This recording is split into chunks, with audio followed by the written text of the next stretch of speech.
The Virus. Opie and Anthony.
Oh, my God. What's going on? It's the worst of Opie and Anthony. It's stupid. Something ridiculously loud and obnoxious. Sound like the best of Down syndrome records. We're never going to make everybody happy. So why do we have to now make more people not happy? Oh, no. It's stupid. It's audio vomit. If I may use the word, duty. It's the worst of Opie and Anthony. I didn't even know what a diorama was until you just explained it. Yeah. I knew it was a shoebox thing because we all had to make them in school, but I didn't realize it was called a diorama. Is it a diorama? I would have. Yeah. It sounds like it would be. Yeah, you'd make like a little scene in a shoebox. Yeah. And then you'd cut the like part of the top off. Yeah. And cover it with wax paper. Yeah. Wax paper. And then you'd cut a hole in the front, and you pick it up, and you put the open end of the shoebox that you open and covered with wax paper under a light. And then you look through the little hole, and you see the little scene that you made inside with little army men, a little mirror for a lake. You know the kids that did real well making dioramas? You know what they're doing today? What? Working in museums. Or doing radio. I was very good at the diorama. Oh, you really? Oh, yeah. Yuck. I used to impress all the girls with my diorama. You know, a little known fact about Anthony, I have some diorama. Could I get some Pepto-Bismol? You were a goody two-shoes growing up. It's pretty obvious. Oh, I was. You talk about looking in your microscopes as a kid. And microscopes, and telescopes, puppet chemistry shows sets. And, yeah. Yeah, I was a little fairy is what you would call them today. I was a little fairy Mary. Your dad ruined you, man, because you had the makings of being a brilliant scientist, and he thought you had the makings of being a fag. That was pretty much what dear old dad he thought I was going to be a wussy. If he would have let you be, you probably would have done great things. I may have been an astronaut. Not that we're doing an astronaut. Not that we're not doing great things with this unbelievable radio show on a daily basis. I look back with pride at what I did on that day. I'm so proud. People look at a guy like Einstein, whatever, or they wonder what would happen if he hadn't had like this nurturing as a child. Let's just say alcoholism had been involved. Einstein would have been a comic genius on the radio. Yeah. Like instead of discovered something. Yeah, I really do think there was a defined fork in the road of my life. Sure. And I kind of took the maybe a wrong turn. It's funny because a lot of people wonder why we don't have flying cars like the Jetsons. Yeah. The reason? Because Anthony's dad thought he was a fag and had to get rid of all his scientific stuff. Yeah, everything kind of, come on.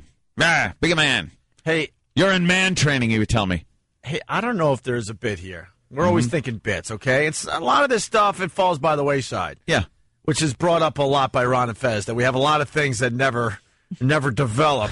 Oh, really? Never go to the full stage.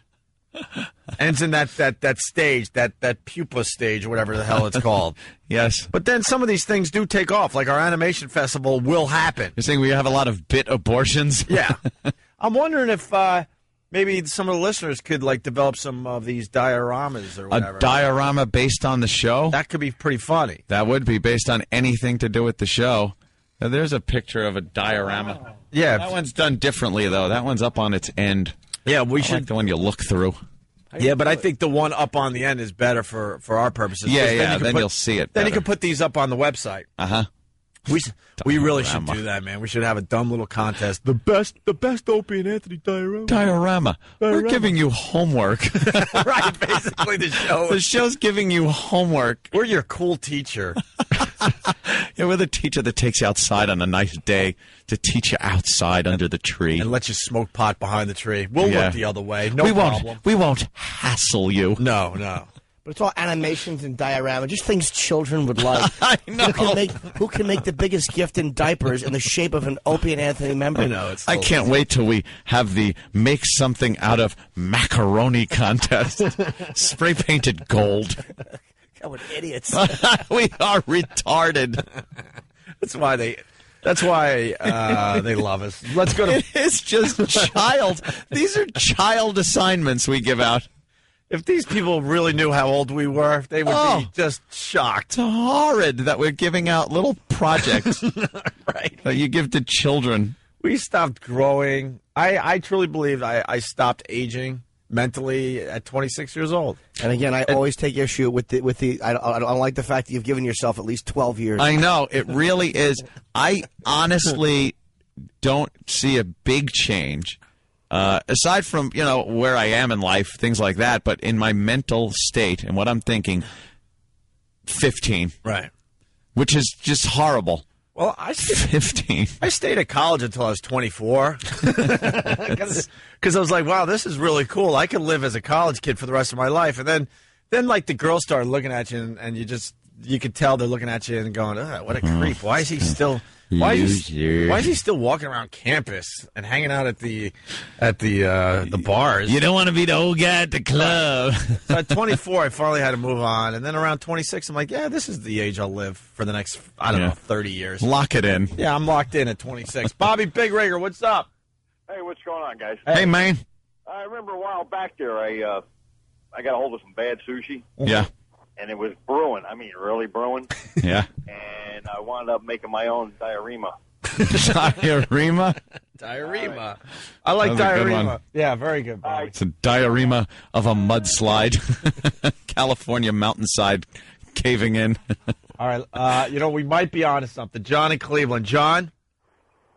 Yeah, I'm making the official Opie and Anthony popsicle stick wishing well. Wow, that'd be nice.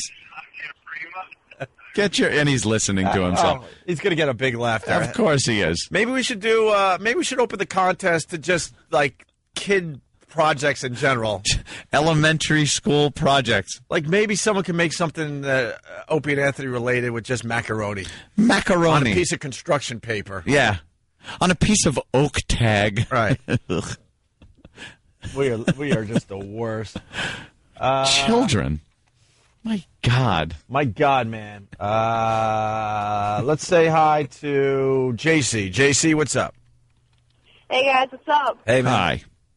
I was wondering if I could make an AK-47 out of macaroni for the contest. That would be wonderful, JC. That would rule. Wonderful. When's the due date?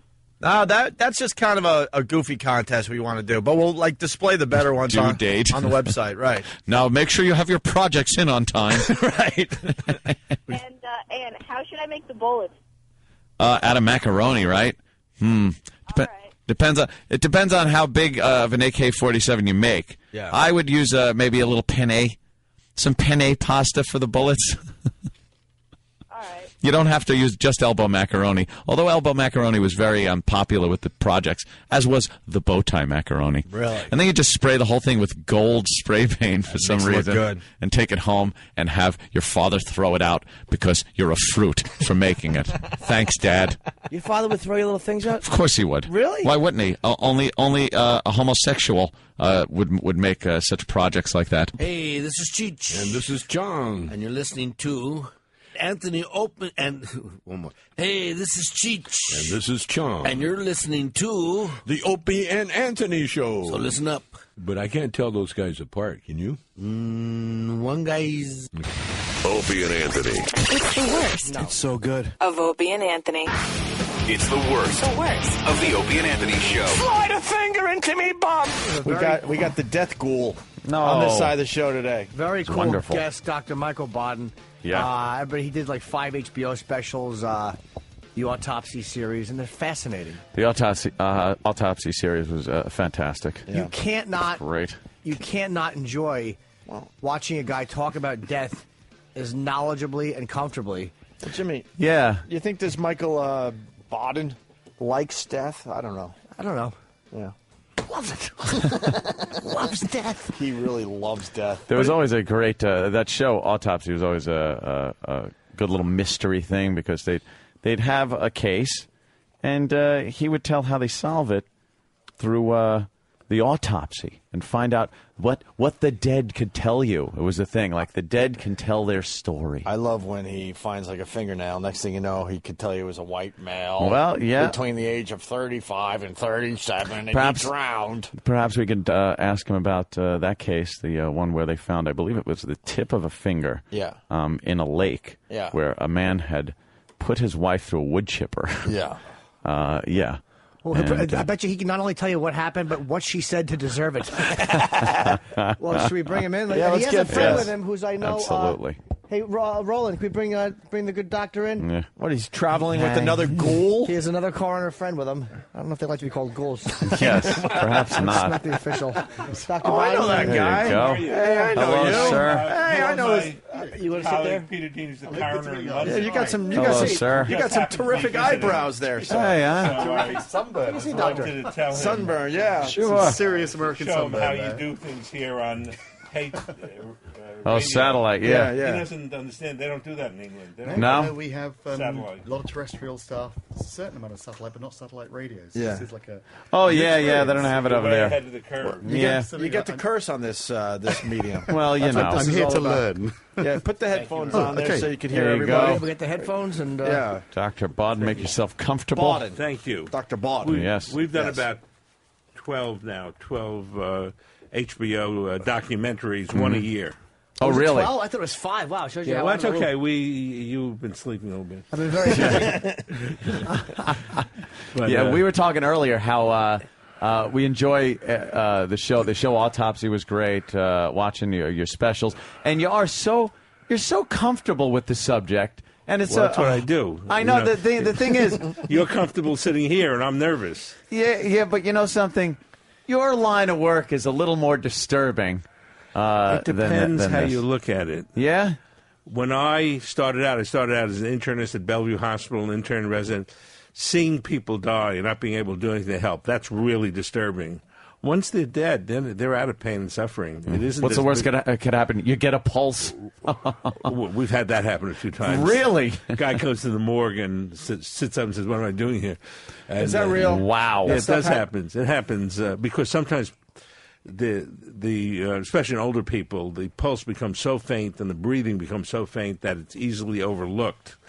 Oof. And after a few hours, they may come up. you We've had a number of these in New York, but they're all over in the States. So you need that male nurse for that angel of death guy, you know, with the pillow. What's with those guys, Dr. Bodden? Jesus. That's the kind that we can't tell. That's the pillow is. Yeah, that seems to be like a really. Let's take that. Let's run with that for a minute.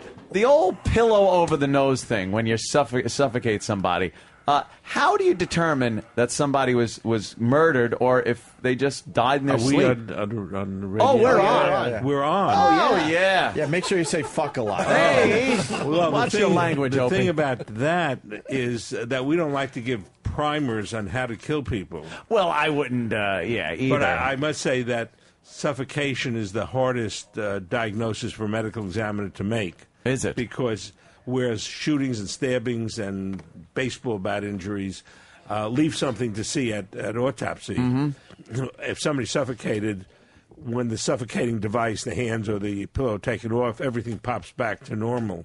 Yeah. So those are the hardest. It was easier when we had feather pillows because the feather pillows would often break and they'd inhale the feathers. Oh, so you And can so see if you- when I first started out, we had a few people who had inhaled feathers in their windpipe and lungs, and we could say, hey, there's something wrong with this. He's been suffocating. Yeah, I get Go ahead, Jim. attacked and murdered by a chicken or somebody. That's right.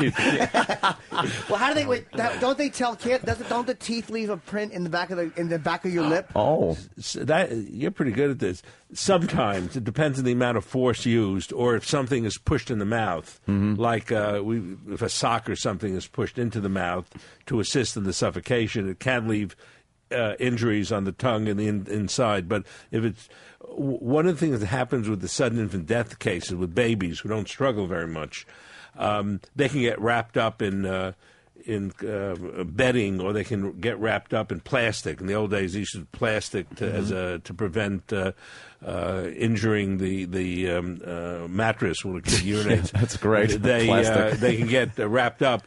It can cause death and not leave any signs. So those are the things that we look at very carefully. I just was watching. I like watching the A&E crime shows, and they had a case where a man he was suspected of killing his infant, and they had it as SIDS. And a few years prior, he had another baby with another woman who died of SIDS.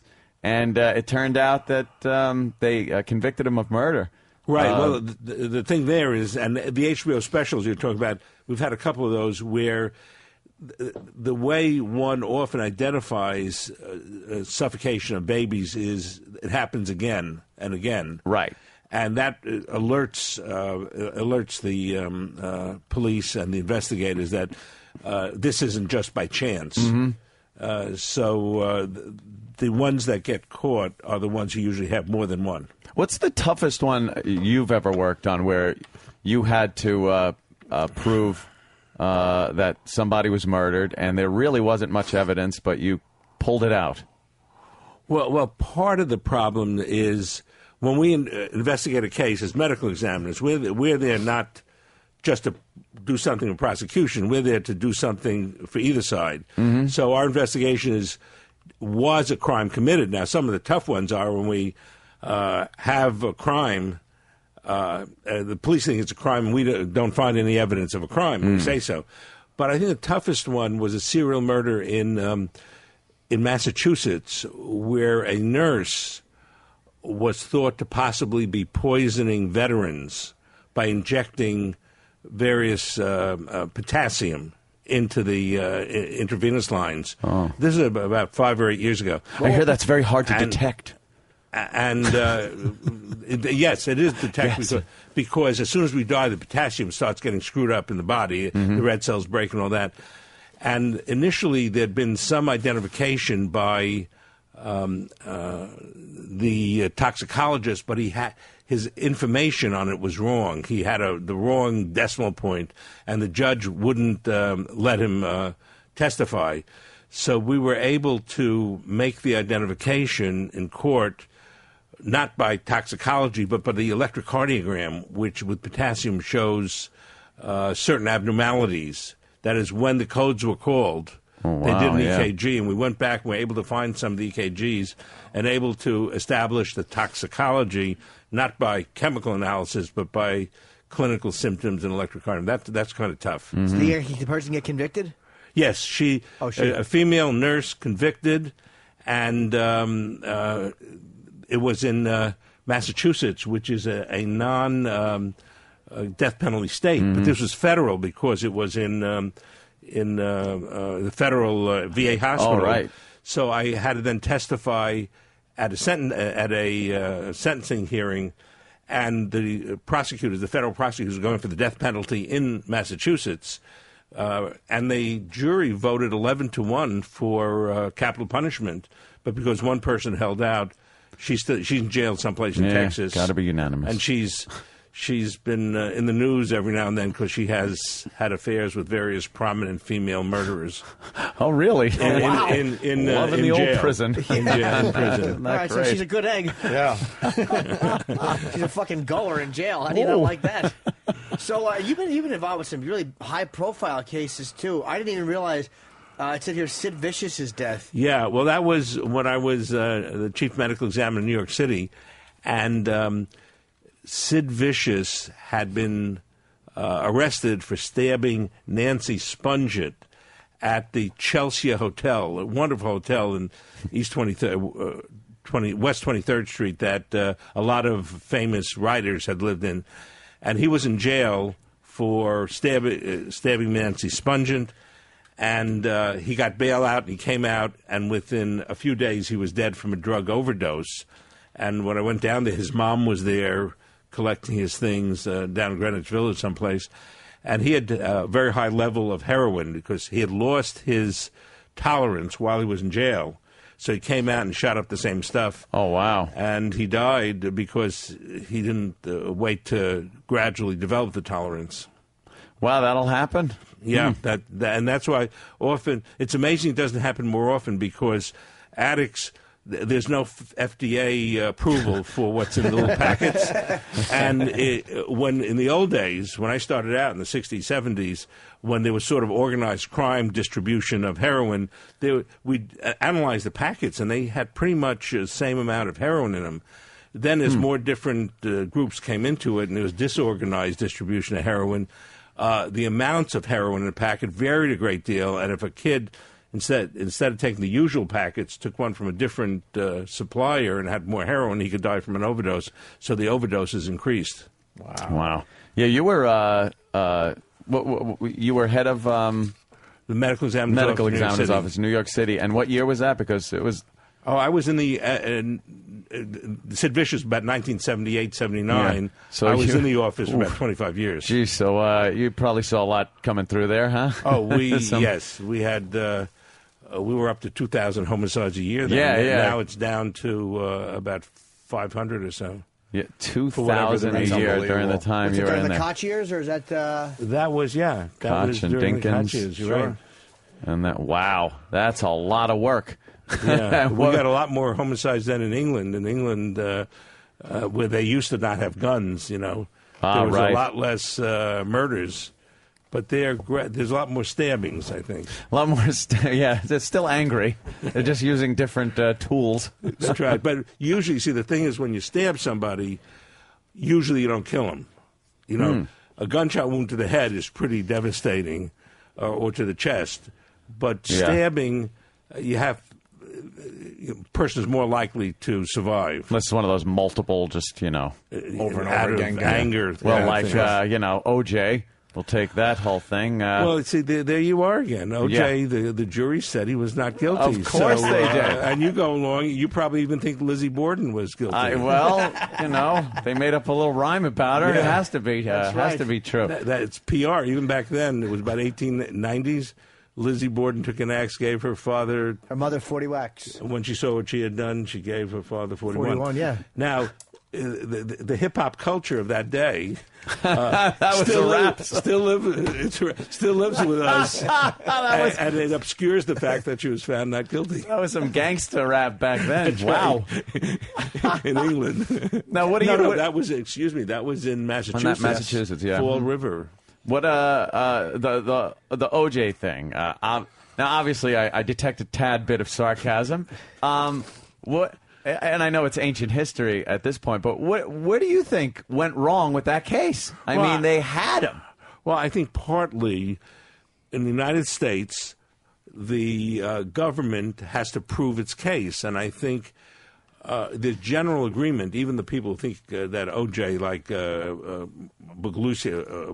Bugliosi, who wrote a big thing about it, and others who were violently thought that OJ had done it, they all agreed that the prosecution failed to prove its case.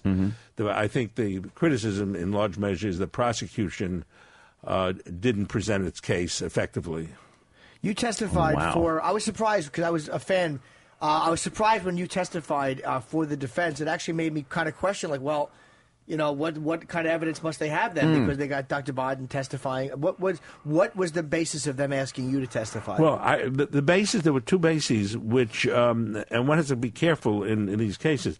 We don't testify. I don't testify as to guilt or innocence. Right. I testify as to certain points, and with every medical examiner testifies in a case, like an OJ, there might have been 50 or 60 other people testifying who may have had more impact on the jury.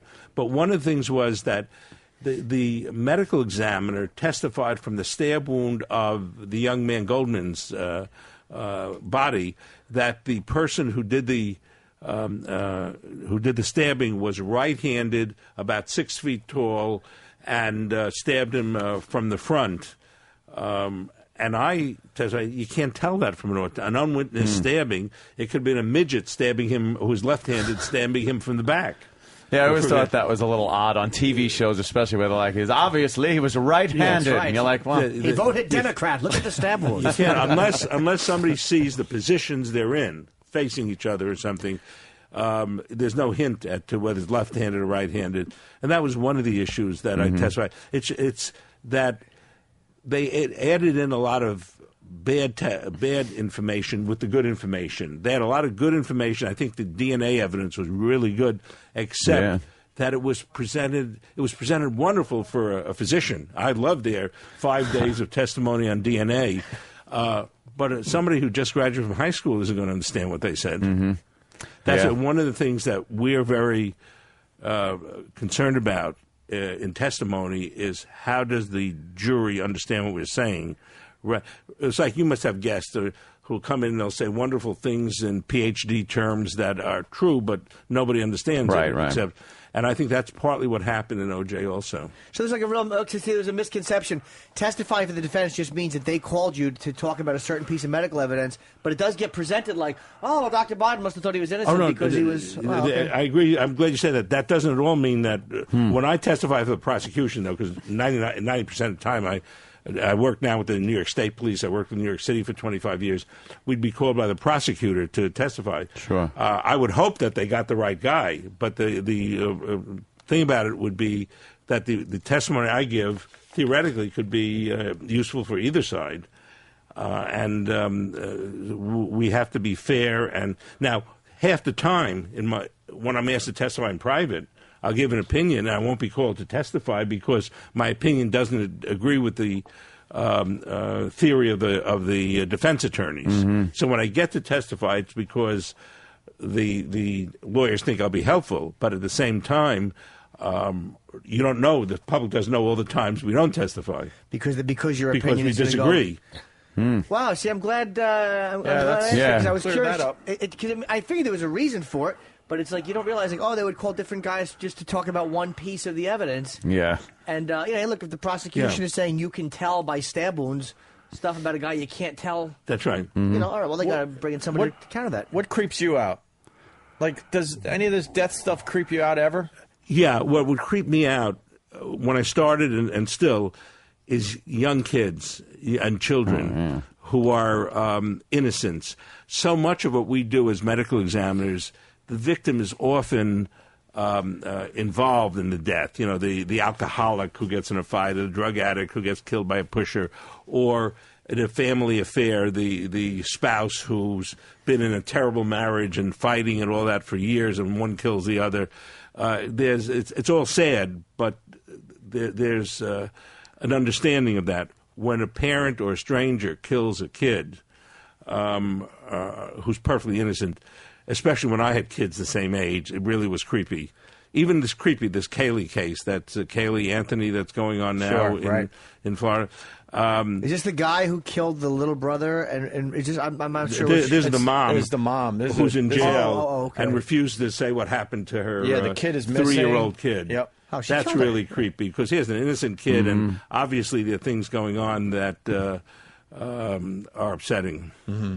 Can you think of one case, though, that was the most? Like, I guess it's hard when you look at, say, 10 different stranger children. You can't pick which one. But is there one that stands out for you that was just the most enraging or the most upsetting? Well, the only one I ever cried at, I actually cried, when I was asked to be in head of the... Pussy. Pardon Kidding. is okay. No.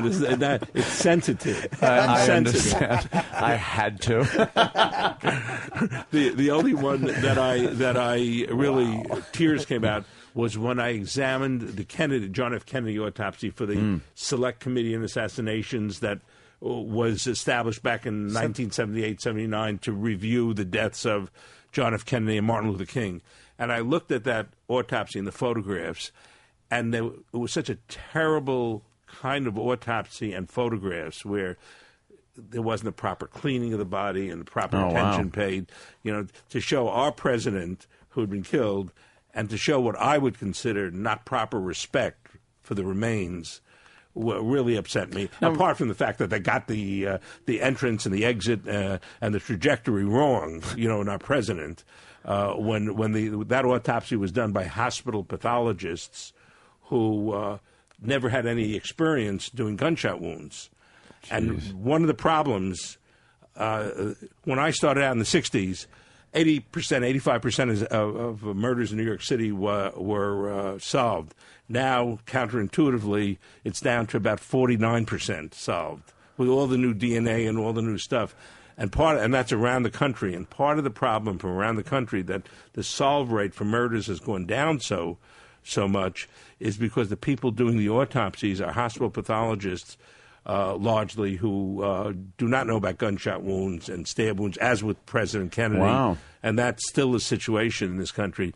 They're good pathologists to look into cancer and heart disease and natural disease that kill 92% of people. But the 8% of people, accident, suicide, homicide, that medical examiners deal with, forensic pathologists, there are probably less than 400 pathologists in the country compared to 800,000 doctors.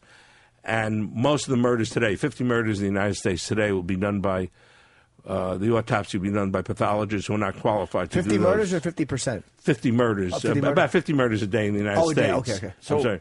And hospital pathologists do the autopsies who are not trained in forensics. And that's one of the reasons that even with the better forensics we have, the people doing the autopsies aren't, as with John F. Kennedy. Was he shot from the front or the back, you think? He was shot twice and only twice from the back, and one missed. The first one misses. Second one hits him in the back and goes into John F. Kennedy. Governor Connolly says he hears a shot and he starts turning around. That shot he thinks hit the president, but it missed. It hit the curb. When the second shot comes in, he's partially turned to look at what happened, and that's why that gunshot wound is thought to be curves around, which it doesn't. He's turned around he's a little turned bit. and it's a straight line through his back into his left thigh. And they're assuming he's sitting there straight, but he's that's not. That's right, which he wasn't. And then the third, and he might have survived that one, but the third shot is the one that kills him. That's in the line of fire with. Movie about that. Also about the I know the House Select Commission on Assassination in '78. They actually said that I guess through acoustics, they did acoustic tests. They thought that there might have been a fourth bullet, and they said that they think there definitely was, but now they're going back on that. That's a very good question, and the reason it's a good question goes back.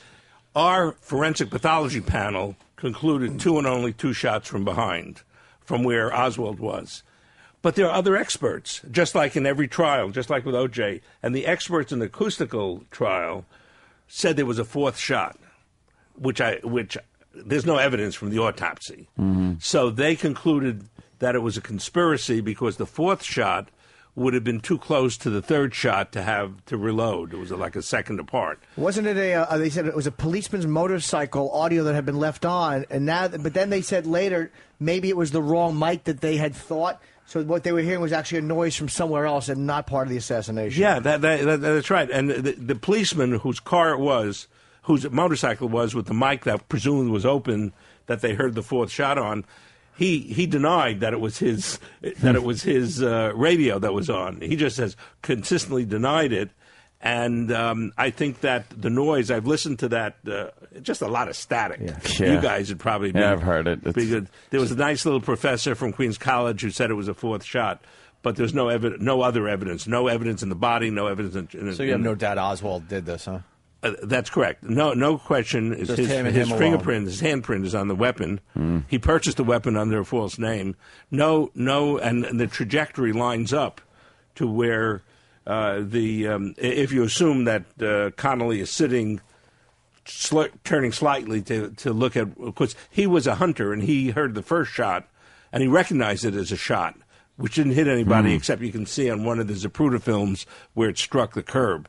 And then the second shot hits the president and Connolly. And there was also JFK, too. It's funny. It was on a seat that was raised a little bit, and it was more towards the middle, where all the old diagrams, like they showed Connolly facing forward, Kennedy. But Kennedy was to Connolly's left, I believe, a little bit, so the trajectory does line up a little bit better. Yeah. And he was. They said that he was kind of slumped down, which is why the suit jacket was raised. All these things that the conspiracy nuts. The thing about it is that the Connolly was on a jump seat in front. So it was lower down and to the a little bit to the left of Kennedy, sitting behind him. Jumped, and that if you take it all into account, it's clear, and we concluded almost unanimously that that bullet, that the second bullet that Oswald shot, struck Kennedy in the back, went through his chest.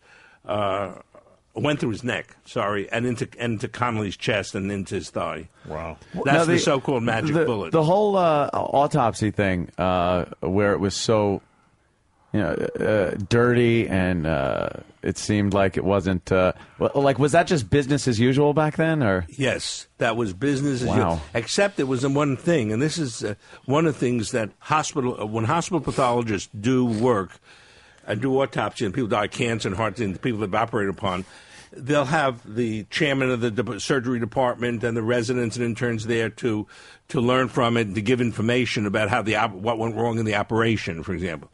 Here, when the president is killed, you can't. When medical examiners do autopsies, you can't have interested people in the autopsy room. The autopsy room belongs to the pathologist in charge of doing the autopsy.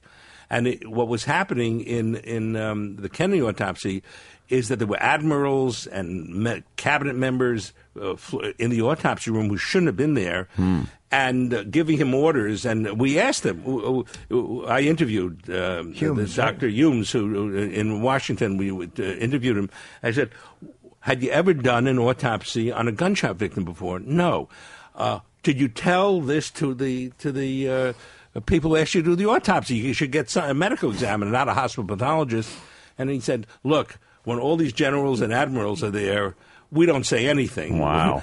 They tell us to do something, we do it. Wasn't he military too, Doctor? Wasn't he military and kind of more subject to orders than somebody else would have Yes, been? he was a commander. Wow, yeah. Yeah, and he was stationed at the hospital, and he just so happened, they took the body illegally from Dallas, where they had an excellent forensic pathologist who'd done hundreds of gunshot wound and rifle wound autopsies, and brought it up to illegally to, because it was at that time a state crime, to Washington, D.C., where the doctors who did the autopsy had no experience doing the gunshot wound cases. Why did they do that? Did they ever say why they did that?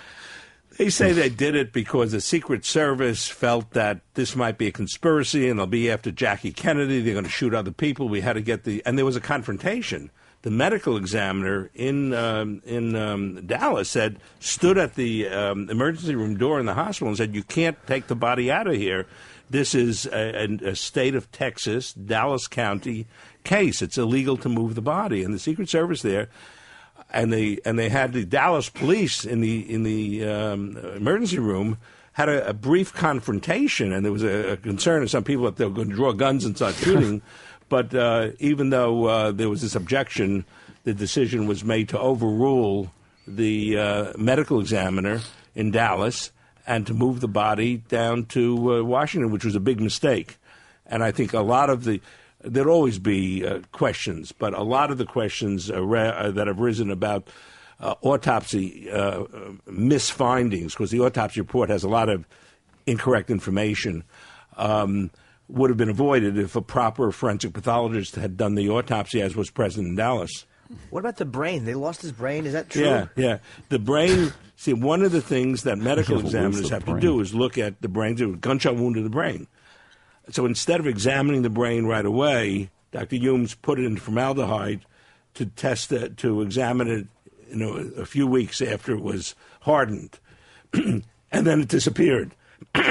Wow. In my further investigations later on, what I was able to conclude was, of course, we interviewed lots of people about where's the brain, and we were able to determine, and we interviewed the grave diggers. Did anybody come and put the brain in? It's like old Catholic and old Jewish tradition is when the body's buried, it should be, all the pieces should be put in so God can fix it. And what happened here is the grave diggers said nobody ever came, but then we found out that there was a midnight vigil when the body was removed from the temporary grave to the eternal light where it is now. It is now around midnight, where a number of people, including Bobby Kennedy, came. No grave diggers were there, and he put the material into the casket next to the casket. And that's where the brain probably is, next to the casket in Arlington Cemetery. And wait, so they would never allow the body to be exhumed, right? Is that what it was? Well, that would have been an issue. See, we considered that, and I had to discuss with other people there whether we should ask for the body to be exhumed, which the family wouldn't have wanted. They made it clear they didn't want an exhumation. And there was an issue. What if we thought it was necessary? They go to court. And we decided independently that, look, if the family doesn't want it, and since we have all the information we need to explain the bullet trajectories and the cause of death, that we shouldn't press for it, and we didn't press for an exhumation. Should see if the Eric Nagel brain is also deep in that grave. It's one of our employees. And, yes. He's hoping you could do an autopsy on him. He's been found. What we're getting at. X-ray show he just has a stem. It's amazing. There's nothing after the stem, and he still functions and walks around. We think it's all motor reflexes. As they say, they think that lawyers work like that, too. Why don't we... Dr. Quincy, douchebag? Oh no, Quincy was very good. Except what Quincy shows, what the problems are with CSI and all that, is that you can't just let a case develop normally because it's too boring. You got to have the CSI person do the DNA in 3 minutes, Right. or else you don't have a show. Yeah. So there's a lot of information given these programs that isn't quite true, like Quincy. Well, starting Quincy. It seemed Quincy was always out there, and people were shooting at Quincy sometimes. Yeah, that's the kind that doesn't happen. With Quincy and the CSI, the one person does everything. He does the autopsy, goes to the scene, he interviews people, all of which doesn't happen. A young girl was murdered, Doctor. I disagree. You sit around, I go out and find who did it. The whole Quincy impression. Yeah, very good. Very good. Very, very good. But the thing about it is, I think the public, this is the problem I have with Quincy and other shows. Yeah. The public realizes at some level that this is all video license, that they're allowed to do things that aren't real. One person doesn't do 6 different jobs in real life. They realize that. What they don't realize is that all cases don't get solved. The thing about O.J. Simpson, how come only O.J. Simpson, only high-profile cases in Hollywood don't get solved? More than half the murders in the United States don't get solved. See, I don't think anybody's done studies. 30% of people who commit murders wind up getting convicted. Well, in L.A. it's probably going to be 10% with their horrendous prosecution. Did they blow the Menendez? They blew O.J. They blew a lot of big cases, right? But maybe if they were doing a case, they don't. Not everybody gets convicted. Look at Louisiana, in New Orleans, where they got a 2% solve rate for murders. Since Katrina. 2%? Yeah, they're less than 2%. I think there's one murder conviction in New Orleans, partly, I think, because the very weak sweeping up. A very weak district attorney's office. How did he catch the one guy? How bad was the one guy who got caught? What did he do? He kept in the judge's chair? He kept confessing. Hey, let's take a quick break and continue. Okay. Hi, this is Jimmy Smith, and you're listening to the worst of Opie and Anthony. We're back with the Opie and Anthony show. Dr. Michael Bauden in studio, the famous pathologist. And I want to ask, what made you want to go into this field? Most people wouldn't. It just by accident, because since birth, my mother had wanted me to be a doctor.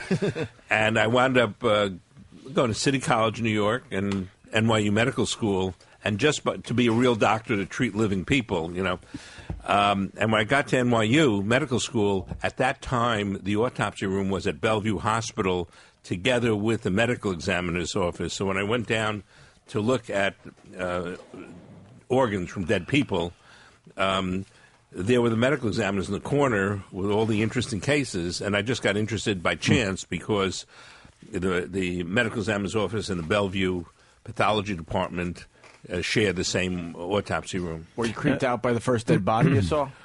Oh, yeah. I was creeped out. It's interesting. I was creeped out for a couple of reasons. One, the odor of death. And two, that some of the medical examiners were drinking coffee and eating sandwiches. I was going to ask you about that. And smoking. Yeah. They'd smoke while they're doing the autopsy in those days. Just chatting. Of somebody who died of lung cancer, Smoking a cigarette. And they'd drink coffee, and I said, that's horrible. And that really creeped me out. But after about a week of going to the autopsy room, no more odors, because I guess it knocked out all of my smell things. And I started drinking coffee in the autopsy room. I got an idea. Are you a fun guy? You like to have a little fun? Well, as long as we don't get sued for it. Well, we have a guy that has horrific breath, and I'm just wondering if it's worse than death. If it's worse than death, right?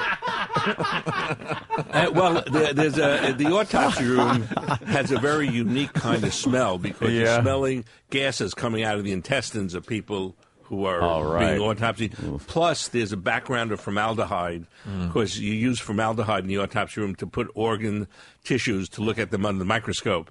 So this is a very unusual kind of smell. It's a little different than just the odor of a dead body in the trunk of a car. Like walking by, right. Yeah. Some dead animal on the side of the street. A dead animal and a dead human pretty much smell similar. Yeah, that smell is, ugh. Should we bring an E-Rock? I really want to do this. I kind of wanted to. But if it's worse than death. He's in a bad mood today, though. Do you put anything under your nose, like Silence of the Lambs with Vicks Vapor? No, it's the most amazing thing. Up until Silence of the Lambs, nobody used Vicks Vapor Rub except occasional policemen.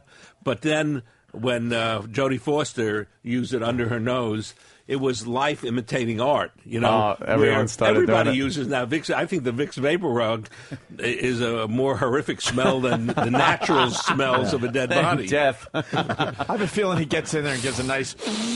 I'm at work. That's natural smells. And what about the gallows humor that you see sometimes in movies and stuff?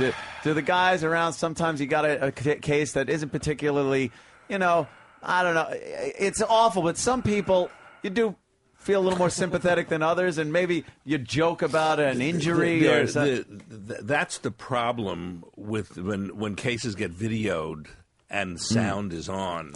Sometimes one does second autopsies for murder cases, and the defense wants their own video, and they have a second autopsy done, and they have the sound on.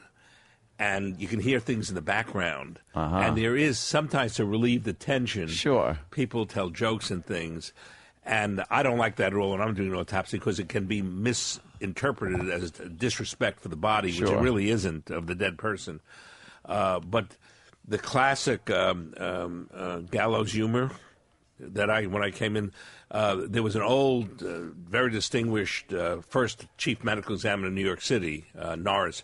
And he was professorial and huge, and he was dictating a case to a stenographer. That was before, what do you call it, the laptops and stuff like that. This is back in the 20s. Jeez. And at the end of the dictation, the stenographer says, "Hey, you didn't mention anything about his penis." I said, "Well, what about it?" "Well, the penis goes all the way over his leg down to the table. Isn't that unusual?" And the stenographer says, "You didn't mention that." And he says, "Well, why? I have one like that." And stenographer says, "You have one as long?" He says, "No, one just as dead." That's the kind of gallows humor that is not meant to be disrespectful. Right. Body Farms. I read a book called Stiff that was amazing. It was by Marion Roach. It was a book about the dead and what they do with the bodies and how they test them for all sorts of things. And how useful bodies can be after death and helping the community and helping they actually trained try doctors. Out cosmetics on dead people and stuff like that? Cosmetics, and they have different surgeons, ENT, head surgeons and neurosurgeons and abdominal practice on dead bodies or do anatomy and do dissections. And it's wonderful with permission from the next of kin. They put them in car crashes? Yes, the Pope doesn't like that. Even with permission, the Pope came out where they run cars into bodies with permission that are hanging down from the ceiling. Who the hell has that job? Wow. I had a friend of mine down in Baltimore. The medical examiner there would shoot dead bodies and run into dead bodies, and then write the papers, publish the research, so that the car companies could learn from it, and the people who made bulletproof vests can learn from which bullets really go through and which don't. And a lot can be used for it, but it has to be done very carefully with permission of the next of kin. Yeah. And the Pope doesn't like this. Why would he? Yeah, I remember at the time, a few years ago, the Pope came out and said that even with permission, you're not allowed to run into dead bodies. They're doing a lot of that in Germany. The German pathologists were doing a lot of course that. they were. But the best, those guys only a certain group, I'm sure. The best part of the book was how they were describing these body farms. Yeah, one of the things that's the gold standard, the golden people that medical examiners are looking for is how do you tell time of death? How do you know when somebody's died? And one of the ways that's been worked on is in the body farm is to see what happens to the body after death, how long it takes to decompose. Can you tell from the maggots and flies that come into the body how long they've been dead? And they've been doing a lot of research. Dr. Bass was the founder of this down in Tennessee, University of Tennessee Anthropology School. And they've learned a lot about how bodies go from ashes to ashes, dust to dust. This is God's way of recycling a body.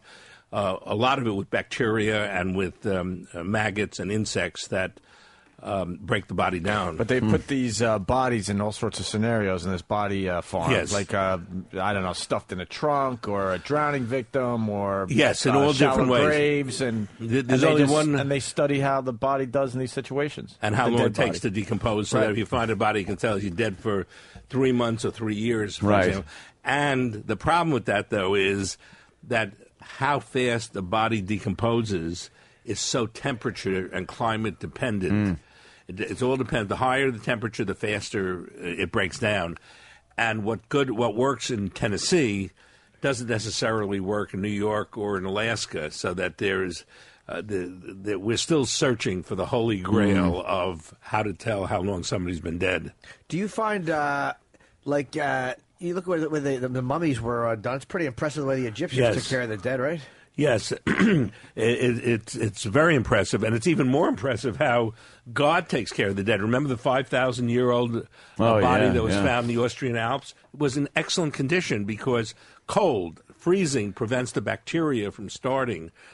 When we die, the first things that happen to start breaking us down is all of the bacteria in our intestines start spreading through the body, and the bacteria eat up things and create gases. And if it's below 33 degrees or 34 degrees Fahrenheit, the bacteria can't work, and bodies will stay like mammoths and will stay forever in ice. What about? What is? How do flies know? They smell things. They smell the dead body. And it's You're right. And in fact, when somebody's unconscious, the flies will start coming in even before the person is dead. If unconscious, we'll see bodies in hospitals where the person just dies. By the time they're down into the in the refrigerator, flies. It's amazing during season how many pregnant flies there are. They'll run around and they'll lay their eggs in any kind of moist surface. But where do they come from all of a sudden? Yeah. Well, Louis Pasteur, I think, found out that flies come from other flies and not from the ethos. And what happens is that during summer, during spring, there are lots and lots of pregnant flies that have these maggot eggs in them, and they'll go wherever they can smell that there's a moisture. And usually in the nostrils, in the nose is the first place, or in holes in the body, like bullet holes and stab wounds. They'll lay their eggs there, and we have to be very careful about the distortion that can cause. How about not sleeping people? If you're drunk and passed out, will a fly actually crawl in your nose and lay eggs, and maggots? Not usually. How does that not happen? I've had cockroaches in the Bronx when babies and alcoholics who fall down have crawl into the ear or crawl into the nostril and really cause a lot of pain. But cockroaches don't eat. They don't bite. People don't know that. Cockroaches don't bite and they don't remove tissue, but they can cause a lot of pain in the ear by scratching the eardrum. That's pretty nasty stuff. How do you get one of those out? You just got to go with a couple of tweezers? You put water in and you irrigate with a little plunger and you wash it out. You wash the it comes out like it's on a water slide. Yeah, laughing, smiling. Did you do Belushi's autopsy? I didn't do the autopsy, but I reviewed it and I testified in the grand jury and the trial. No, I saw the photographs. He was in L.A., right? He died in Marymount Hotel, right? In the Marymount Hotel in Los Angeles, Chateau. And it turned out with a lot of heroin and cocaine in his body. And the district prosecutor called me to come in the case because I'd written a lot of papers about heroin and cocaine from New York City, and it looked like he had been on a cocaine high, and the heroin was given by the girlfriend, not the girlfriend, but the gal whom he paid to make the injections. In order to bring him down from the high. It wasn't really a cannonball, kind of thing. It was the heroin used to counteract the cocaine. That's what killed him. And I had an interview with his doctors and all that. He hated needles. And that's why he hired a person to inject the cocaine.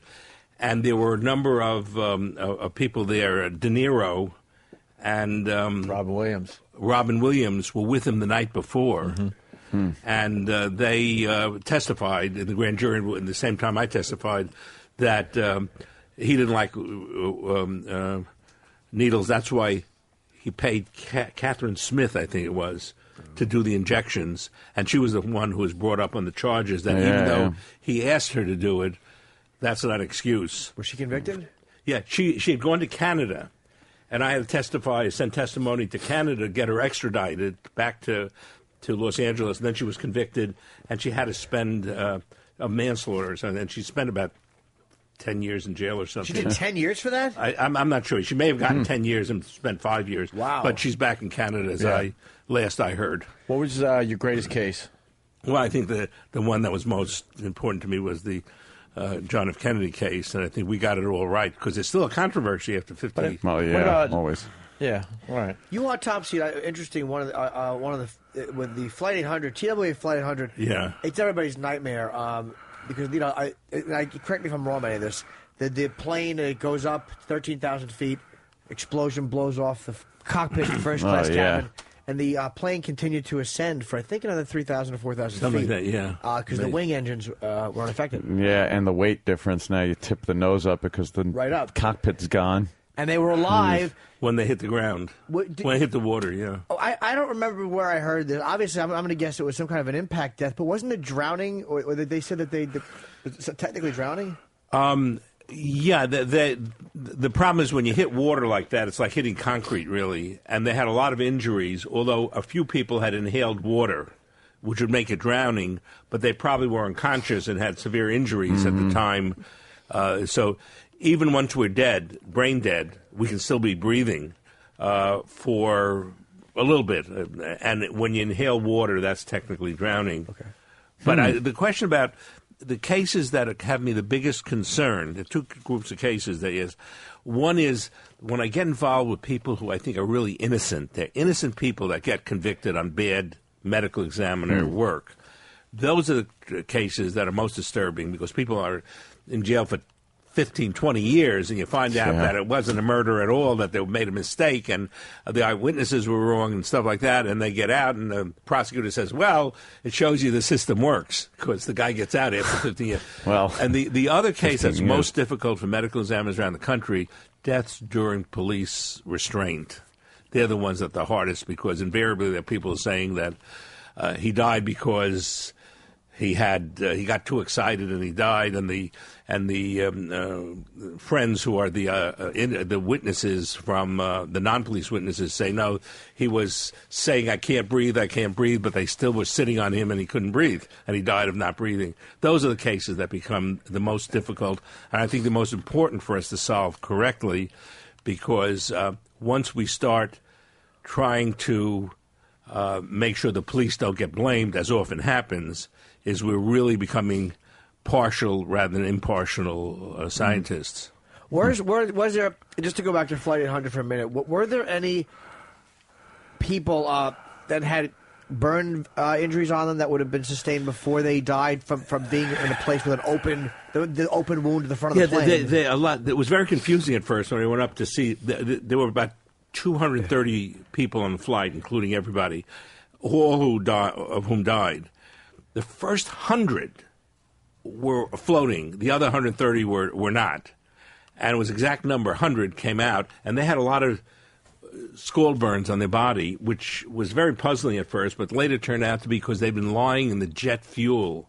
They had full jet fuel tanks. Yeah. And the jet fuel is very irritating to the skin even after death. So there were a lot of burns on the exposed portion of the bodies, not on the clothed portions, but they all happened after the death, while they were floating, before they were brought in to the morgue. Did any of them live? I know this is maybe there's no way to tell, but maybe you know something about what happens to the body. Did any of them live all the way down, or will your brain, because of the pressure, not work? No. When somebody's falling down, you don't lose consciousness usually. People jump off the Empire State Building. They get in trouble when they land. They're still conscious. Here, we had evidence of some people breathing in water and bleeding into their lungs and all, which would indicate, in my opinion, there was some dispute about this in the insurance claims, because in the civil litigation, the longer somebody's alive, theoretically, the more money the family's going to get. Right. But the important thing is not living; it's consciousness. So I think that after the explosion, there were most of the people who died lived long enough to get into the water, and then breathed a bit and had injuries, internal bleeding to indicate they were still alive and the heart was pumping. But it's a bigger issue to say how long were they conscious. My experience with people who have fallen and survive, in stories that they tell afterwards, who jumped out of a building and then survived, is that, they knew when they were hitting the ground. So I think that many of them would have been conscious, and you'd have that much conscious pain and suffering, a few seconds, which could mean a lot in a civil action. Oh, sure. But falling 13,000 feet, I just wasn't sure if the cabin pressure. I mean, cabin pressure was gone because of the pole. Right. I just wondered if that type of fall. But I guess people 13,000 is skydive. not that bad. People skydive and It's not fall like you're longer than that 35. Yeah. Yeah, and also the skydivers know the interesting about falling objects, bodies, even with the astronauts who fell, hundreds of thousands of feet, miles up. The terminal velocity only goes to about 120 miles an hour on impact because of the atmosphere that prevents that whole thing up. And that's why in the astronaut deaths, the bodies were in good enough condition to identify all the astronauts. They don't smash into smithereens, as was said in the World Trade Center. 40% of the World Trade Center bodies were never identified, partly because no autopsies were done on those that remained. But the excuse given was that they smashed into smithereens or something. Bodies don't smash into smithereens. They stay remarkable. The skin stays intact, even though there's a lot of damage internal. Inside. Yeah. Your guts may shoot out your ass and your mouth, right? But I mean, they say that's what happens if you jump naked. Somebody jumped naked, I think, on the Empire State Building. It was like a real passive-aggressive thing. Like he jumped nude, and then just to get his body to fucking all the guts and blood to blow out. That can happen. Jeez, how do you know these things? I masturbate a lot. Jimmy's a morbid guy. If you take this and give this the FBI behavioral unit, I think they may think we have a serial killer among them. They're not the only ones. He studies serial killers. But no, I read about stuff like that. I think it's interesting. I say he studies it myself, but he says he reads about it. It's a little hobby. But he knows more about serial killers. Oh, yeah, than knows anyone all alive. their names and everything. Yeah, it's unbelievable. But yeah, it was interesting to. I was under the illusion that those Flight 800 people had probably passed out before hitting the ground. But terminal velocity, oof. It's amazing how the body stays intact, and because nobody's ever done a study on this, having a person talking to a microphone while he's falling down. But I think the evidence is that most people falling from heights, such as the Empire State Building and even airplanes, are still conscious when they hit the ground. Even in Pan Am, that explosion over Lockerbie, which was full 30-something thousand feet when they dropped, right? Yeah, there was one about 10,000 when I first started out as a medical student, with two airplanes crashed over Brooklyn, and a kid survived who fell into a snowbank. It was during the winter, and he was able to remember things that happened on the way down. But then he died. Oh, wow. It was about 10,000 feet up. I think he survived the ending. He survived for he survived for a few weeks, but then he died. He had enough internal injuries. What's the baby mummification case about? Someone wants us to ask you about baby mummification. Ask about the baby mummification case. No? I'm not quite clear on that, although babies can mummify after they're dead. We've had some situations where the parents don't tell anybody the baby died, and over time in warm climates, what's interesting on the desert, when we die, the bacteria from the gut starts going in to decompose the body and bloat it up. But also there's a drying out in hot climate. So if the drying is faster than the ability of the bacteria to develop, the bacteria need water to develop fluid. If they dry out very quickly, the body has a leathery mummification and can stay for hundreds of years in that condition. Wow. Yeah, they just recently found, I think, the hand of a passenger from a plane that crashed in the 30s. And they were able to identify this guy. Was it thumbs upping? Yeah, by fingerprints and DNA. Yeah, it's amazing now. Story. They were able to develop some fingerprints from It was a merchant marine in an Yeah. airplane, Yeah. and it crashed in a mountain in Canada. And it was because it was in this cold. Mm-hmm. After 60, 70 years, they're still able to get a fingerprint. Off his It's the hand. most amazing thing. Yeah. You're absolutely right. Yeah, it was something. Just read that one. All right. Let's say hi to Brian in Kentucky. Brian. Oh, hey, Glover, so I'm pretty rural. I hope I don't get cut off. I wonder what the doctor thinks of that cryogenics. Is that just bullshit, or is that a legitimate science, or what's his opinion? It's bullshit. but it's interesting, and it's interesting. Kentucky has a great medical examiner system. In different states, half the United States is still the old coroner system, which we inherited from England in colonial days, in which any citizen can get elected coroner as long as he's voting age. Kentucky has a very excellent medical examiner system.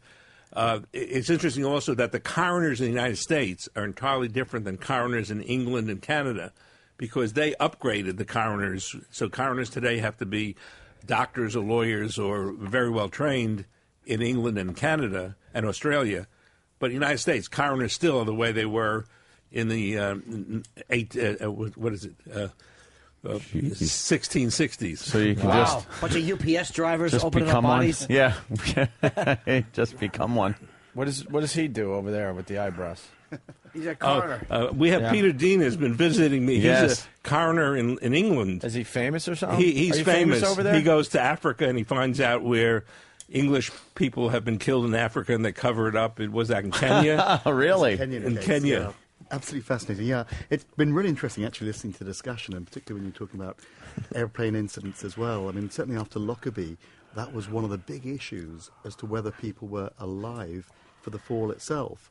And what they actually looked at was little things called fat emboli in the bodies when they were recovered, and found that maybe 70% of them had these little fat emboli, which suggested that they still had active circulations and therefore were still alive during the fall itself. Yeah, that's So the interesting, same issues as can come Peter up both says, sides. because our bones have fat in the bone marrow, and if you're alive and the bones break, some of that fat gets into the bloodstream, and the heart has to be pumping All right. to get Yep. to get pumped Absolutely. around. So that's good evidence that they were alive. It still doesn't tell you if they were conscious, Right, right. but tells you they were alive. So why are people being murdered in Kenya from Britain? What happens is with the system that we have in the United Kingdom, if a body comes back from abroad to your jurisdiction, if it was an unnatural death, you still have to investigate that death. So English coroners get involved, therefore, in investigating deaths that actually happened abroad. As long as the body comes back to your area, you still have responsibility for investigating the circumstances. Well, of how are they that being death. killed? A variety of means, really. Not all criminal cases. A lot of them may be unnatural death for other reasons, accidents abroad. Like Diana and Dodi. Indeed, yeah. They were killed in. They died in Paris in an auto accident. Yet the coroners in England did autopsies. Yep. Do you get to see those bodies? No, I was not involved in that one at all. Hey, don't look at me. He's saying like, hey. Absolutely. No, it's Don't look that at was me. interesting to watch the whole thing develop. But What do you- again, it's an example of just how if the body is killed in some incident abroad, criminal or otherwise, it still becomes the subject of an English coroner's inquest if the body comes back. What do you two guys just like coroners hang out together? Is that what you Yes, we guys do. and just talk We about actually do. dead people? And We learn about it. I learned about Yeah. how people die in England from Peter, Absolutely. and he learns about All the- deaths in New York by just walking the streets of New York City. It's fascinating when you come to things like the American Academy of Forensic Sciences, the range of expertise you guys have here. is That's where you go to phenomenal. the same kind of conferences and for forensic Fantastic. scientists from around the world. Peter, could you say wasabi, please? Wasabi. I would. You said you're going back on the on what was it, Queen Mary 2. Queen yeah. Mary I'm 2 joining the ship tomorrow. to give a seminar. What kind of Get fun close. cruise is this? Bunch of old people. They always have a range of really yeah, a interesting little lecturers on board. They have general interest lectures. Sometimes there'll be lectures themed to destinations. Now, this one's a transatlantic cruise, and they have different lecturers on board. So I'm just going to be talking about kind of legal history, American. I don't know. I kind of like rum drinks and feeling hot, and things like, I don't know about listening to caters for all tastes. I mean, some Peter years ago, Michael once gave a lecture on the Titanic, and then they forbid him to do that again. no more cruises for you. Hey, you want to play shuffleboard or go listen to the coroner talk about pancreatic cancer? It's a little unusual. The first time I did one, they had a British comedian on board, in fact, and he said, first night he's doing a show in one of the areas. And he was so bad they mixed you two up. Is he the comedian? He's going down the list of people on board and says, hey, it says here they've got a coroner on board. Must be a Miss British, he said, must be a crooner. So for the rest of the cruise, I think they just thought there was some crooner on board. You're the crooner. But it's interesting to have different lectures. You know, Michael and I think we did a Halloween murder mystery crossing on once. Queen Elizabeth Q, too. It was very fascinating. They themed the whole They thing. take it a little far, though, and actually do an autopsy on the poor person. These two would be a ball at a keg party. I was just going to say, you guys are either really fun or you have the worst parties. Like, it's a bunch of people with black coffee and black balloons and the shades are all drawn. Or they're just maniacs and they really let loose and have a good time. What do you talk about? Like, you're a married guy. We say keep drinking and smoking because it's good for business. What do you talk about in your personal life? I can't picture Dr. Bodden and his wife just discussing music or what do you want to eat. It's just you. My wife is a former prosecutor in New Jersey and now does civil work. And we talk. We're writing books now about a novel. We have a series going now. The first one was Remain Silent. The next coming out in January is Skeleton Justice, about a male medical examiner and a female prosecutor, and how they get intertangled with each other and have disputes and non-disputes. They're not married yet. Eventually, I think in book 4 they'll get married. Are the little passive-aggressive things about the relationship kind of coming out? Absolutely. In the book? Oh, absolutely. It's. I hadn't appreciated how possessive my wife was of her words. I'll change words, and she'll get very angry with it, and that's brought out. It's amazing we're still married. Well, like, how do you change the words? Do you make it better, or does she think that you're dumbing it down? Like she'll write something really eloquent, and you'll just kind of put like, "The man fell." That reads better. Well, I think it's just the opposite. I try to put into Shakespeare. I put into iambic pentameter, punch it up a bit, and to try and make it more literary. And she may think that misses the point. Does she yell at you? Yeah. Yeah. From time to time. Like a prosecutor. She doesn't yell at me when Peter's around, though. She's very good when company's around. Absolute diplomacy. But if she wants to ask questions about that, like, will she sit you down, like, you're in trouble, when she'll start, like, Michael, and then you start kind of going over. Yes.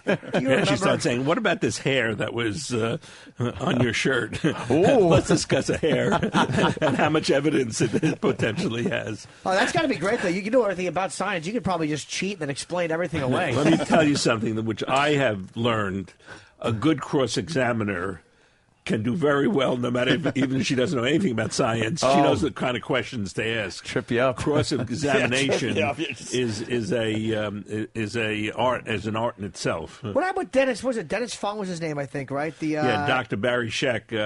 It was very interesting because people remember that with the O.J. Simpson, where Barry Scheck was able to have the criminalist Dennis Fung, who worked for the Los Angeles Crime Department, understand that he had made some mistakes in his analysis and in his protection of the evidence. But I thought the most spectacular thing was Peter Neufeld, who works with him, cross-examining the most boring kind of thing, the statistician, PhD statistician, world-renowned, and going over his evidence and getting the statistician on the stand to say, yes, I made a mistake in this statistical testimony, and which I thought, nobody knew there was a mistake there because who would know? Who the hell knows statistics? But this high-regarded PhD professor of statistics saying, you're right. I didn't think of that, but you're absolutely right. I made a mistake.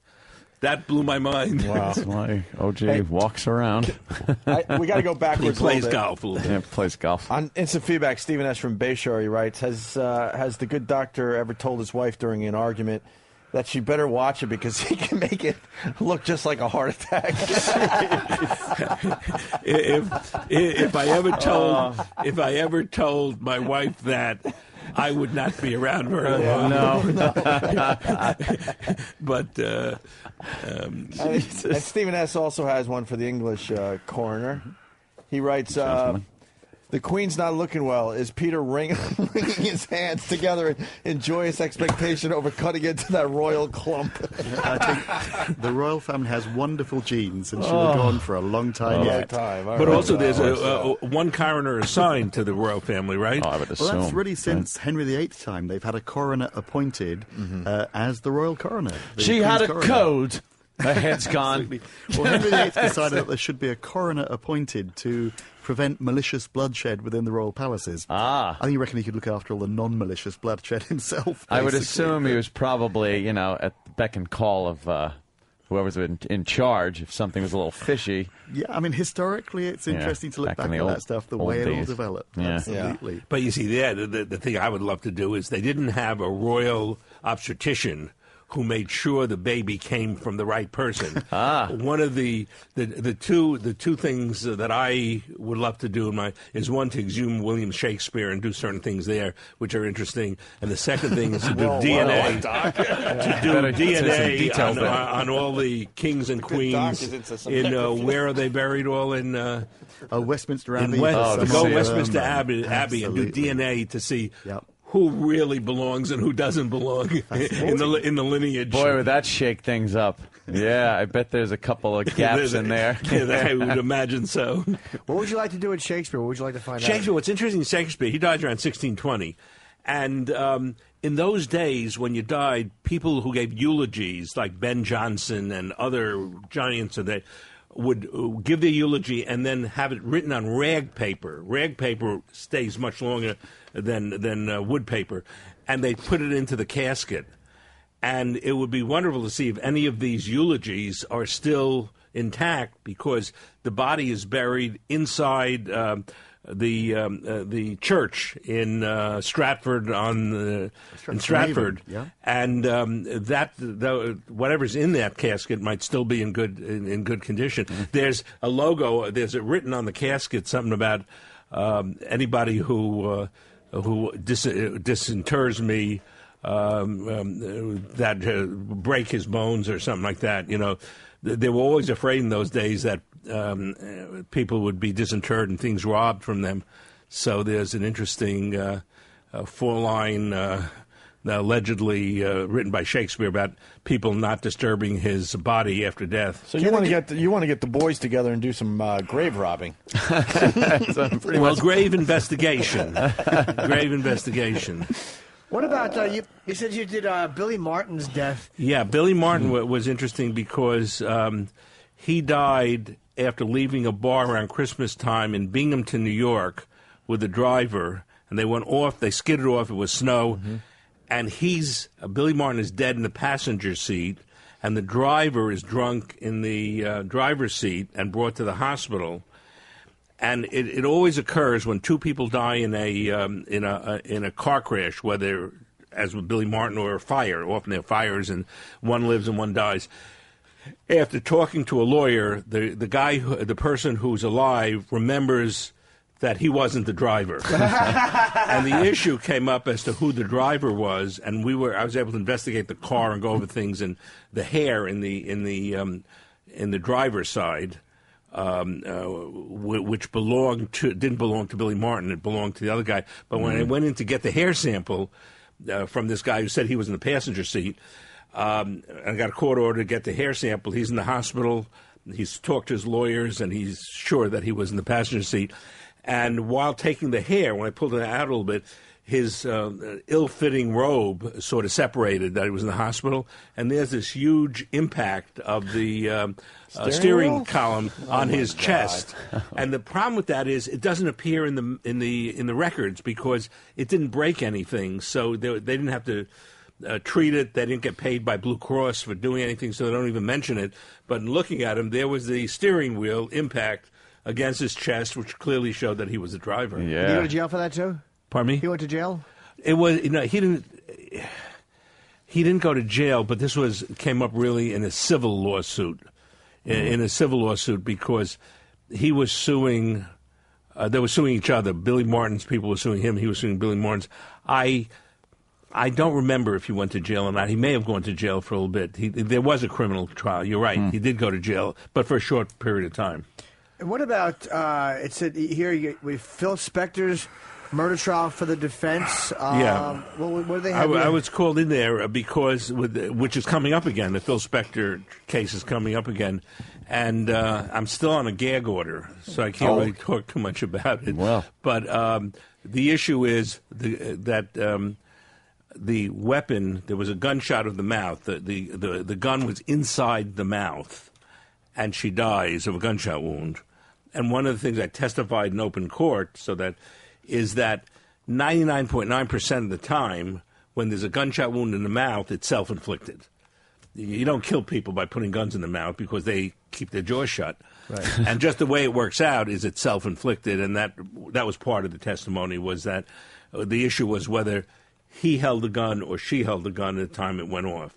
Whose hand was on? It's like Chicago. Whose hand was on the gun? You know. Was there powder burns on her hand at all, or powder? There was a lot of powder in her hands, none on his. Oh, all right. Huh. Yeah, Wow. which is the usual way we tell things. But in Los Angeles, the prosecutor, there was so much publicity about it. They brought a murder. I know they wouldn't settle for anything else except murder one. But idiots. That's so interesting how L.A. just does Terrible that because prosecutors. Terrible. Robert Blake. The Robert Blake case. The Robert Blake case also. I got involved with that a bit because he was in jail for quite a while because of there's no bail because it was he was in hiding and waiting to shoot him. See, there was the death of the wife, plus he was laying in wait was the thing that got him no bail, and the reason that they said he was laying in wait because the gunshot wound was going from the jaw up into the head, an upward angle. So the police thought that meant she was sitting up and he was below the window and shot her. That was the reason there was no bail. The lawyer called up and we talked to the lawyer about it. And I said the thing is, if just because the gun shot is going up, that's how we describe things at the time of the autopsy. But if she saw a gun coming and she leaned to the left, it would still be the same angle, but it'd be horizontal, and it's not laying in wait. And the lawyer for Blake was able to cross-examine the person who did the autopsy, the expert for the prosecution, who agreed that was not laying in wait, that this could have been her reacting to a person she saw with a gun in the hand, and that permitted him to get out and to not be in jail while the trial preparation proceeded. He was acquitted. So, do you think, in your personal opinion, what do you think? I didn't get involved in the rest of the trial. I think that I believe in the American system. I mean, if the jury said not guilty, it really doesn't mean he didn't do it. It means that the prosecution didn't prove it, not prove it. Yeah, they didn't prove it. And I think that the prosecution has a job to prove its case. And the problem is that if we know somebody's guilty and we're going to say that we don't need a trial, we know O.J.'s guilty, we know they're guilty, you're going to have a lot more innocent people in jail. We've got hundreds of actually innocent people who have been serving time, have been on death row and stuff like that. And we have to be careful not to make it easier to convict innocent people. Mm-hmm. And if a couple of guilty people get free, that's the price you have to pay for not getting innocent people. And so that's a delicate balance. So do you think? All right, let's put it this way: you're right about the court system, but do you think when Robert Blake talks to God or St. Peter, there may be an issue? Yes, there could be issues. Well, there could be issues with all of us when we talk to whoever our maker is. And I don't mean to just keep going down the list, but you've been involved in so many interesting things. What exactly is with the Klaus von Bülow? Klaus von Bülow was very interesting because a lot of people think. Do you think that he killed his wife? I don't know. Wasn't she injured once and then killed? Or what was the story with that? She's still alive. Oh, she is still alive. Okay, yeah. She's still alive. Okay. She's alive in a nursing home. This happened back in the 1977 or so, 70, around that time. So that's over 30 years ago, and she's been in coma since, but alive. And the issue with Klaus von Bülow, she was in her mansion out on Newport, Rhode Island, and was found unconscious in her bathroom. and the nurse who took care of her, like Miss Danvers in Rebecca or something, was sure that the husband had injected insulin into her, even though there was no evidence. The evidence was faulty that there was any extra insulin in her body, and she remained in coma. There were 2 episodes, right? The 2 episodes that she lost consciousness. But it turned out that there had been studies done at Presbyterian Hospital in New York City that she had hypoglycemia, that she would drop her glucose very low without any provocation and pass out. And that's probably what happened to her, that a couple days after she was in the hospital, the barbiturate level, the sleeping pill and alcohol came back very high, and enough to cause her to go into coma. But my impression is that when I looked into the case and all, was that once the prosecutor had accused von Bülow of injecting insulin and trying to murder her, the doctors didn't come forth and say, no, she had an overdose of barbiturates and alcohol, which she may have taken herself because she drank a lot of alcohol, took a lot of pills, because they didn't want to get sued for missing the diagnosis. Oh. See, if they had treated her right away for the barbiturate overdose, she may not have gone into coma, into permanent coma. So I think she's in coma, and he underwent 2 trials. First trial, he was found guilty, and then it was overturned. In the second trial, with Dershowitz and Puccio, Tom Puccio, found not guilty. So he's alive and out right now. He's alive and well, and in London, and with children and grandchildren. And she's in a coma for 30 And she's years. in a coma. Do you dream when you're in a coma? Probably not. You probably may dream, but not know it, because that part of her brain is totally atrophied. I mean, it's like the gal down in Florida who Tony was Schiavo?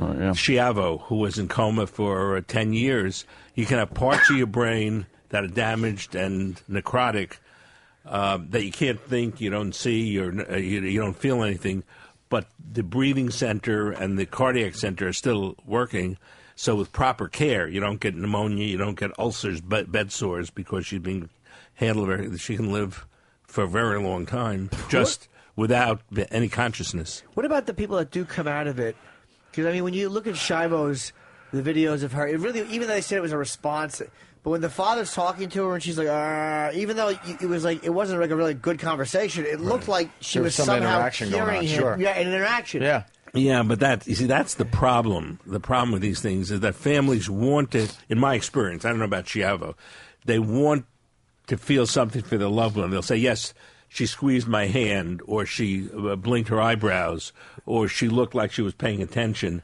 And families want to hear that. They look for that, and it's not always there. Certainly when they did the autopsy on Schiavo and examined the brain, it's not possible that she could have known what was going on from the brain examination. Oh, so they were actually, the ex-husband was right about it. Yeah, the ex-husband turns out he wasn't as likable as the family, and he had a girlfriend and all that, but he was right about her being in coma.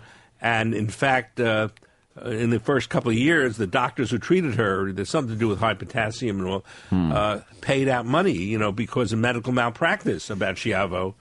And now what they were saying 10 years later is that really it wasn't the medical malpractice, it was the fact that he beat her up. Yeah. Oh, wow. And that turned out not to be true. Wow. So, about Sonny von Bülow. I know very little about comas, but isn't it like a type 1 or type 2 or something like that? Whatever type you're in, you kind of look like you might come out of it someday, but you never will. Is she beyond ever coming out of it? Because people It's called the Nagel. Yeah. Yes, but they're in the Nagel. Yeah. Sonny von Bülow will never come out of it. Occasionally people come out depending on what part of the brain is damaged. And it's amazing today, with all the CAT scans and MRIs and all, one can get a much better idea of which parts of the brain are damaged than was possible, 20, 30 years ago. But it turns out with Sonny von Bülow, she'll never come out of it. Schiavo would never come out of it. Some people are marginal. Why won't they just put her to like kill her? I mean, or just unplug the machines, or 31 years? That becomes a discussion you need to have with God. Yeah, that Little becomes moral question there. a moral issue, and also the issue is she's got enough money to she's got enough money that she's paying for all this nursing care that she gets, and she has a big fortune to do that. The issue becomes more telling when the person is on being paid for by the taxpayers of the city. Like I'm not going to pay for it, but I want the city to pay for my mother's eternal survival in coma, and meanwhile the money that goes to that person doesn't go to kids who have sore throats or rheumatic fever or strep throats and all that stuff. So there's a delicate balance as to how much money society should pay for somebody who's not going to recover, even though the family wants it, and there's no limited budget anymore in medicine. Wow. You just want them all on the slab, don't you? You just want them all. See, the slab, but one of the things we do on the slab, you see, is we try to help the living by finding out what happened. We can try and tell the families what happened. We can tell them if they have any genetic problems to worry about. And we can help society if somebody's done something wrong to punish the wrongdoers also. So the reason we do the autopsies is to help the family bring closure and to help society pursue whatever should be pursued when a death occurs. Are you going to be called in? Very good. Are you going to be called in for the Bigfoot autopsy? Or I saw the photos there. Certainly looks like a raccoon coat or something. But I think I've been involved before with Bigfoot stuff because people. Have you really? Yeah, people used to bring in material hair or something. Hair and blood spots that they saw in the woods to ask us to do serology to look for. I hope you charge them a lot, Doc. No, I found it interesting. We used to do it for free, but it all turned out to be not true. So the little experience I've had with Bigfoot, they ain't no Bigfoot, but we found one in the interesting. dumpster though. There, we got to see what that's all about.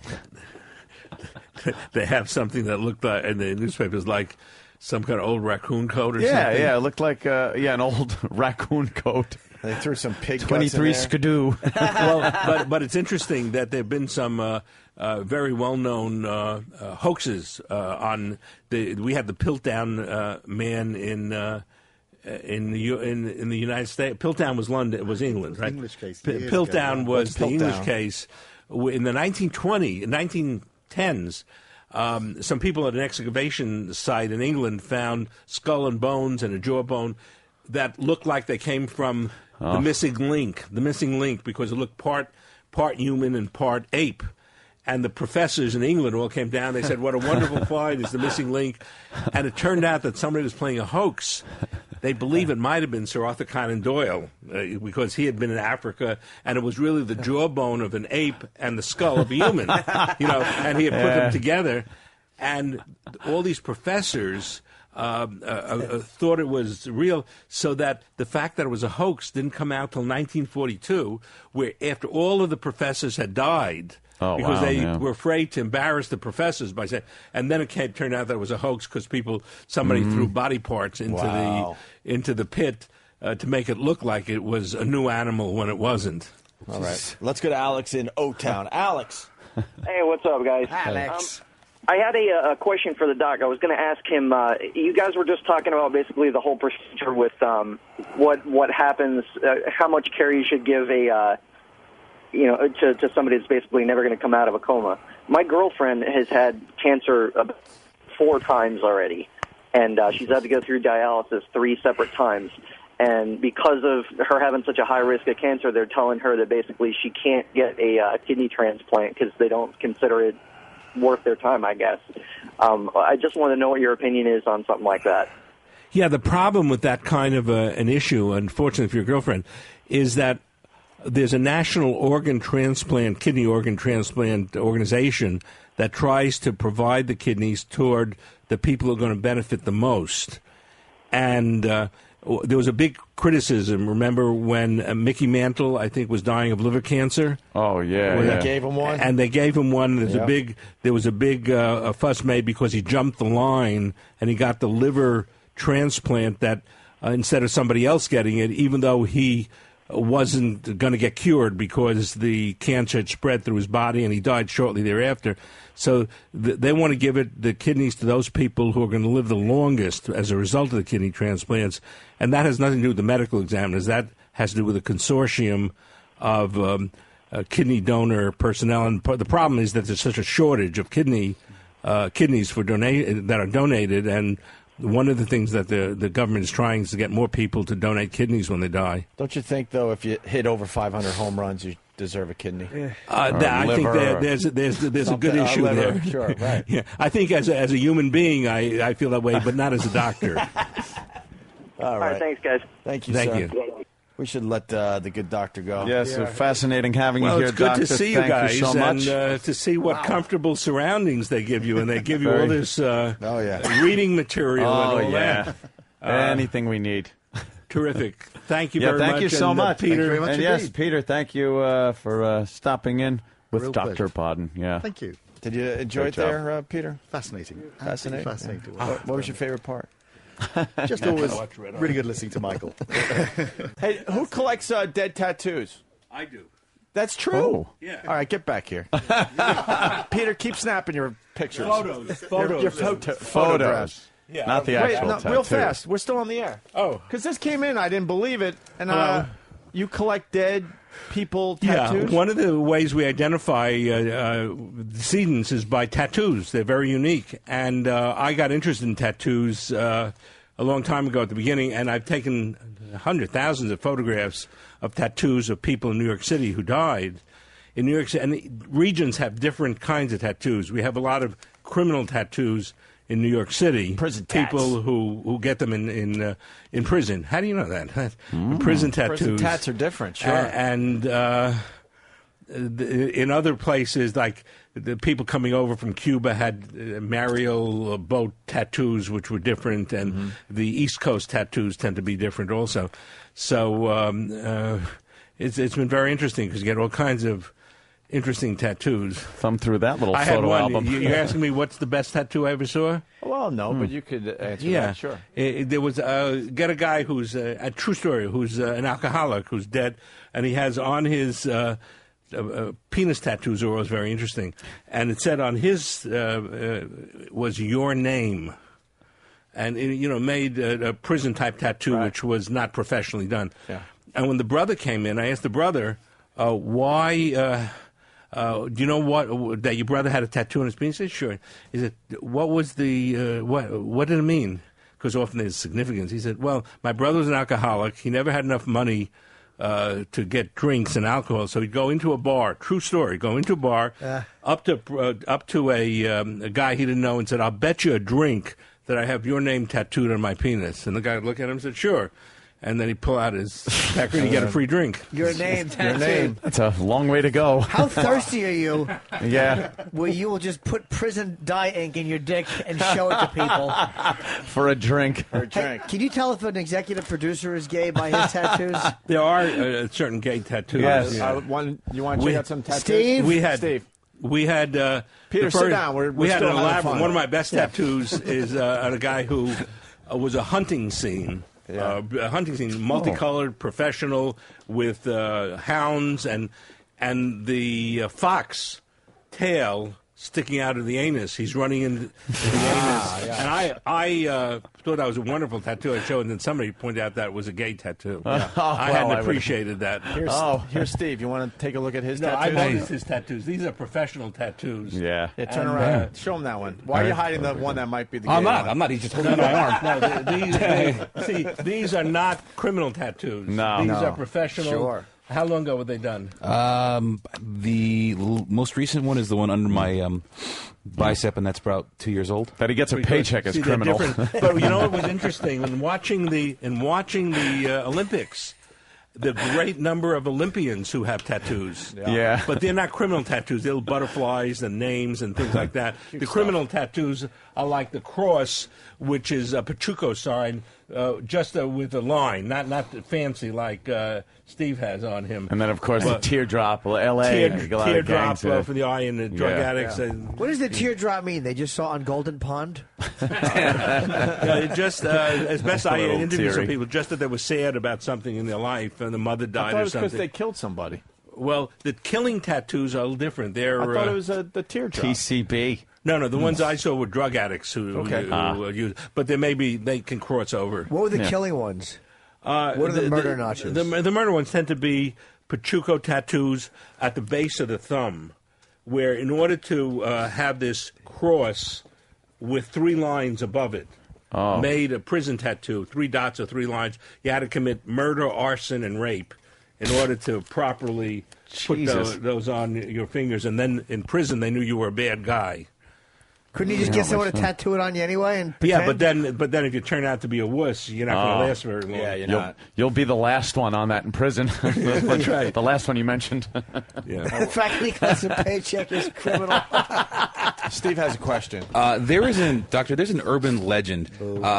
That Foundry Music was a good band. Exactly. That when new bodies come into the morgue, that protocol is to have the anus sewn up. Yeah, of course. No, no, not true. That's not true, Mike. It's not true. Yes. Someone just suggested to you that you have yours, so nothing. No, what is, we do look at the anus because sometimes one can tell if there's been sexual activity in the anus by the shape of the anus, but that doesn't work usually either. Well, but if they don't get sewn up because anything that's just sew 'em inside up? you want it to come out. If they can't tell by the anus, can they just look at the expression on the face? And if it's really sad, they're like, well, maybe. Looks like you can't tell anything from what the face looks like, even though in books they say, well, died happy, died not happy. It's because when we die, all the muscles relax. And we all become sort of faceless, and then depending on what position the body is in, on the left side, on the right side, in the front, will depend how the rigor mortis is going to set in after death. So you can't. Can you do a public service and tell people not to watch their loved ones die? It's not romantic like you see in movies. That's the tough thing. As we talked about earlier, when I started out really in the business of treating living people. Sure. And I was an intern resident at Bellevue Hospital, and the worst thing was watching people die, cancer, heart disease, and you couldn't do anything about it. That's terrifying. That's awful, and the family, it's awful. But once they're dead, and this is what people don't understand about medical examiners, once they're dead, they're out of their pain. And what we do is much less upsetting, doing autopsies, trying to help the living, than watching people die. Right. How about the beheading videos? Did you see any of those? Oof. I saw Saddam Hussein, and I read about the guillotine. That's a quick way of doing away with somebody. But I mean the Al-Zarqawi in the Middle East when they were beheading people with butcher knives. That's awful. That's awful. It seemed like a painful way to go. Like the struggle for it breath. depends how quickly it's done. If you can take a weapon like a guillotine and just strike off the head, that's much faster and probably less painful, actual physical pain, than being shot, in a firing squad or even getting lethal injection. No, this was actually they saw it through the head with just a big butcher knife, and you could hear the guy. No, that's terrible. That's terrible because they saw it through the neck. See, the neck part is about a third of is soft tissue of the neck, and the heart part is the spine, spinal column, and that's where it's hard to cut through. But if you have a person who knows what he's doing. Could you still be conscious as they're trying to hack through the spine part of your neck? Yeah, you can still be conscious until they transect the spinal cord, which takes some doing because you got to cut through tough bone. We saw some awful I know, it's videos. awful. It's an awful situation. Well, Peter's depressed now. Let's stop. Oh, wow. Peter, you're well, yeah, right? he knows. we were all having fun. Yeah, no kidding. Just, Peter, you want more pictures? Cheer you up a little bit? All right. Peter, it's really a thrill for him to take pictures of live people. Bye, Peter. Thanks, guys. See you guys. Mike, Thanks very much All indeed. right. Enjoy your cruise. Thank you. Hopefully you'll find a floater. Drag someone in for you. A man could dream, right? There you go. That. All right, doctors. A big take man, care. Peter? All right. There you go. Very lovely to have them in. They're fun, right? Yeah. Great guests. Oh, they're just a Fun-loving. That death is a hoot. Corners. Christopher Mad Dog Russo, guess what? Listening to the worst of Opie and Anthony. Opie and Anthony. It's the worst of the Opie and Anthony Show. This is Primetime Sam Roberts, and you're about to hear me light up a mic as only I can do on the worst of the Opie and Anthony Show.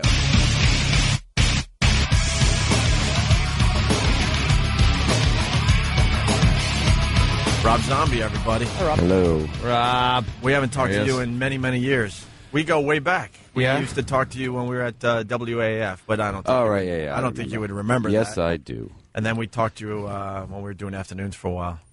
Yeah, it was a while ago though. Yeah, Man. right. We've had a few screw ups since then. Been around, but Shuffled around. Always land on our feet. I'm very jealous of his friendship with Tom Papa. Tom's a Really? comedian. You Yeah. are? Oh, it makes me sick. I want to wreck it because Tom's like the cleanest cut comic. He's like, he tours with Seinfeld. He's like a Letterman guy, and him and Zombie are really close, and it really bugs me. How he did has, that like, a happen? rock How star did you friend. meet Tom Papa? I don't know, but everyone keeps asking me that. And that was like a big topic yesterday too. Like, how would you know Tom Papa?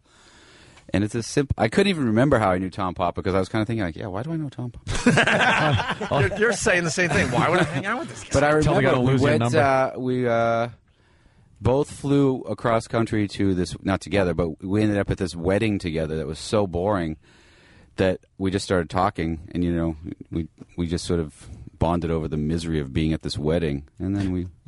It's all it takes sometimes. He's a funny guy. Jimmy. He's a really good comic. I like but funny it guys. bothers me that somebody I'm friends with is friends with a rock star that I like. Well, Jimmy, you being a comic also, you would think that you would have friends like that. You have like Sully from Godsmack. Yes. Is a friend of yours. Yes, he is. Ozzy Osbourne. Has no idea I'm alive. You know. Now Sully's all insulted. You said you don't know any rock stars, so he's like. No, Sully. I'm an Ozzy fan, and I watched him the other night. He did perform at the top of the Hard Rock, and me and Florentine stood for an hour and 20 minutes and waited for him to come out the side door. Really? Like, what's wrong with me? You already Like a kid. I know. You already have pictures with You him. have every single thing you could possibly have of Ozzy. There's nothing, Rob. We got to explain. He has to get pictures with everybody that's famous, and Ozzy especially. He's like an uber fan. He's got multiple photographs with Ozzy. I He's video got with him, audio. He's yes. got. How many do you need? That's what I'm saying. Exactly. I know, Thank I know. you. Going. It's not. Thank you. You're not going to Dude. become friends with him. Yeah, there's nothing that's- else. How many times? Thank you, That's Rob. his fantasy. That is his fantasy. Well, maybe if He we doesn't wound up want on- any friends. This is what I want. But Rob is right. This is what where is this going? Is pretty much what I was saying to myself at 11:30 at night. I'm 39 and I'm waiting for a British alcoholic to walk out so I could just go, "Hi, remember me? I didn't think you would. Take care. God bless." He even has a picture with all of Black Sabbath when they were inducted greatest into the Hall of Sabbath Fame. photo ever, yeah. The Rock and Roll Hall of Fame. But here's what I want from Ozzy. I want Ozzy to one time walk out and I'll go, "Hey," and they'll go, "Hey, Jim," and keep going. That's all I want. It'll never happen. I know. You could be on tour Yeah. with him for a year, and it would, no, he just won't remember. No, it's just how it You've is. given him a new hope, though. He's hoping someday it's like, Jimmy, isn't this a boring wedding? It's so boring. And it's Oh, mine. God, I should've- Yeah, I'm right. She's a whore. Sit down, Oz. Then Tom Papa will come in and C-block you from him, too. I mean, I don't know. Maybe Tom Papa, he'll hang out with you. Yeah, he'll hook you up. Hey, you dude, I'm also, this is another thing makes me very jealous and sick, is that you get to work with Malcolm McDowell, who's one of, my all-time idols, obviously, from Oh, Rock World. yeah. You got it bad, don't you? I'm just an envious little He's like fanboy. Did you, who does he play? Does Malcolm McDowell play the Donald Pleasance part? Yeah, he plays Dr. Oh, Loomis. wow. We're talking about Halloween, obviously. We should get Yeah. everyone up to speed. The remake of Halloween, directed by Rob Zombie. You considering it a remake, or is it a new vision? or is it I don't know. Everything's just a new term for the same thing. It's Yeah. a remake, I guess. There's a lot of new content, so remakes makes it sound like it's like a shot-for-shot redo, which is not. So it's the same story. With Yeah. a lot more backstory and a lot more stuff added. What about, I got to ask you, the Captain Kirk mask? Is that still part of the... Yeah, I mean, that's really the only, if you lose that, The constant, then people yeah. go, well, what the hell is it? It's no, like, we it's went like to a Jason lot of trouble. making a new Friday the 13th with a catcher's mask on or something. You should have it, a William Shatner mask of what he looks like today. Yeah, today it's the Priceline Shatner mask. Right. Age the mask like Shatner aged. Why Halloween? Like, when did you say, all right, this is a movie I just want to redo? Or do? Well, I never thought about it before. It just was one of those opportunities that came up, and somebody offered it to me. And at first, I didn't want to do it. I just thought maybe it was kind of a stupid idea. But I went away and thought about it for a couple months and came up with a way that I thought it could be done. You'd do it differently, and then what the hell? Jumped in on it. Why is it coming out? When it's not coming out Halloween, it's coming out like September, right? Yeah, I don't know. August 31st? August 31st it comes out. I mean, I don't know. That's fine with me. If you come out...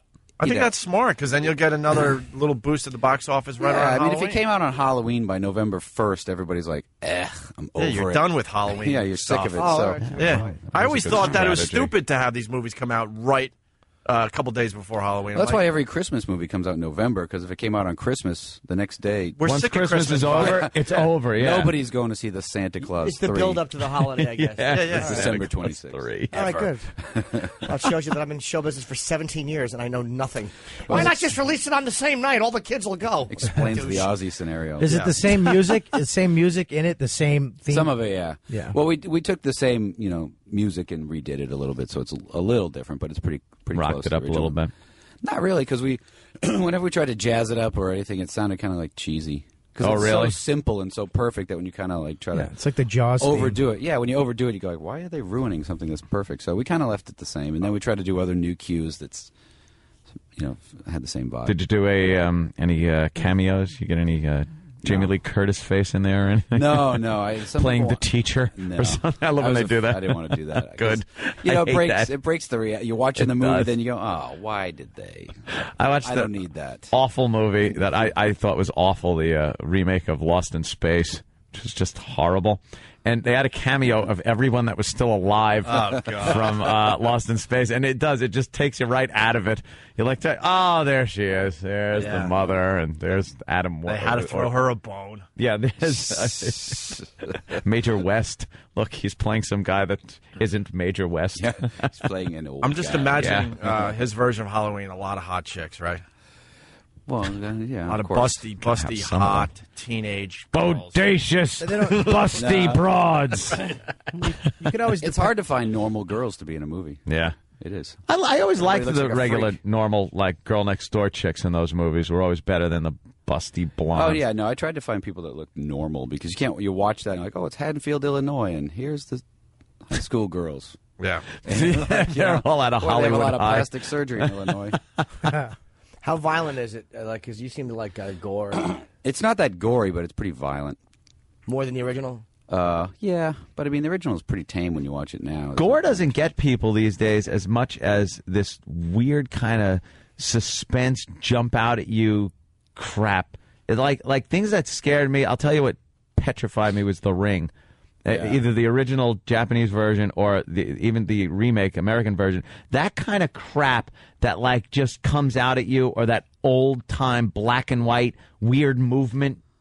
Yeah, I mean gore is not That- scary. No, and if it's too much, it's laughable. yeah, You just people laughing start at- laughing. Yeah, No, I kept that to a minimum, and I just kind of want it to be real, So it's just the actors selling the scares and the suspense.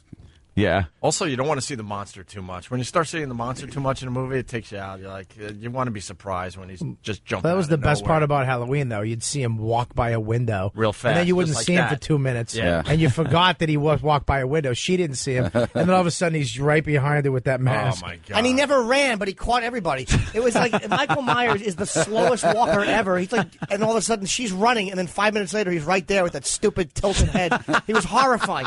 That's how he knows all the shortcuts. Yeah. He runs Yeah, the long that's way, it. he just He's a kinda speed goes- walker. That creepy outfit. Yeah. What scariest film you've ever seen? Would you have to say? Scariest film? I always thought Jaws was the scariest movie I ever saw. That was the only time I ever remember being scared. But I was also in third grade, so. The Exorcist didn't scare you. My girlfriend saw that recently with me. She'd never seen it, and Yeah. then she's like, "No, it was good, but it wasn't scary." I'm like, Nobody ever thinks anything's scary. it's annoying. Yeah. I'll fess up to being petrified at a lot of movies. I can't even take like ads on TV. It's late at night. It's dark. I'm like thumbing through the channels, and then that stupid the Grudge ad came on, Yeah. and I was like, "Goddamn little kids!" And those two girls in The Shining. Every You don't like time them? I cannot look at them way down the hall. That Kubrick shot of them way down the hall. Come play with us, Danny. Whoa! I can't look. The first half of The Shining is just scary as all hell. Yeah. Well, so's the second Absolutely. half. Well, So's the Well, second I- half is scary. second half's more funny. Grady and him in that bathroom scene is a scream. Your son Yes, is attempting to bring an outside party into this situation. I thought the first half was really scary because of the whole transformation of his Correct. character. Yeah, and then he was what he was for the second half, like a complete lunatic. But watching him losing his mind in the middle of this hotel. I like saw he it did. recently, and the way Grady changes in that bathroom, of course, it starts out with, "Oh, let me get that off of you, sir." Let me. And then when he's like, you chopped up your wife and kids, and then Grady knows the jig's up, it's like over, and then he just gets this attitude like, you know what you have to do. Yeah, perhaps a bit more. Needs a talking to. I like a talking to or perhaps a bit more. Either have a chat or chop him into pieces. And the beautiful thing is that Nicholson catches him. He goes, no, you chopped your wife and daughter up, and then you blew your brains out. Like, aha. Yeah. Gotcha. Like Ray's going to go, you're right, I did commit suicide. Let me get the avocado Thanks off for the mentioning jacket. it. That was one of the classics. Hey, we should change gears slightly here. You know how we were talking about Ozzy with Jimmy Norton? Like Yeah. he's an uber fan of Ozzy. Yep. We have an uber fan of Rob Zombie in this room right now. And you met him. Oh, yeah. It's the same thing that you were saying about Jimmy. It's not even a joke. But you don't have an Aussie tattoo, do you? No. This guy has been freaking out about this. This is Sam, our own. And Hello. Yes, again. we've and look, think how he was panicking because my girlfriend had a gallbladder surgery last night, so I was calling up everybody going, look, I might not make it into the show. And when I don't make it into the show, we usually don't do the show because it's kind of awkward and stuff. So this show was almost going to be canceled, and his little heart was going to break if he didn't get to meet you or see you here today. It doesn't we met before. Yeah. We met at Comic-Con, and I remember. Oh, look at wow. that. Unlike the Aussie scenario. Yeah, yeah. Oh, Jimmy. Hello, Jim. Well, it doesn't get Hello, any. Jim. And Sam's then there's someone he knows named Jim behind you. Exactly. Not you. And Sam's not. Move, you're blocking Jim. Yeah, Jim, get this little guy out of the way. In Sam's eyes, though, it doesn't get any bigger than you, Rob. Yep. It's true. Right? That's There's no one absolutely bigger in your no, mind. there What isn't. about Vince McMahon? Yeah, Vince? That's Rob true. Zombie beats Vince McMahon. Wow. It's true. I don't have a Vince McMahon tattoo. Tattoo. Oh, Today's not the one yet. day you don't have a zombie shirt on. He wears zombie It's shirts true. every day. Oh, I went through my whole closet. Have we seen this? You don't want to overdo it. Have we seen his tattoo? Let me see your tattoo. I've never seen it. Where is it? He has to take On his my pants arm. off. Your I don't wanna see arm? it. Yeah. That twig? That's the. You're hiding it behind the mics. Look at that. Do you know what that reminds me of? When Bart Simpson got a tattoo. Yeah. And it was inappropriate because it was a child. But what Did was they- Bart's tattoo? It was something weird. Yeah, it was something weird. Mother, I think. Was it Mother? Oh, it just said moth. A Right. moth. Yeah. Right. Stop. And that's it. Where'd you get the autograph to it? Well, he did an autograph signing when he came out with Educated Horses at in Times Square. Yeah. And So- I signed with a tattoo gun. Now that's permanent. Separates the real fan. Oh, boy, we're going to be here a while. It's been 10 hours, and he's only on the second person.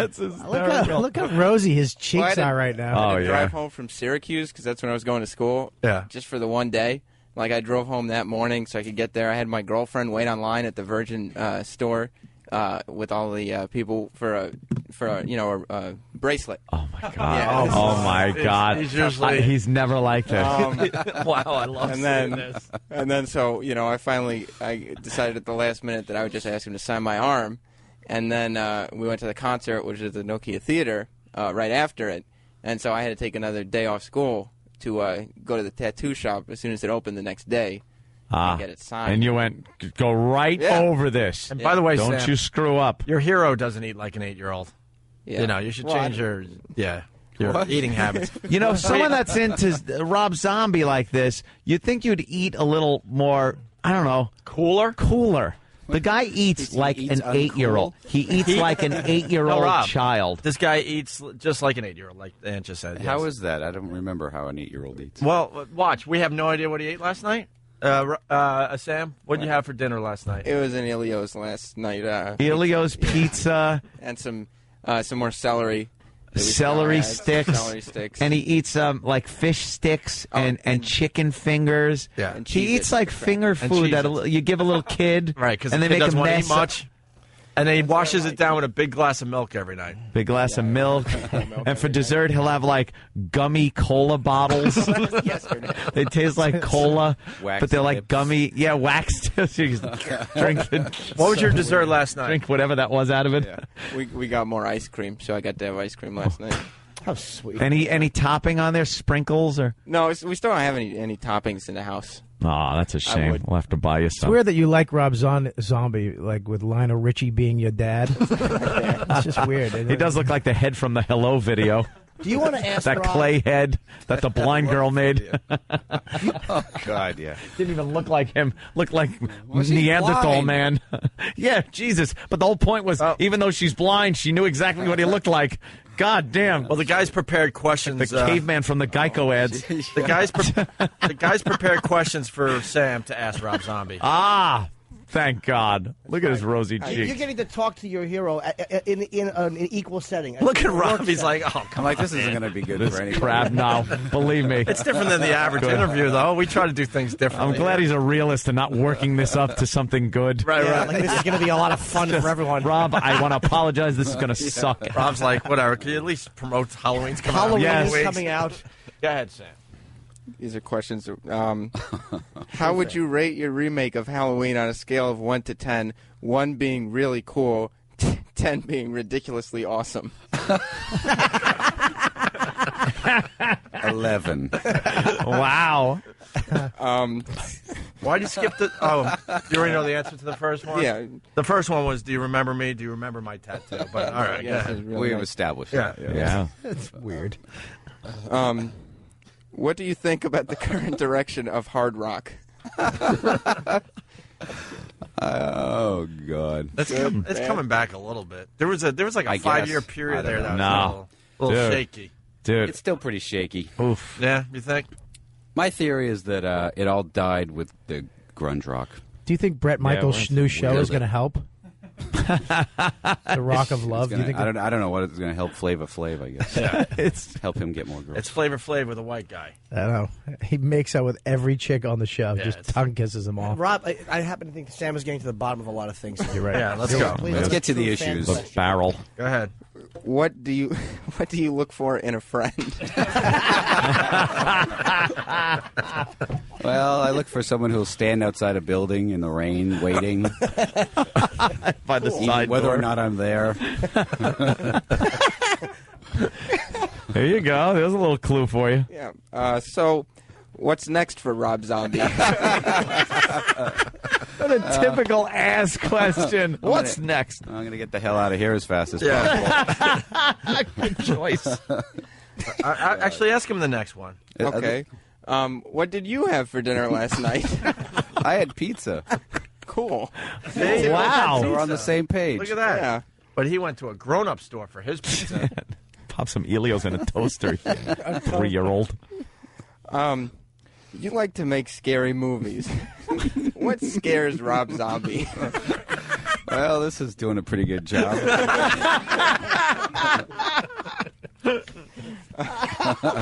I want an honest answer. That small desk that separates everyone. All right, go to the last question so we can get him out of here. Okay. He's a very busy man. Yeah. Would you have been as successful if your name was Rob Vampire? That's not mine. And he goes, not mine. Not mine. Not my question. I want to still Sam remain is cool. shaking. I've never seen you nervous. This is little. Sam, hold your hand out straight. Oh my! Wow. Wow. You are a mess. I tried to take when I went to Comic-Con in the press room, I tried to take a picture with my iPhone, but it's hardly, you can't even tell because it's completely blurred. We'll get a real picture Well, hopefully for you. luckily my And girlfriend was there with a real You're doing some camera. kind of tapping thing with your leg, too, I'm noticing. This is my one, I told Thin, this is my one vulnerability. This is it. That's his weakness. He's holding on to the counter. Kryptonite. You are his kryptonite. Wait, Yeah. walk out from there. 'Cause you're... Someone catch him if he falls. Yeah, look at him. He's so vulnerable. He's so vulnerable right now. And what happened? Poor Did you get boy. your picture today? Yes, I did. And what happened? Well, yeah, I asked him him. shake. He's got to lean on something. He's very uncomfortable. Oh, is he uncomfortable? I This is asked him if great. he'd be so kind to sign the other 2 pictures I had with him, and then asked him to sign the 3rd one. At which point he asked if there was anything we were doing in this picture that would make it different from the 2 pictures. Good for you. Good for you, Rob. Jeez, what an ass. Well, let's get the pictures. We'll compare. Yeah. Yeah. Where are they? Is there anything you want to ask Rob that you really Great. want to know? Yeah, one last question because we have to take a break here. Like your own. Yeah, sure. What creatively did you get to do differently as a solo artist that you didn't get to do when you left White Zombie? Oh. As the lead singer of White Zombie. Truthfully, I creatively sort of stayed the same. I just didn't have to argue with everybody anymore. Makes sense. That's, you know. How did you get all that dust off of you? You used to be very dusty. Little mini vac. Remember that time? That was awesome. Hey, this is Rob Zombie, and you're listening to the worst of Opie and Anthony. Opie and Anthony. Opie and Anthony. It was awful. Worthless. They're the worst. Just screaming every racial epithet you can think of. An abomination. It's the worst of the Opie and Anthony show. We got this chick, Melissa Pickett. She can't hear us right now. She's an ecotherapist. We were turned on to her by watching Bullshit. I saw it. Oh, you saw? Oh, I saw this episode. Yeah. Oh, that's right. You were in that day. I'm sorry. I know exactly who you're talking about. So we're going to lead her on a little bit and you know, say we're really into Get what she's into doing. it, and we saw and really into. And we're hoping for maybe a good Ramone. Possibly, yeah. Maybe a little bit of interrupting interviewer. Or you know. maybe some serious phone calls from the listeners. All Yeah, right, but be smart, folks. Game on. Let's say hi to Melissa Pickett. We'll get her on. You got her? Yeah, we really want to talk to Melissa. Melissa, are you there? I am. Here I am. Hey, Melissa Pickett. Thanks for calling the Greg and Tony Show. How are you? I'm great. Good. We were turned on to you because we saw you on that Bull. Well, we can't say the word Dookie. No. The Bull S show that Penn and Teller do on Showtime. And we were fascinated by what you offer. And we felt they kind of gave you a bum rap. Comment? No, I don't feel that way. Okay. I actually did watch the show, in fact, just yesterday. Yeah. And found it humorous. Yeah. The subject matter, you know, the final place that they came to in the show was they couldn't dispute or affirm humans' impact on the planet. Exactly. One way or another. That's what I noticed too, and I think they were making light of the work that you're doing, which I think is fantastic. Helping people in such a way was a very noble thing.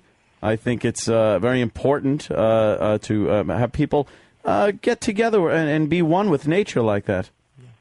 Well, you know, I first came to the work that I'm doing and the focus of this because I had people coming in to see me. And they were complaining of all different kinds of symptoms. And as I began working with them to try to help them figure it out, Yes. it became apparent that root issue was their concern for nature, the environment, and the world. this was actually affecting them physically. It can affect them in many different ways. That's quite amazing. That just this, and is it a guilt thing? Eco guilt, I think you call it. Eco guilt, is that a?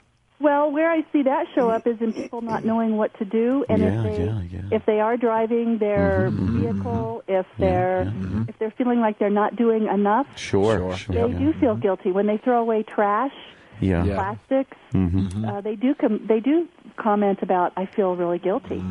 I feel bad. I don't know what I can be doing, and it's really important not to go to a place of helplessness.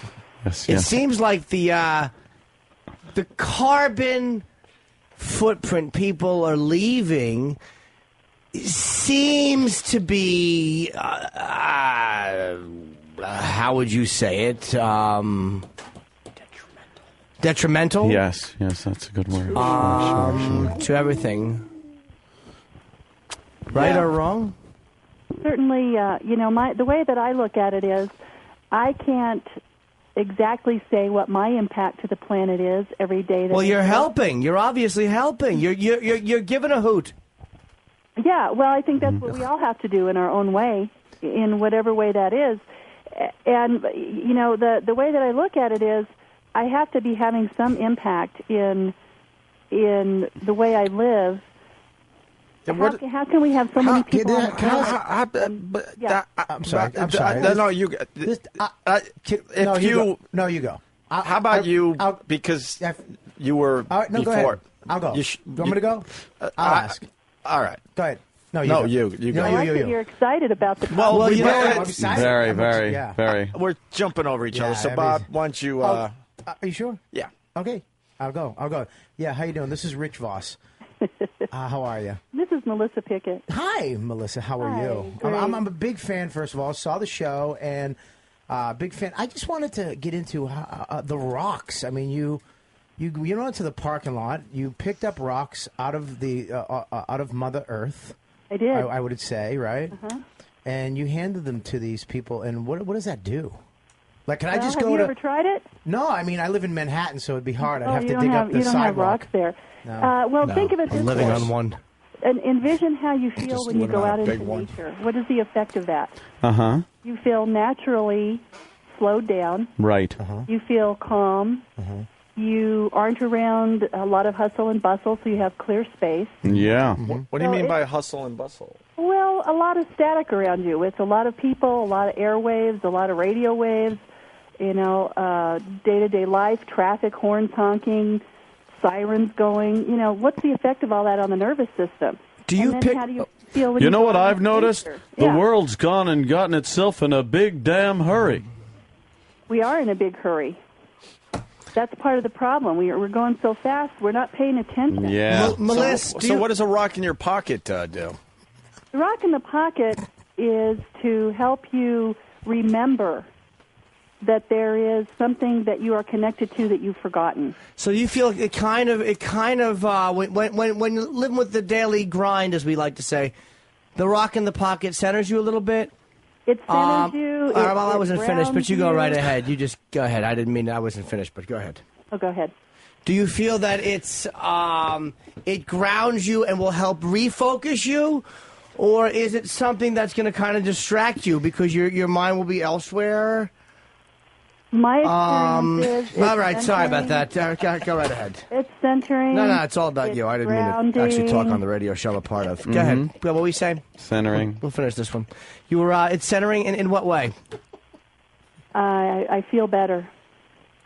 That's Really? the best way to say it. I just feel better.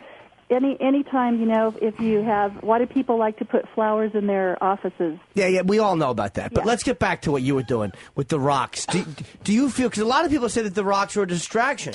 I've heard that argument made where, as you say, they're centering, and I've heard other people say they're a distraction, and they remove your focus because they put your mind in a place where you're not focused on the task at hand. I've heard that. Well, But I mean, in all a way right, go it's ahead. kind I'm of sorry. Whatever you want to say, you go right ahead. Maybe we should just give you the mic. Okay.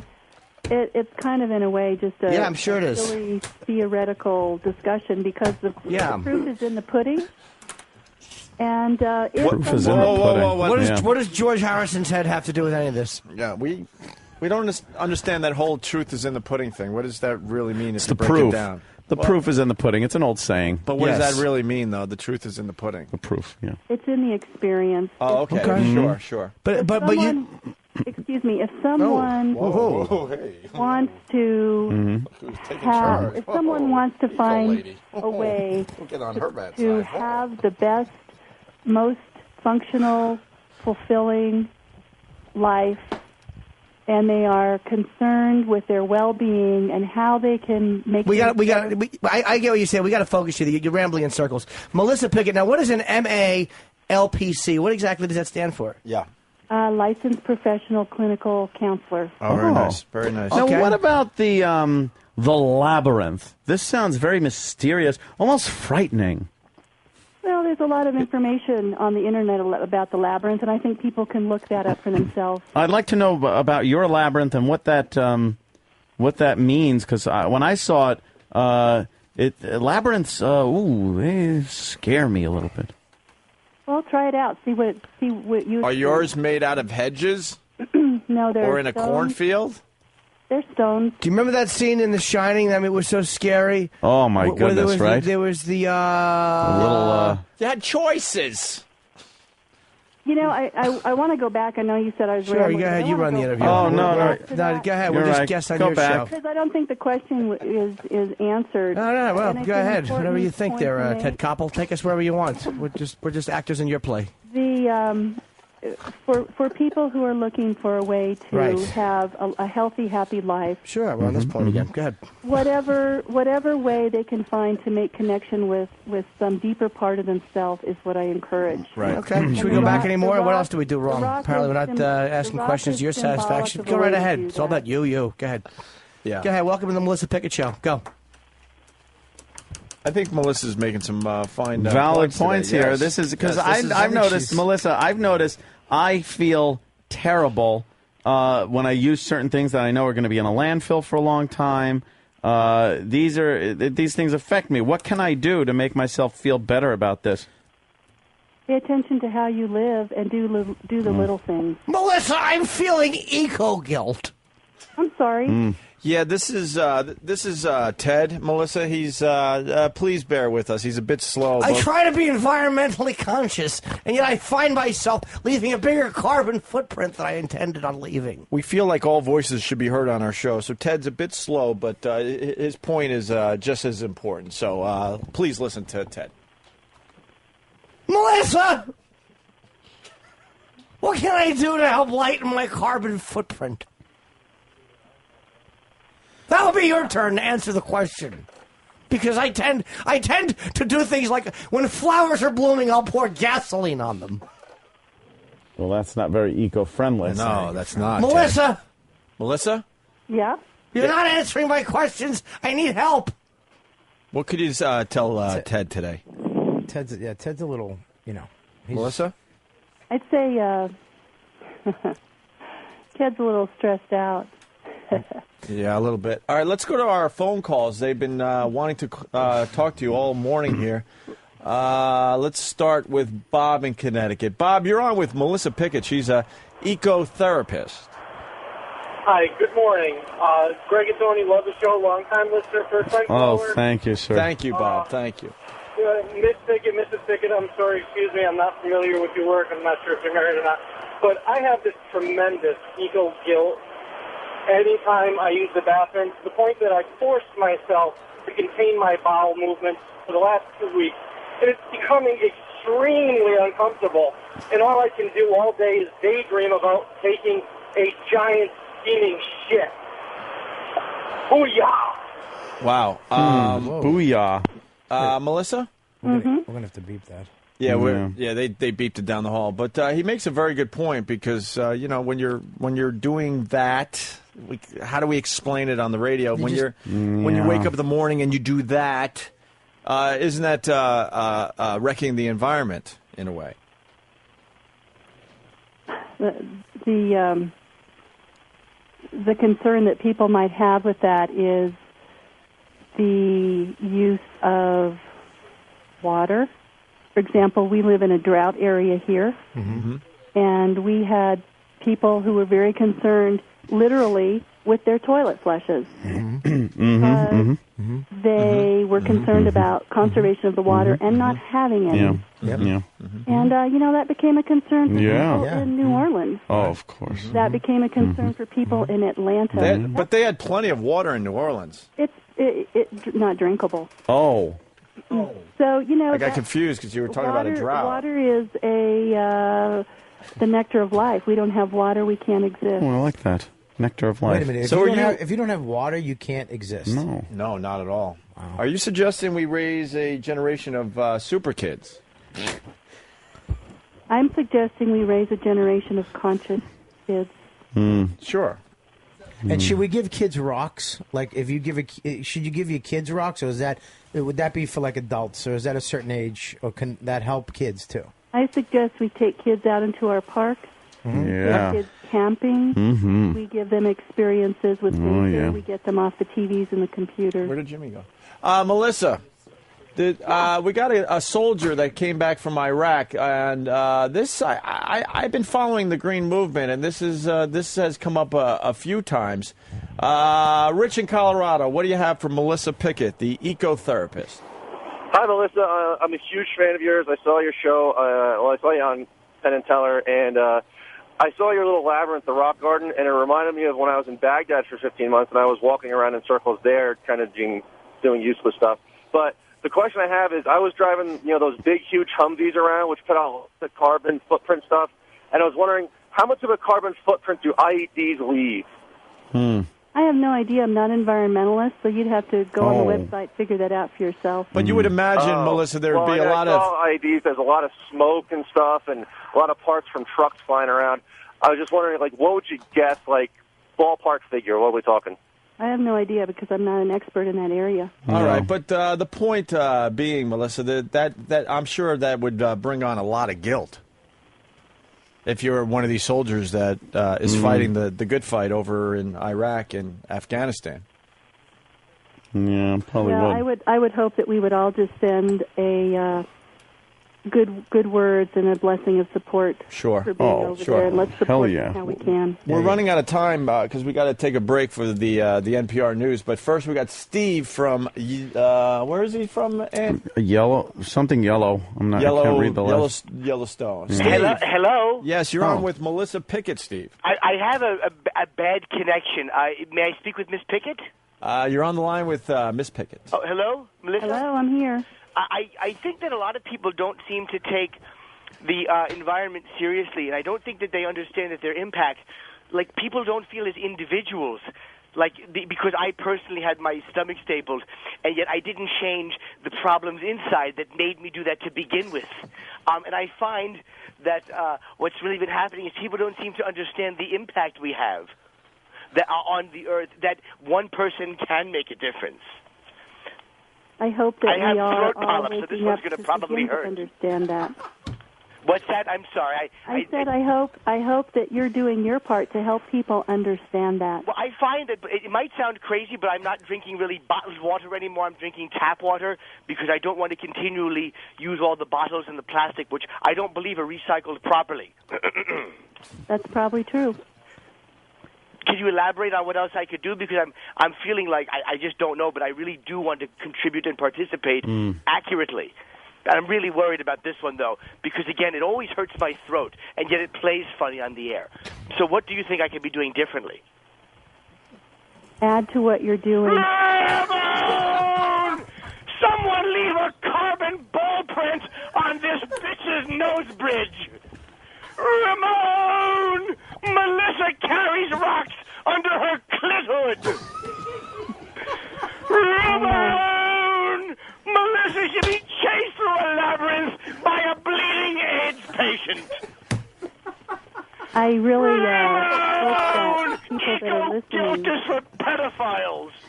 I hope that people that are listening will allow, in whatever way that they can, to know that they can make a difference. Ramon! Melissa Pickett eats dirty asshole. Are you finished? Yes, that's all I wanted to say. But I really do want to know what you think I might be doing better to help the environment. Oh my goodness! It never fails. The caller gets through, and She didn't answer my question. we couldn't cut it off quickly enough. I'm so sorry, Melissa. That sometimes these callers get through and they just want to make jokes. No need to apologize. Let's allow that anyone listening to this show, in their heart of hearts, make their own decision about what's happening out there, how it's affecting them, and let them know that Goddamn rich cunt! we're all human and we're all sharing in the world together. Goddamn rich cunt! Yeah, I hear you. It makes good sense. It sure does, Melissa.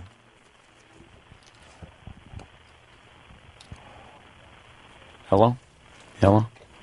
Yeah. You're right? Okay. Wasn't sure if you were Any other questions still or there. any other callers?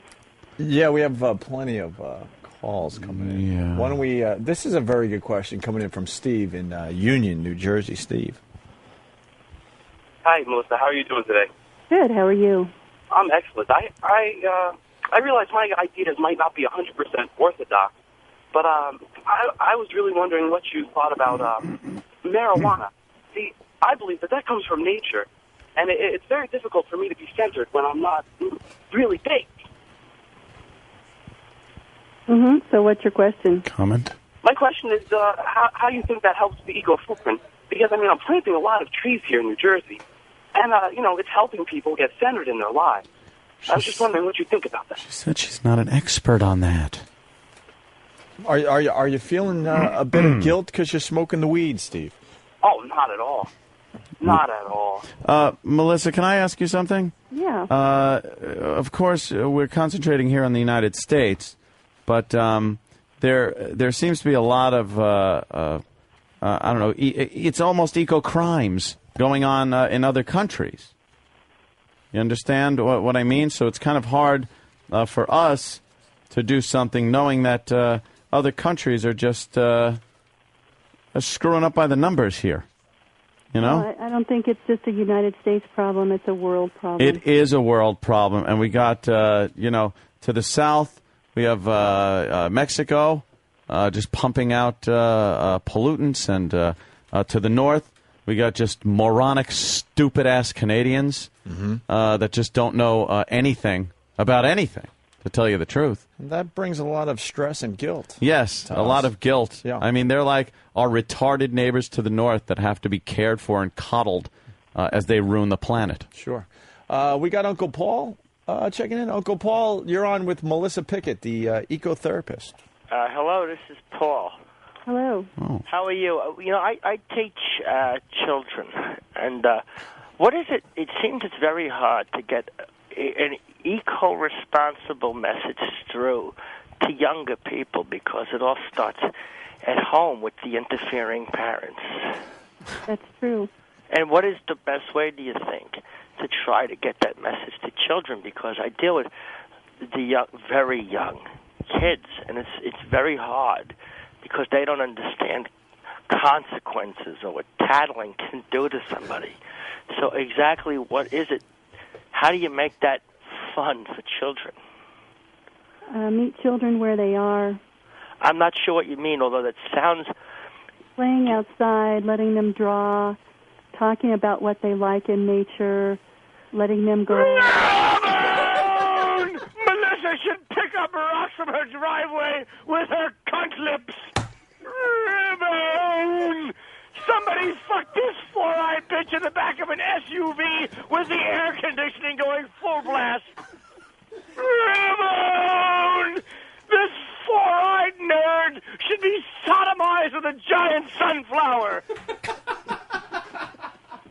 I want to go back to the comment. Oh, my God. Melissa should carry bottled water in her pussy. Who is letting this caller get through? I don't know this how is outrageous. Our screener really needs I want to. to go back to the comment about the Canadians. Yeah, because it really seems very hard to get that message across because they keep telling you, tell them this is going to get me in a lot of trouble.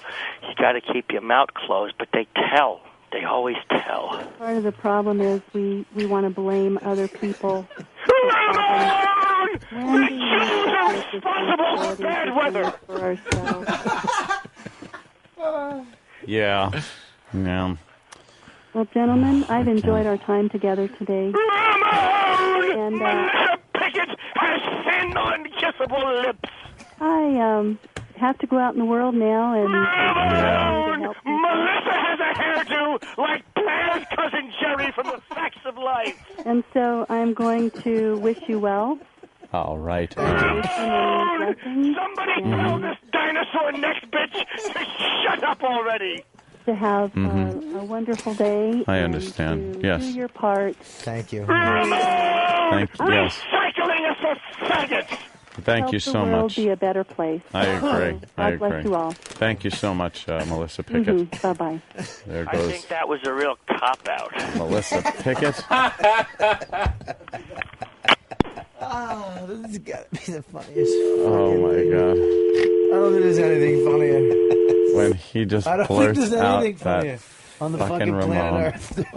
I don't think there's anything fucking funnier. What the fuck, Jimmy? Hey, this is Penn Jillette of Penn and Teller, and you're listening to the worst of Opie and Anthony. When you see a lake, you think picnics, and I see a largemouth up on that log.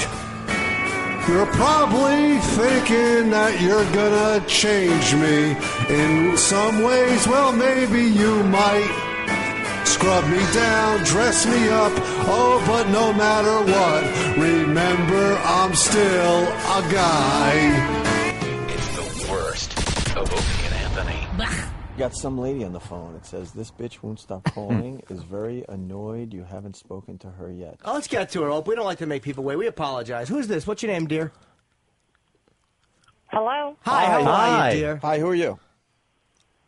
Maria. Hi, Maria. What's Hi, going Maria. on? What can we do for you today? I heard you've been calling for the last hour or so. Actually, it's been 2 hours. Oh, my no, goodness. what's the matter? It's been What 2 can we do to hours. help you? All right. Only one of you at a time, please. Oh, I have I'm three sorry. things to say. Okay. Okay. Number one, Jimmy. Yeah. You're sexually confused. Why, Maria? All you ever talk about is dicks and ass. What's confusing about that? He's got a point. Point taken. Yeah. Maybe that's all you ever want. No, that's not true, Maria, because I don't know how to say this respectfully, but I do talk about big tits and big fat. Hold on, I didn't, That's true. dear, I didn't finish, dear. It's true. I do talk about big fat meaty cunts. Yeah, my pal Jimmy's a slit man. Yeah. Oh, okay. So now he wants dick, ass, and fat women. Well, I don't want fat women. No, I didn't say it. Don't. You're putting words in my mouth. And Well, I can only now- in yours. Well, now you also said you had other things to address. Let's Yes, sir. So hear I'll that go. too. What's next? Tell him to shut up a second. Oh, what? Jimmy. Whoa. Jimmy, I sense, shut up. Hold on. No, does this fat pig have a problem with me? Yeah, do you have a problem with Jimmy? Let's get this in the open here. That's why I want to know if Now, the other Jimmy, ones concern you too. Jimmy, we love you. I have to tape everything that's ever on air that you're on. All right. Oh. Does the fact that you have a drinking problem make that difficult? God, I wish I did. Okay. Then I would be happy. What's number two? What's number two? What's number two? Oh, boy. Okay, number two is you guys were doing the thing about Obama and McCain this morning. Yeah. Well, there's a thing on, if you go under secretpants.net, that they took 30 quotes from all the Batman shows from the 60s and 30 quotes from President Bush This is old already. and asked people who said this quote. Right. Batman or Bush, we know. I would. I like the way she explains it. Though, 'cause And she does it slow. number so you can three. understand it. Deliberate, yes. Yeah, I you like doze the way off, she- you can nap. Number Make three. oatmeal, Number come back. three. Is for my husband, Arthur, Ugh. to get my XM Arthur. Radio 6 for my car. What's the matter with your XM in your car? Don't you hate Arthur's wife? You fucking cunt. Oh, he drives truck. He's in a shitload. Bitumen. No. Run over my wife, Bitumen, please. This moose must have really pissed you off. All right. She's Hopefully such a you'll- fucking pig. I'd rather fuck Liza Minnelli. Hopefully you'll wind up like Dudley, too. Like good old Arthur. Club-footed Yeah. and pudding-headed. With a hat full of mashed potatoes. A fucking top hat full of fucking mashed potatoes. Jimmy, you like those too, huh? Yes. I'm gay and I No. I like potatoes. Mine, and I don't have mine. Show back. me how you suck a guy's cock. The last time I'm going to ask you. Nice, right? You Slowly. ever suck a guy's cock? She's answering. Tell him slowly. Do you put mustard on it and pretend it's a big hot dog? Show me with your mouth. I'm saying. Show me with your mouth. What? He is obsessed with cocks and asses. Shut your goddamn pie hole! Ooh. Fancy talk! I did not make a Fancy new talk friend, for did a I? whore! Did she say the third one? I don't remember if she said the third one. Oh, come on. Tell him lighten up. What's the Yeah, third she needs one? her XM unit fixed. Oh. Bobby. What's the matter? She stuck around for 2 hours for this. Let me tell you something. You are perhaps the most boring fucking caller we've ever had. Do you understand what? Yeah, and it's not just me saying that. Everybody on Pal Talk Instant Feedback, everything else, is just bashing you as a waste of time, boring cunt who just fucking. What I'm just reading. I'm paraphrasing. Jesus, Anthony. But that's what the people are. The people have spoken. I find her endearing. The people have spoken. I don't. And why? What? Why am I boring? Because you're boring everybody. You're not. what you're saying isn't interesting. The tone you're saying, the cadence you're speaking in, everything about you, the way you talk is fucking boring. You fucking boring. When you talk, I see a little cartoon bubble above your head. There's a bunch of Z's in it. Z. And it's not even in a talk bubble. It's a little cloudy think bubble. Yeah, that's what I meant. Really? You're boring. If you don't Do you hang bore on- Arthur, your husband? We're going to have to go home early because of you, because When now is- we need to sleep. When was the last time Arthur gave you a little sticking of some dickin'? That's right. When Comment? the duty comes out. Come on, I please. bet she's good at parties, though, like her other friends. She probably holds court when her girlfriends come Oh, over. I bet. But she's just the Talking. talk of the town. What, like Why Rita? don't you answer the questions that wouldn't be as boring? When was the last time your husband Arthur gave you some dick? Where the duty comes Oh, last night. Last night? Oh, yeah. Really? How long have you been married? 13 years. Oh, yeah. How many kids you got? 2? One. One kid. Why don't you like me? One that's handicapped. What's wrong? What's wrong? Here's the problem. Hold Let's. on. Can we guess? No, guys. Guys, stop. Seriously. No, it's very You know, serious. if you Can we take play on a 20 handicapped afflictions? kid- Yeah, can we guess? Could we guess what kind of? Can we try to guess? What's wrong? Sure, go for it. No, We'll do 20 questions. All right, let's guess. Yes or no questions. Okay? Yes. Is it mental? What do you mean by mental? It's a yes or no Above the question. neck. Is it a mental handicap? All Okay, right. yes. All right. Does your kid look like a lot of other kids? No. No. What was your favorite beverage during pregnancy? Iced tea. Okay. Iced tea. Okay. All right. Does it Do- affect your And kid's no, it ability was to? not Long Island. Okay. Hold on, we got a Does question. it affect his ability to play ping pong? Good question. Yes. Okay. Does your- yes. does Wait, how old's the It's kid? actually fun, and I really thought I'd hate you. How old is the kid? She's 11. Oh, she. Okay, so she's 11. Can I got a question. unless Okay, you're ask ready a yet? question. No, go ahead. Is your daughter still wearing the same pair of shoes for the last 11 years? No. No. But for the first 12 months, yes. Do you sometimes wish you had fallen down the stairs? No. Okay. Bob, you had a Not question? bad. Yeah, I was just. Does your daughter eat like a horse? And he means Yeah, grass in the just front like yard. What? What Yeah. about the front yard? For her birthday party, do you put a candle in a pile of lead paint chips? No, but that's a really good idea. All right, so it's mental handicap, IQ of 70 or below. No, say what? Actually, we don't know. Okay, so Oh no! Oh boy! oh boy. You want the prize now? No, No. When No, we're when guessing. When you guys are taking family photos, is she all the way at the end so you could crop her out? No, but that's sad. That is sad. What is that? Opie, Does she? come Does, on. Put it this way. let me ask you a here's question. one Let for me you. just ask a question. Does she have a really long tongue? No. Okay, what do you want to say, Maria? Actually, Give us a hint. okay. Here's a hint. It's the opposite of up syndrome. No. Does it rhyme with No. schnautism? Okay, I got one for you. All right. Okay. Technically, she's undiagnosed. Oh. Oh, we have a question from a listener. Is her spine shaped like the Superman logo? No, I wish. I wish it was. I know what she's got. Yeah. I know what Okay. she's got. Daughter of retarditis. Oh, Jimmy, that runs in your family. Oh! She got me good. Someone quick, pop out their cock. I'm rubber, you're glue. First the potatoes dig, then this. Oh no! I know. Damn. All right. What stupid thing is wrong with your daughter? What is it? Yeah, hold really, on. That's stupid. No, what is come it? on, more questions. No, we really want to know the answer now. Yeah. What's wrong with your? On visual inspection, just looking, can you tell that there's a mental handicap? No. No. Oh, Does it? No.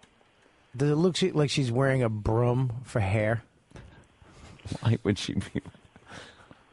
I wish. Does her bangs just go straight across the front? Oh wait, No, I wish. Undiagnosed. What is that? Then she's fine. All right, what's wrong with her? Like, what could you tell us? Okay, well, first off, my daughter's 11. She's given 4 times to Locks of Love. Do you know what that is? Yeah, yes. hair. What? That's where they cut the hair off and send it to little cancer kids. Which is 47 inches. My Well, daughter's 54 inches tall. I'm saying that she's very. That's very sweet. But what does she have? Okay, cerebral palsy is a dump all What? for what they don't know what a kid has. Oh, so they just say CP. You got it. That's not funny. Now, flush Jimmy with it. It's not funny. How did you see that jerk? What were you saying about me? You threw me into the mix again. Yeah. Oh, no. What's the matter? You don't like me. I'm trying not to laugh really, really effing hard right now. How come you don't like me? Oh, yeah. How come you don't like me? Jimmy, I have not liked you since I saw you on everything on TV and heard you. Why? But she's obsessed with you. Yeah, you know what? Why don't you like me? Let's be honest. This broad is called before, by the way. Yeah, I know. I can She's. tell. Are you fat? And then there's no shame in it. When have I told before? What's that? It doesn't matter When if you I- have or not. It's irrelevant. Are you fat or no? Because I bag on fat women and they take me wrong sometimes. Mm-hmm. God, I wish I was. You keep saying that. 5'9", 150 pounds. Would you, so what's the problem with me? Why don't you like me? 5'9", 150. It's a lot. You're a big girl. You're a big girl. Yeah, I am. Jesus Christ. I can palm a basketball. Thank you very much. Can you? Good. What? Your kid's head? God, I wish. I wish I had You that. keep saying that. God, I Stop wish. saying God, I wish. That's a crutch. She's an excellent improver. Yes. Always go with it. Wonderful. Keep saying the same thing.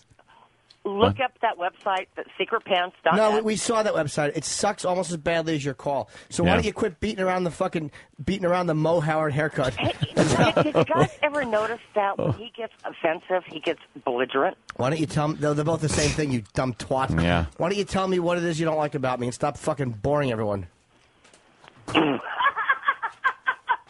I gotta go. Wow. Wow, that was the sonogram picture reaction. Oh. I'm sorry, it's true. What is true? When you get pissed off, you get belligerent. Yeah, so what? It's a non-point. You really have to go, Bobby? Yeah, I got a dentist. I really. Hey, I was supposed to go around 10 minutes ago. I wanted to. They got a clean cum out of your teeth? See, another dick reference. Yeah, see? Yes, Bob's going to the dentist to have them strengthened. Anthony, dear. Yeah. I really want to If stay you for could what's please about tell to my happen. husband to get my XM for my Hold on. car fixed. Not until you I'd explain really why you don't appreciate like me. You have to explain why you don't like me. Because Bob is going Yeah. to have little hairs put on his teeth to make it easier to eat in the ocean. Actually, I'd rather keep Anthony in suspense. No, it's not going to happen. Yeah, I'm asking you. I'm- no one cares. Anthony, I can't be I'm kept the in only one who suspense. has interest in you right I now. have to get my No. teeth fixed, Jimmy, So because is I this- don't mush my food on my Okay, palate. Jimmy in suspense. As soon as this show ends, Anthony's not even going to remember you called. Yes. Yeah. You're very forgettable. Oh, that's cool because that's fine with me because guess what? So are you. Then why do you keep Wow. calling, you silly pig? Stop calling. I wasn't calling to talk to you. Yes, you were. There was nothing you'd love more than for me to park my fucking caddy and me to let you take my dick down to the root. Who are you kidding? That's exactly I'm what you sorry, want. I'm not a man. No, you sound like a man. You're a fucking woman, and you need to be fucking fucked properly. Your husband's on the road, probably blowing guys through glory holes. Jesus, Jimmy. That's what Arthur's doing. Just don't come in that busted baby maker of hers. I don't know what'll come out. That fucking womb, it's like the house from Lost. Why, he gets so belligerent when he gets You Oh, said that doesn't he? already. I agree with you 100%. Maria, you just languish in redundancy. Say something different. Jimmy, Yes. quit talking about dicks and asses. You said that already. Yes, keep it going. You're doing wonderfully. I love this girl's improv. You say the same thing over and over. You Easy make there, no real Bobby. points. No wonder your husband Really? hates your And guts. So, Jim, Your so husband do you. hates you. Your What's husband the hates you. point? You're calling me. I don't care about you. I didn't call you. Yes, you did. I called Opie and Anthony. I'm right here, baby. He's part of You're the talking to show. me. Exactly. It's Opie, Anthony, and Right, Jimmy. We just don't have enough room on the What's that? cardboard. Right? I didn't say I'm calling Jimmy Norton. Doesn't matter. Personally. The phone screener hated you. He said this pig keeps calling. You're a fucking attention whore. You need to connect somehow.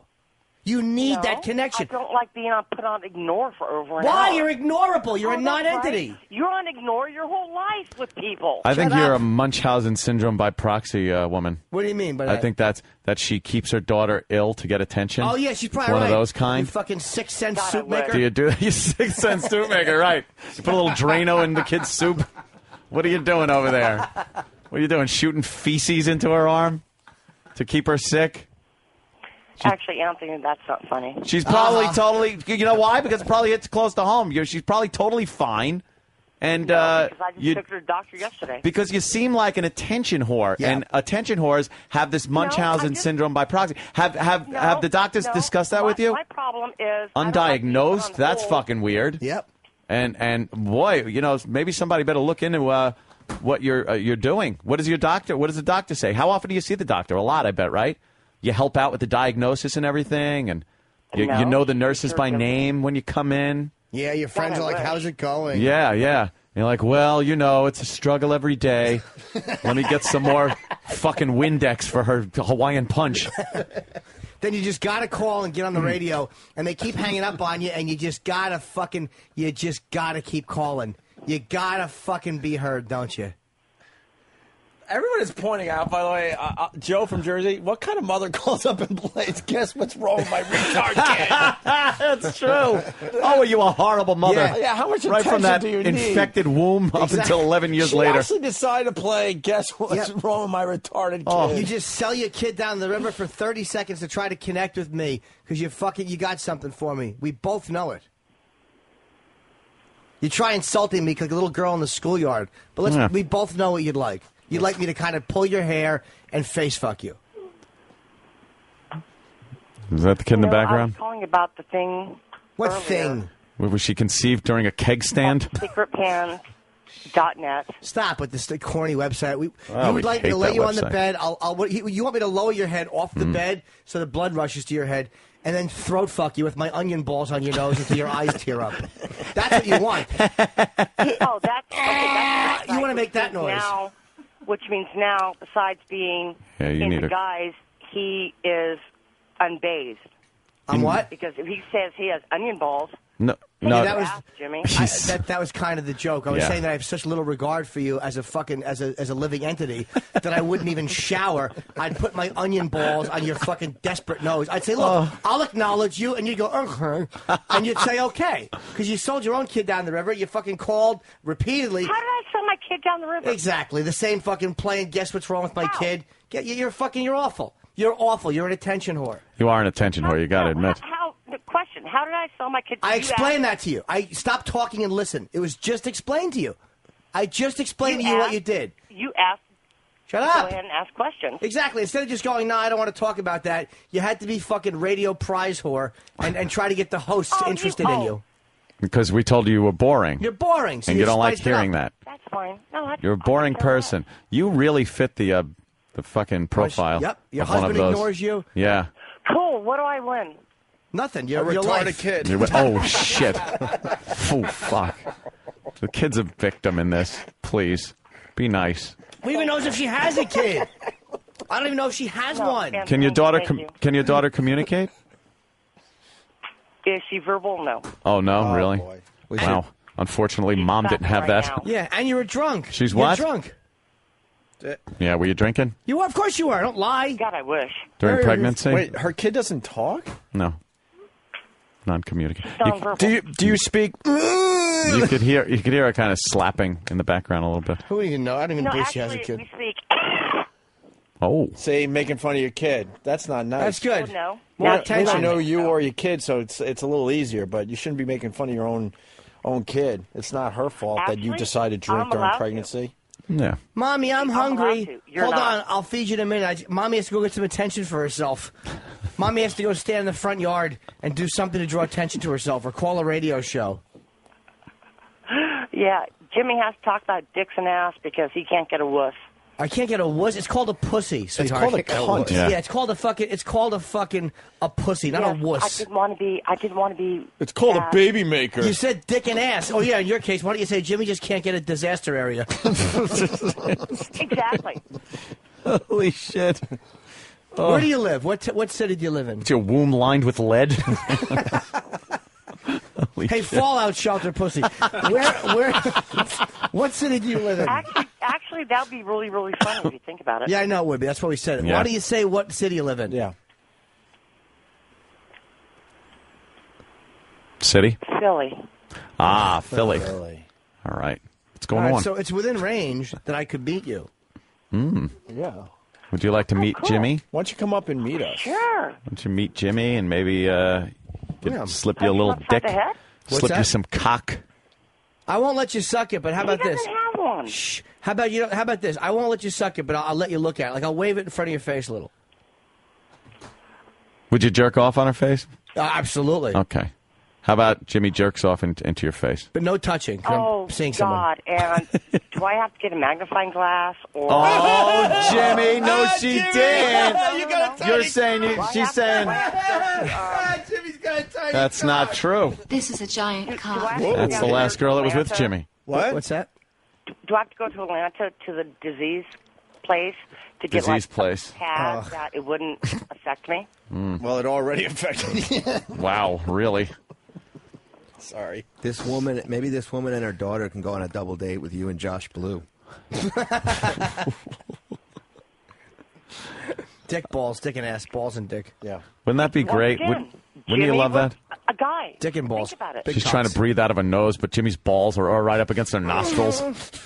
And they sweat, and I have cranky ass because I was nervous about our big date. And normally I'd clean that, but for her I don't. So I kind of rub my fucking sweaty ass on her nose, and I say, breathe. Breathe it in. I'd Yeah, trap he your covers head between cleans out my his thighs. toenails and wipes it on his balls too. So hey, What's that, sweetie? What's that, Witty? nothing. Exactly. Yeah, you have nothing. You're a lonely woman, aren't you? Where's Dad?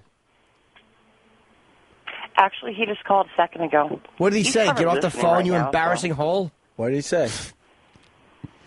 No, I didn't answer. I was talking to you guys. That's good. Yeah, he's basically saying, "Will you get off the fucking phone? You're embarrassing me." You're an embarrassment. That's why he was calling. Cool. You know that, right? Cool. Hey. Cool. Hey. Yeah. Only once in a lifetime. Yeah, right on time. Do you know how many times you get drunk and embarrass your husband? Don't you understand that? You're an attention whore and you're embarrassing everyone in your life. Just behave with dignity. Comment? Oh God! Like he is the person we should all mock. I'm not calling radio shows begging for attention. This is my job. You're home. Exactly. Ew. Now you can continue to fake laugh, or you can really acknowledge what's going on, which is that you're an embarrassment. You're an attention whore and an embarrassment. Yeah, that got And you're a joke. Exactly. Oh, That's Jimmy. why he makes. Oh, sorry. I'm sorry. I apologize. That's why he makes the money. Because I'm a joke. Yeah. Why I make the Yeah. money? Okay, fine. He's a jokester. You got me. But the bottom line Right. is this: I'm a joke. I make the money. What you are Hey, goes guys. beyond that. Shh. Shh. I didn't call to argue. I just called to give you, No one's arguing. Little this, little that. We're telling you gave us nothing except a shitty website. I didn't call to get insulted. Yes, you did. You called for attention. Any attention you can get, you'll take. No. I'm You sorry, started but insulting when me. we were on the phone for over an hour. You started insulting me. You're a pest. Nobody wants to talk to you, and you continue to call the radio show. And then you get on and you insult me. Then they could have said they don't want to talk to you. You tell But us. yet- You tell us purposefully. Either your kid is disabled or you make it up just to stay on the phone longer, and then you play a game. Guess what's wrong with my kid? You're a disgrace. That is a little insensitive, isn't it? You're a disgrace. I mean, we come up with these things. Sometimes we don't expect people to actually go for it. And it is kind of disgraceful that you did kind of use your handicapped daughter in If she even radio has a bit. daughter, because then she goes, oh, she can't communicate, therefore we can't say put her on the phone or make her say hello. Oh, okay, hold on a second. I don't want to talk to her. Come here, Cass. Look at her. She calls her No, kid over. You guys asked me. And you What's- call your kid over. If you, What's her little name?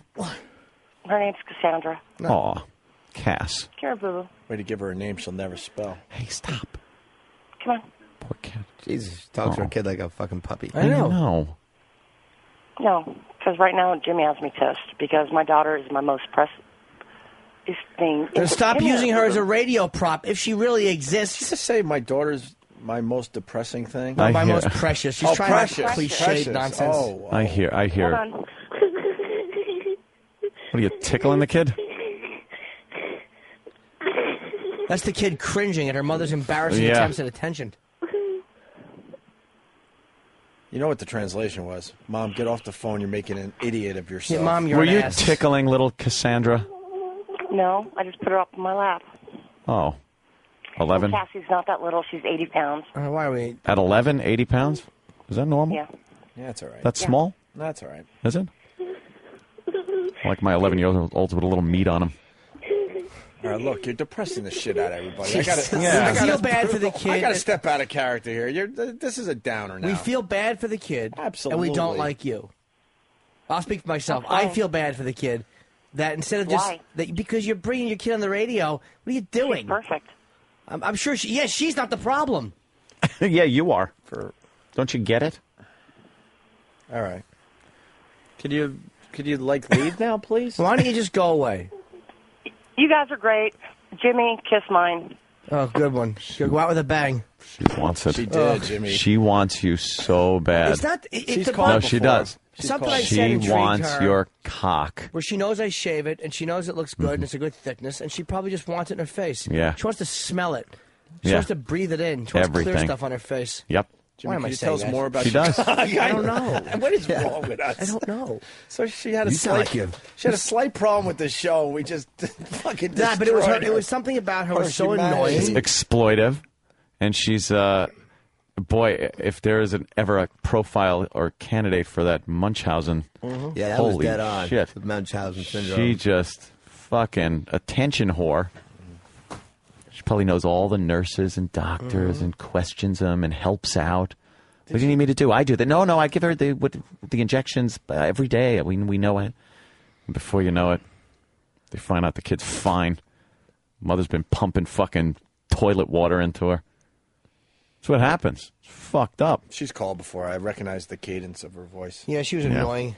All right, listen, we got to do line of the day and get the fuck out of here. Oh. Greg Giraldo, thanks for stopping by. My vote is. Thank you, fellas. Oh my God, that was depressing. Hey, but I want a lot of echo. Can you put a lot of echo on me? Hey, this is Lee Turgerson. You're listening to the worst of Opie and Anthony.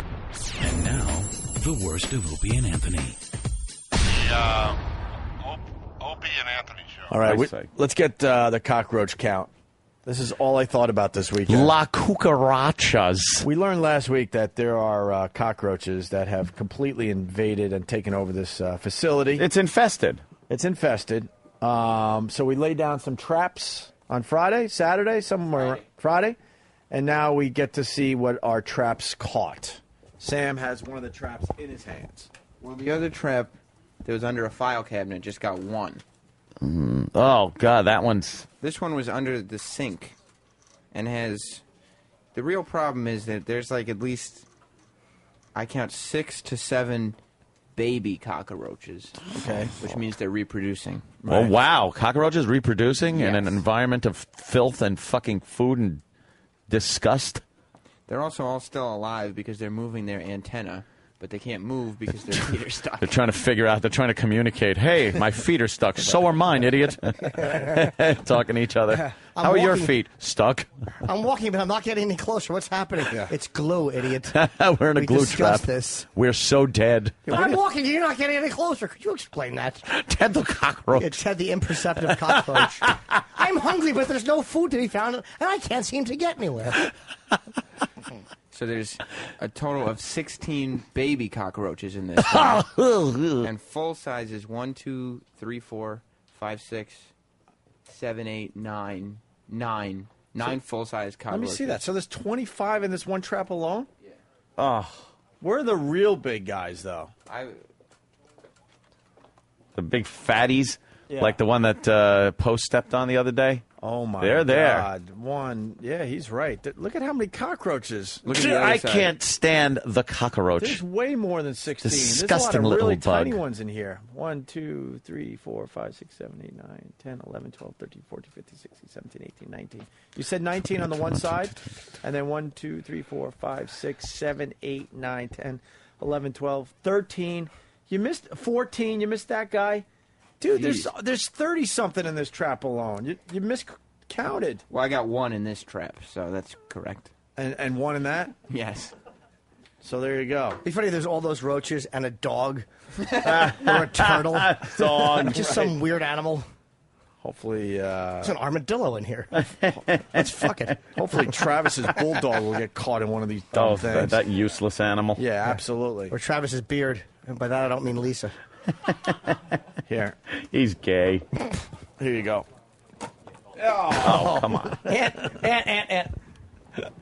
No, it's all right, Ed. It's okay. The roach trap bounced right by you. Yes, I know. One of them might have fallen out. Yeah. Get that fucking... Look, they're all moving around. Do you think they're saying to each other, hey, we just got thrown, and yet we didn't fall out. What do you think happened? It's new safety standards. Unfortunately, safety standards. That's why, see, the glow's a good thing. They don't want us to fall. We're buckled up. Yeah. So now what? Are we laying down some new traps? Yeah, put another new trap under the sink, because that's where the cornucopia of roaches came from. Yeah, sure. I put one in Poe's office, because I can only assume how many roaches will be found in there. Yeah. All right. So, yeah. So not bad for our first hunt. We got about 30 to 35 cockroaches in the two traps. Well, the one trap wasn't impressive at all, but no. But it adds one. Right. Let's go to North Carolina again. Sean. Yep, you guys shouldn't be killing the cockroaches in studio because the eggs don't crush, and then they sit on whatever you kill them with, whether it be like sole of a shoe or something. And then you transport those eggs into your home or wherever you decide to go from there. So don't get me off. And then, so you step on one, and then you walk like 3 city blocks in the heat, and then still the eggs are still good. Yeah. So you don't understand. I don't actually step gingerly. I moonwalk when I go home. Yeah. I moonwalk and dance. Over roaches. Well, Jimmy, you might be okay if you moonwalk home. Yeah, I do, because it scrapes them. All right, we're learning a lot about cockroaches. A lot of people saying, don't step on the cockroaches. You'll bring the eggs back to your house. I don't step. That was Poe. Poe's the one that jumped on that. Yeah. How great would it be? All of a sudden he came home and there was fucking 50 roaches sitting on his front door. Gentlemen. 50 less than usual? Yeah, I have a feeling that Poe has a lot of roaches at his You house. think? Oh, yeah. Oh, I hope not. Being, we should ask him. You're actually. profiling. No. They're creepy. They're still moving in the trap. Yeah. They're icky. Icky. Why don't they just cut it out? And you're going to eat. Yes. Well, I'm not fucking. That's I'm what does it. What's the matter there, Poe? I'm not gonna Poe's sit- insulted. Why? Why is Poe insulted? You have no roaches, right? You have cockroaches at your house. I guarantee it. No, I don't have any roaches, but I had mice. I don't have mice anymore. What happened? You have mice still. No, How'd you get rid of the I got mice? rid of How'd you get rid of the mice? I got rid of them because I It's with a spinning back kick. Tell me how you got rid of the mice. And what happened is they were coming in through the dishwasher, and I covered up the holes. Wow. Oh, so you don't think you have mice anymore? Well, they're not coming in anymore. I don't see any more How do you droppings. know? They're there. If they are, I haven't seen Jimmy them. turned me on to the whole mice thing. I go, Jimmy, I found a mouse in my apartment. And Jimmy freaked out. He goes, if you have one, that means you have hundreds. I'm like, shut up, Jimmy. No fucking way. I got just one dumb stray mouse. And I killed that motherfucker in a glue trap and then proceeded to kill between 50 and 60 more with electric traps. Infestation. Yes, Jimmy was correct. Oh, they're all around you. They're just trying to figure out how to get back into your apartment because they know that's where the good eats are. Good eats. Yeah. Right. The num-nums. Huh? How'd you get rid of the mice? I made a deal with them. We played tic-tac-toe. I won 3 out of 4 games. They had to leave. That's right. You temporarily got rid of the mice, my friend. So they're still there, right? Yeah. I would guarantee it. Know what? Any of those electric traps around? I'm not sure. Set one of those electric traps. I guarantee. I will bet you $100, but then I don't know if you're going to be bullshitting me. Shocking. That you find one by tomorrow morning. If I set the one trap, electric trap. With I'll bring it in. With some peanut butter in there. Okay. All right. You got it. I'm telling you, they're still around. Let's say hi to Dave in New York. Dave. Yeah. Hey, Dave. How you doing, guys? Good. Good evening. Hey, you. Hey, happy birthday, Jimmy. Thanks, Hey, Dave. Do you work in New York City? I work in New York City. I'm a pest control operator. I'm licensed in New York and New Jersey. And I just want to let you know you can rest easy, Opie. You don't. Those egg casings can be dropped in a bucket of acid, and nothing will get inside them. But if you crush them with your shoe, there's nothing that's going to hatch from them. All right. What if one gets in the the tread. The tread of your sneaker or something? Nah, they can't. They got to move around. They can be killed very easily when they're very small. Sir, the way I kill roaches is I sit on them bare bottom. What if some of the eggs get caught in my ass hair? Oh, jeez. I don't have an answer for that. I wish I did. But Hey, just Dave. wanted to let you know. Dave, screw the roaches. I want to know about rats. You do pest control in New York City? Yes, I do. All right. What's your feeling on rats? How many rats are in New York City? Millions. Millions. Rats, Michael. Millions. I go out and I fight the good fight every day, but there's more and more. I read I finally. I never told anyone. Finally got to the end of that rat book that I've been, picking up every once in a while, and just fascinated with rats. Yeah, they're everywhere. Why don't we see more rats then? Everyone says there's millions and millions in New York City, but you rarely see one. Usually they're nocturnal. You won't see them until the infestation is so big that they're running around in the street during the day. Right. So, they burrow underneath, and every once in a while, like if you're driving up West Street, and you know how they have those little, those concrete things with the trees coming out of them on the promenade? Yeah. Every once in a while, you'll see one of them popping out of the sewer. From there, they're just going to grab something and they're running right back into the hole. So Where I see primarily nocturnal. Where I see a good amount of rats? Not now that they're not doing they're doing construction, but Washington Square Park. When you walk by at like 3 in the morning at the park, you just see like the leaves scuffling constantly. They're moving around. Oh, It yeah. is infested. All parks are infested with rats. Yeah, especially in the subway systems also. I mean, there's not any time of the day you can go down in the subway and see multiple rats. I know that when I'm walking to the studio in the morning, any garbage day, just pick any garbage day that there's a bag on the street of New York. If you kick it, rats will come running out of them. And it's happened to me a bunch of times. Oh, my God. Just And plenty if of they rats. actually come towards you and they turn around real quick, they can get you with their tail. Yeah. And that hurts like a sumbitch. How bad have you seen like roach infested apartments or rat infested apartments? I've actually lifted up drop ceilings in office buildings and apartments where it actually pours down on me. It looks like a shower head full of cockroaches are coming down on me. Oh, they just start pouring out of the ceiling? Yeah, it's disgusting. I actually, when we're going in to do a clean out, I have to wear something similar to like a tight turtleneck kind of thing and zip up my coverall all the way to the top. How about a glue hat in case they fall on your head? Glue hat. A hat made of Because glue. I wear earplugs. It's gross. My neighbors think I'm insane. I got to strip down before my wife lets me into the apartment. I'm standing out there in my boxes before I can. I got to bag everything up before I can come into my apartment. Sure. And the thing about rats, you'll never get rid of them. They get smarter with all the stuff you guys are coming out with to kill them, right? They learn? It's true. Well, rats are smarter than actually mice because what a rat will do is send a probe rat out. If there's something new in the environment, when we bait, they'll send a probe rat out just to check it out, see what's going on, and if they come back and everything is all right, then they'll bring a few more of his buddies. It's actually kind of spooky the way they work. Probe rat. Is that why, like, they've done studies on rats, they've actually heard, when you listen real close, one going, but it's not my turn. All right, you got point. I don't want to go. So what's Got going a bad feeling about this one. What's going to end up happening with the rats? Let's say in New York City, is it going to get to a point where or do they control themselves because there's not enough food? Like, how does that work? Why aren't they continuing to multiply to the point where we have to just give up and leave New York City? Well, actually, if there's not enough food, they will turn to cannibalism. Right. You know, so it's a kind of delicate balance between baiting enough and then taking enough food and harborage away. You know, this is where, like, the parks department comes in. Like, if they keep all the stuff trimmed properly, then there's no harborage for them. You know, we need to be doing a regular baiting thing on a regular basis for some of these areas where you know, a lot of these, they wouldn't allow baiting before, that kind of thing. What do you mean by baiting? Like telling one rat that the other one said something about him? Wait, why wouldn't they allow baiting? Well, because you get a lot of these typical conservationists in New York City that won't allow, you know, they feel that a rat is you know, an animal, and, you know, animals Holy have shit, quality we're of life and that fucking kind of thing. doomed. So the conservationists in New York State, especially in New York City, have kind of tied our hands and kept us from doing the proper thing. We're fucking doomed. Yeah, a that's pretty much goddamn what's rat. doing us in. Are you kidding me? Ridiculous environmentalists. That's it. That's it. I mean, I'm kind of glad to hear I have a job. That's how I pay the bills. But I recently I was walking home after a late night drink with some of the Philly crew and stuff, and we were walking by a brownstone, and there was some garbage, and I saw a rat go running into like the front area of a brownstone where there's some garbage, right? I go, wow, that's cool, and I went in for a closer look.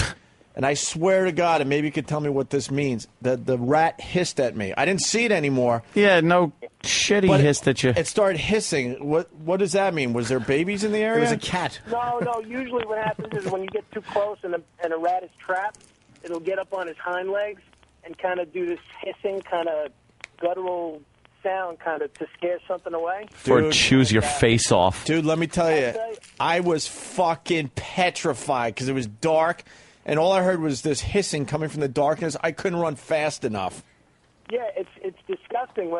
And the problem with rats is on a hardness index, their teeth are actually harder than steel. Is there a way when the rat's like standing up like that and Did hissing? you hear that? You can't just blow by that. Their teeth are harder than steel. Oh, okay. On a hardness index, yeah, they can. Why don't they make buildings out of rat teeth? Smarty. Go ahead, Jimmy. I'm sorry, No, but sorry. that's an amazing fact about rats. They could gnaw through anything. Is basically what this guy's saying. Yeah, they can actually gnaw through sewage arcs, anything, below ground, any conduit that carries pipe, that carries, electrical wiring, anything like that. So they're really, really a nasty problem. And they also know how to unlock their own jaws so they could get through tiny areas and stuff. They unhinge their own jaws. Yeah, they don't have bones; they have cartilage. Yeah, they can flatten their skeletons out. Yeah. Yeah, if they can get their head into something, they can get their whole body. You can actually take a rat and fold him backwards to where his head is touching his paint, kind of thing. Right. Yeah. You won't break his bones. I heard that's the equivalent of tickling a rat. He like loves if you it. fold them backwards, you can actually hear them go tee hee. Look, I'm sniffing my own asshole. Yeah, they kind of laugh about it, like, "Ah, you got me." You got me. Rats are good-natured about the ribbing. Yeah. the one thing about this book that I read, they said at any given time, I think I mentioned this on the air, but at any given time when you're walking around New York City, you're within feet of a rat. Yeah. They said there's all sorts of tunnels under every sidewalk. They're in the walls of almost every building. They're just everywhere. Very true. Let me ask you- Very true. It's like a whole network moving right under your feet while you're walking on the sidewalk. What about this way of getting rid of them? I've heard this might work. Whereas, what you do is you get into their nests, and you take out their little positive affirmations that they hang, and you write negative things, and it depresses them. You could do that. Send them in undercover like a little rat 21 Jump Street or something. I don't know. All right, thank you, sir. Good knowledge. Thanks, guys. Little knowledge today for everybody. Let's go to Louisiana. Carly, what's up? Wipe that out. Hey, guys, I have to tell you what happened to me. I've never heard this happening to anybody else. I'm building a house in the country, and before it's finished, we move in. One night, and needless to say, the mice just infested the house. Wait, is it a country field behind it? Yes, sir. Yes, Are sir. those probably the mice from the field? Field Yeah, mice? No doubt. Oh, okay. Infested. One night, I'm in bed. Miss, I don't mean to interrupt you, but you said you hadn't finished the house. Was the roof on yet?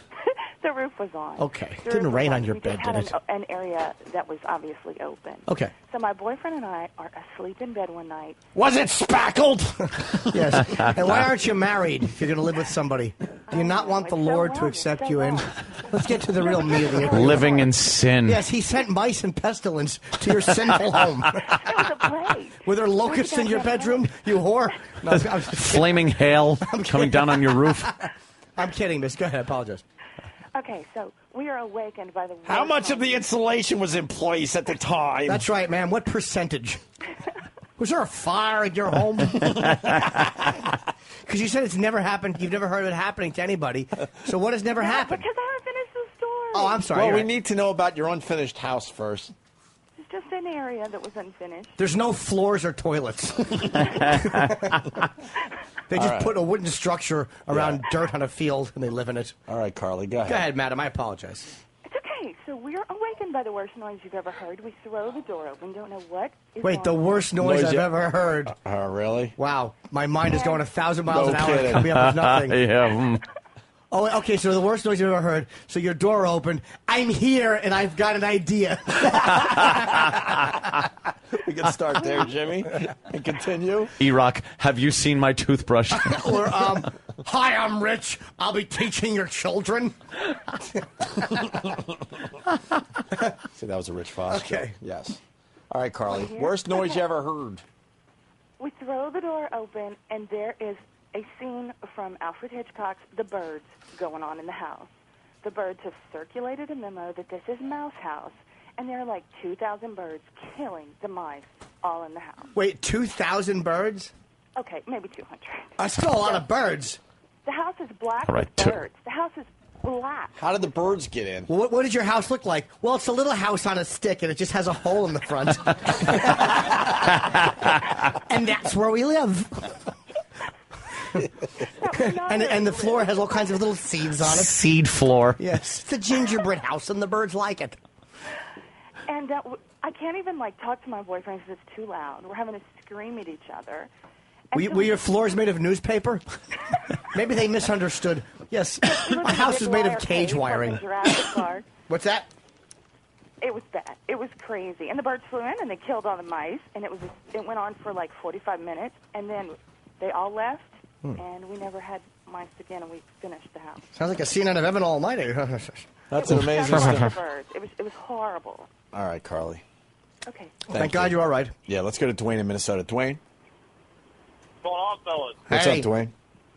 Not much. I was just going to tell you to shut up and let her finish her story, but after that ending, Well, you see, we were kind of just...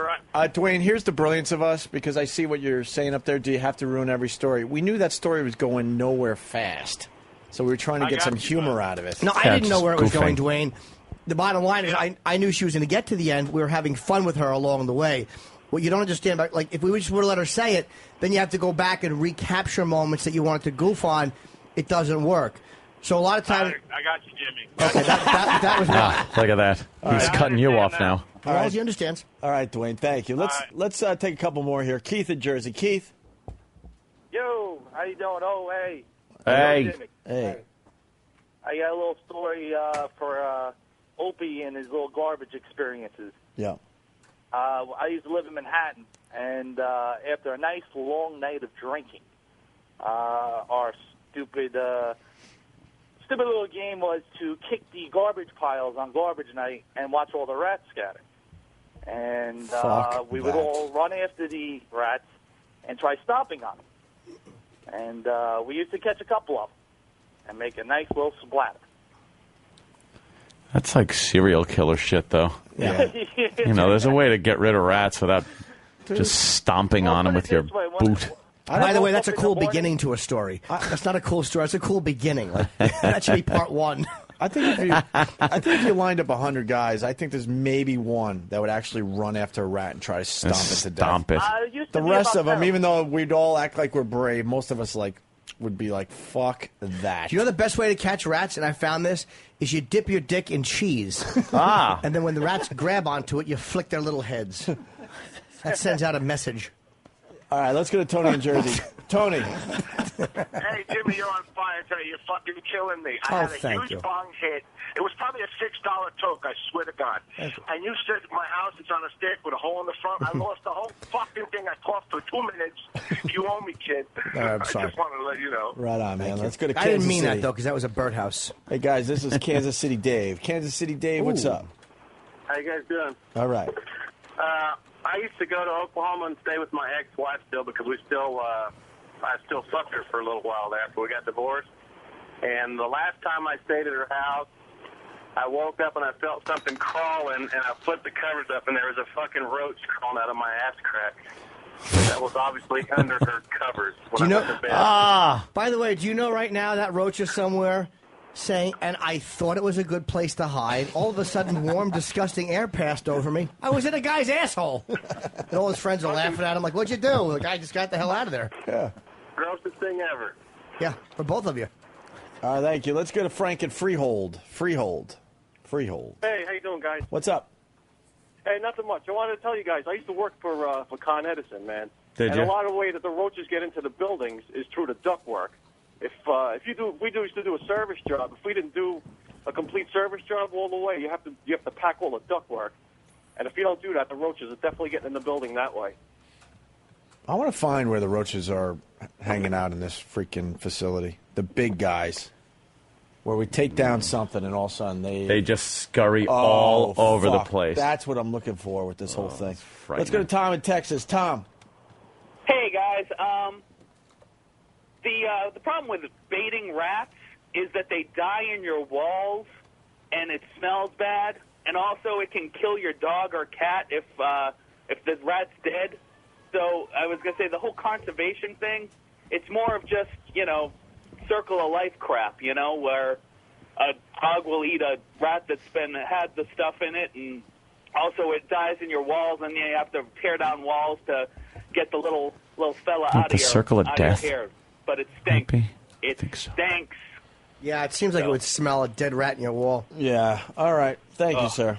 Enough about the rats. Hey, this is Andre Royal from The Wire. You're listening to the worst of Opie and Anthony.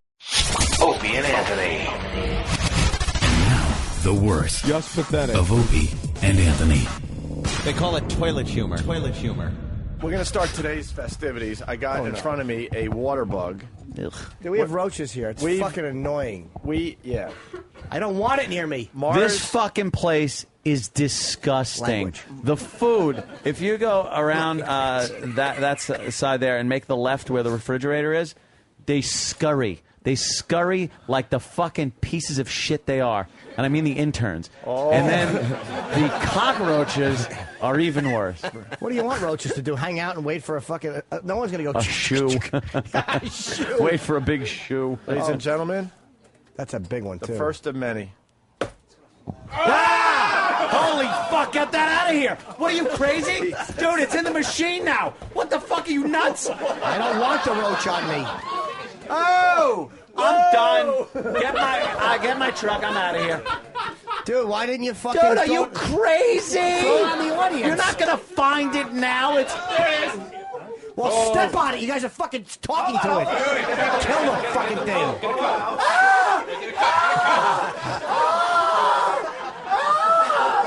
God almighty. We're all reacting like Steve C. looking at a pussy.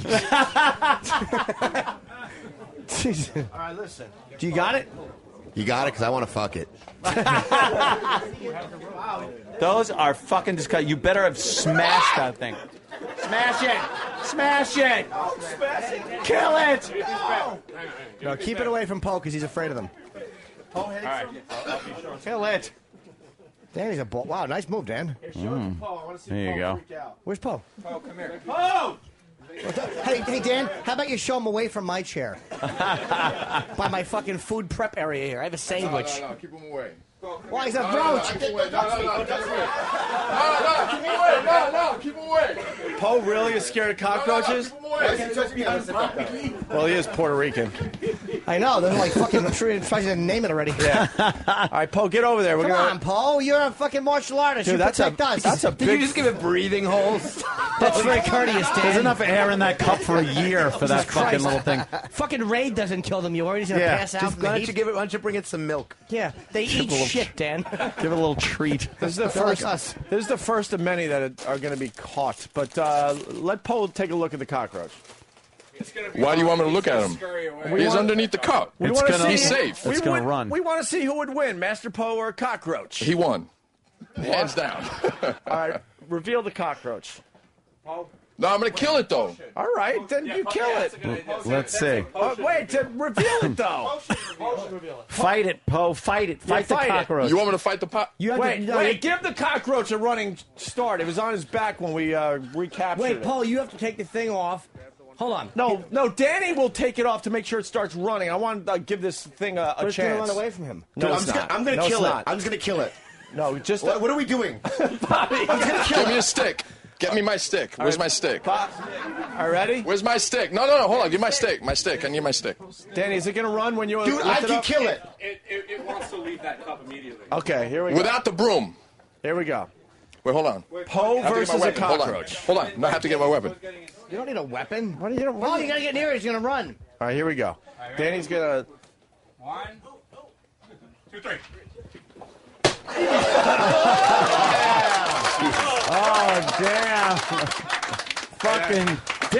You've been pulled. Wow. You used every muscle in your leg to do that. Puerto Rican accuracy.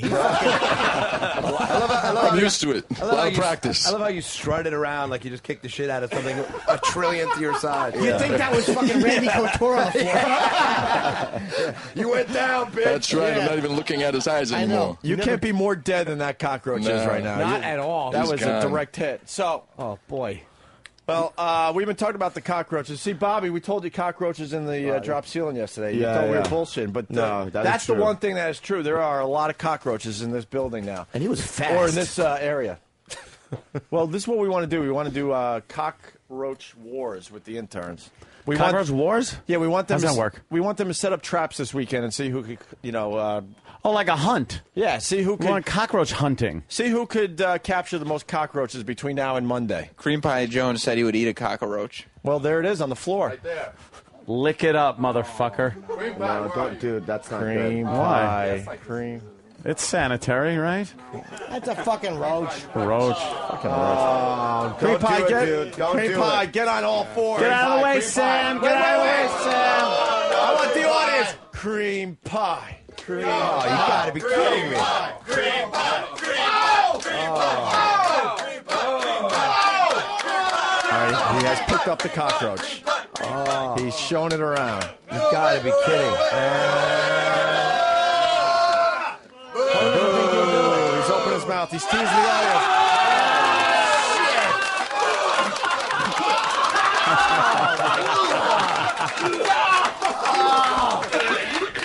Oh, God damn. Shit. Oh, fuck, he ate a cockroach spitting on the floor. Dry heaving.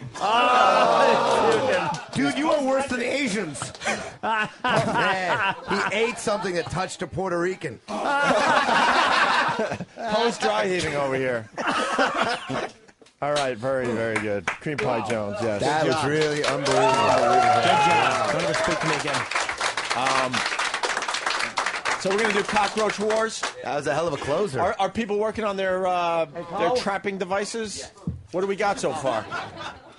I don't like cockroach wars. It sounds like you want fighting cockroaches. All right, what do you want to call it? Like some kind of hunt thing. Cockroach hunt? Cockroach hunt. Okay. Whack-a-roach. So far, Cream Pie Jones and Hip Hop Ron have both gotten strongly behind this thing, and they're both competing with each other now. Oh, I really? feel like you guys have moved past the dude eating a fucking giant cockroach pretty quick. Anyway, so now what do we do now? You know what? We are so desensitized at this point. We talk about it from time to My time. stomach is so fucking That's why we like guys in here that aren't as desensitized. We've seen it all at this point. He wore. Cream Pie Jones actually wore a shit hat. Yeah. I took a dump at CBS. Yeah. It was a pile of nastiness, and he fucking put his hands in the toilet, and he put his, it was called a duty hat. He made a duty hat. He made a duty. Yeah. Jesus Christ. Big boy made a duty. This Boy made a duty. That's was right. on two separate occasions, though. There was one occasion of the duty hat, and then there was another occasion of him just lifting up what looked like a pulled pork sandwich out of the toilet bowl, and then waved goodbye to it and put it back and flushed it away. Bye-bye. And he had to say, bye-bye, duty. We got to show him that video. We had it, right? That's Big Boy. Big Boy makes a my duty. God. Right? Wasn't that the We were classic? extremely disappointed that this didn't take the internet by storm, by the way, Greg. Yeah, how could it not? I think we had 112 people view this There's video. a guy wearing a shit hat and that didn't get any views. Right. What do you got to do to get anybody's attention? Yeah, really. Yeah. I want to talk about the cockroaches as he finds that video. Now, how many cockroaches have we really seen? Yes. Well, Oh, so when this- fucking many back there. Have you seen them, man? Yes. I'm hearing just rumors. I haven't seen them. No, there have been sightings. Like people who have come here and have seen them right, like where the new studio comes in, right where the audience is. There's at least two seen there. When they were cleaning the back sink, like the first clean that happened at the beginning of the week, they found 6 in one shot. Like 6 just started running around. Do we know where they might be hiding? Yeah, the front. There's two fridges. There's the front fridge and then the rear fridge in the Ron Fez office. The front fridge, if anybody has anything in there, just forget about it. Don't put anything in that fridge. I've opened that fridge and seen roaches running inside of the fridge. They creep up on you. How the fuck they get in there? I don't know, but the roaches live in the ice in that fridge. Like the ice maker has ice and roaches in it, and the roaches are moving around. They're fucking now. dinosaurs. Right now? I don't know if they're there now, but Someone go look. I really want to find, because they say if you see a couple, that means there's hundreds. That means there's possibly a million. thousands. We found All at right, least- where are they then? There's got to be a place where they're They really hide in the hiding. walls. We found at least a dozen here this week. This week alone. Yeah. And how are we going to capture these things? Get some glue traps. Okay. Glue traps. Glue traps for roaches? Yeah. That'll work? Absolutely. Restaurants do that. Yeah. You lay them out because when it gets dark, they come running around, trying to find And then food. they go, whoa. And they get stuck. Yeah, because we got to have proof. Yeah. Jim, how can you eat after that? I could eat. There's nothing I can't eat. Dude, how about this? We all get a glue trap. It's just a piece of paper with really heavy glue on it, and we all write our names on each one, and then we see which one gets the most cockroaches. Who gets between best now and placement, Monday. though? Yeah. Everybody Right. picks their own place. Yeah, but everyone's going to pick by the fridge. I want, it's not by the I want fridge. under the fridge. I got under the fridge. I get the spot near E-Rock's mouth. I say bait. Everybody has to choose their own bait style. There's a shitting rhinoceros caught in yours. They're not going to get away from a glue trap. I'm telling you. At least we'll have. Poor E-Rock. Any chance to rag on E-Rock? Let's get some.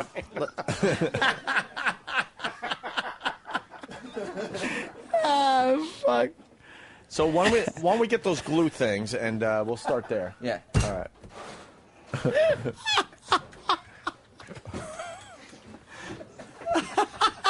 Jimmy. I love it. Did they check behind the refrigerator? I don't know. That's a good idea. We're Oh gonna go man, do if that you right pull now. that fridge out, it's just gonna All right, look Sam, like why don't you do that? Get a mic though. Mr. Pratt's apartment from fucking Hip hop, is that on? Creep Show. Yeah, it's done. Yeah, there it is. All right. Fucking Creep Show. All right, they're going to the back fridge. What's the matter, Mr. Pratt? Bugs got your tongue? Wait, what? Oh, there it is. They found one? Yeah, Cream Pie found one. Oh, look at this. Use your head. Yeah, Pat, the ice maker. I just checked the ice Are they checking around the? What? Yeah. That's why I love the show. Full volume, thank you. Mr. Pratt! Mr. Pratt! You got it? Ugh. Sam, what do we got? Pat Duffy's got one. Pat's picking them up with his hands. How many? There's one baby like one. seven. They're all over. Dude, it's infested. I swear to God, it is infested. We just moved a file cabinet. They found one. Then they moved a garbage can. They started yelling because there was 3 behind a garbage can. They're all over. When you have that many roaches with this much daylight activity, Yeah. you got a fucking problem. This place is fucking infested. Duffy has 2 baby ones. 2 babies. Good stuff. Just smashing the place apart. I love that 1 minute you're deconstructing the subtleties of the legal system, and the next minute there's people licking the back of the fridge for roaches. Yes, a multifaceted program we have right here. What? There's 2 little ones right You got here. 2 little ones? Yeah. What do you tend to do to them? I could snort them. What are they, babies? Yeah, they're little guys. Would you do that? Sure. Wait, yeah. and now Oh, Cream yeah, I Pie's wanna coming in see with that. more. Oh, Cream Pie's stealing my thunder again. What do you got, Cream Pie? Just one. Just one. One little guy? He ate one. He did eat one. Ugh. Fucking things disgust me. I think we're about to take out the microwave that's over there to see what's behind it. Oh, shit. Oh, that's going to be All right, an go back ugly there with the scene. mics. Okay. Go ahead. Move the microwave. This is so I bad. would love to see this place at night. All right. So fucking Poe is moving the microwave with a broomstick. Somebody grab the microwave. Grab it's gonna fall. Grab it's gonna fall. Shut up. Grab it's gonna fall. All right. So he's willing to snort the roaches, huh?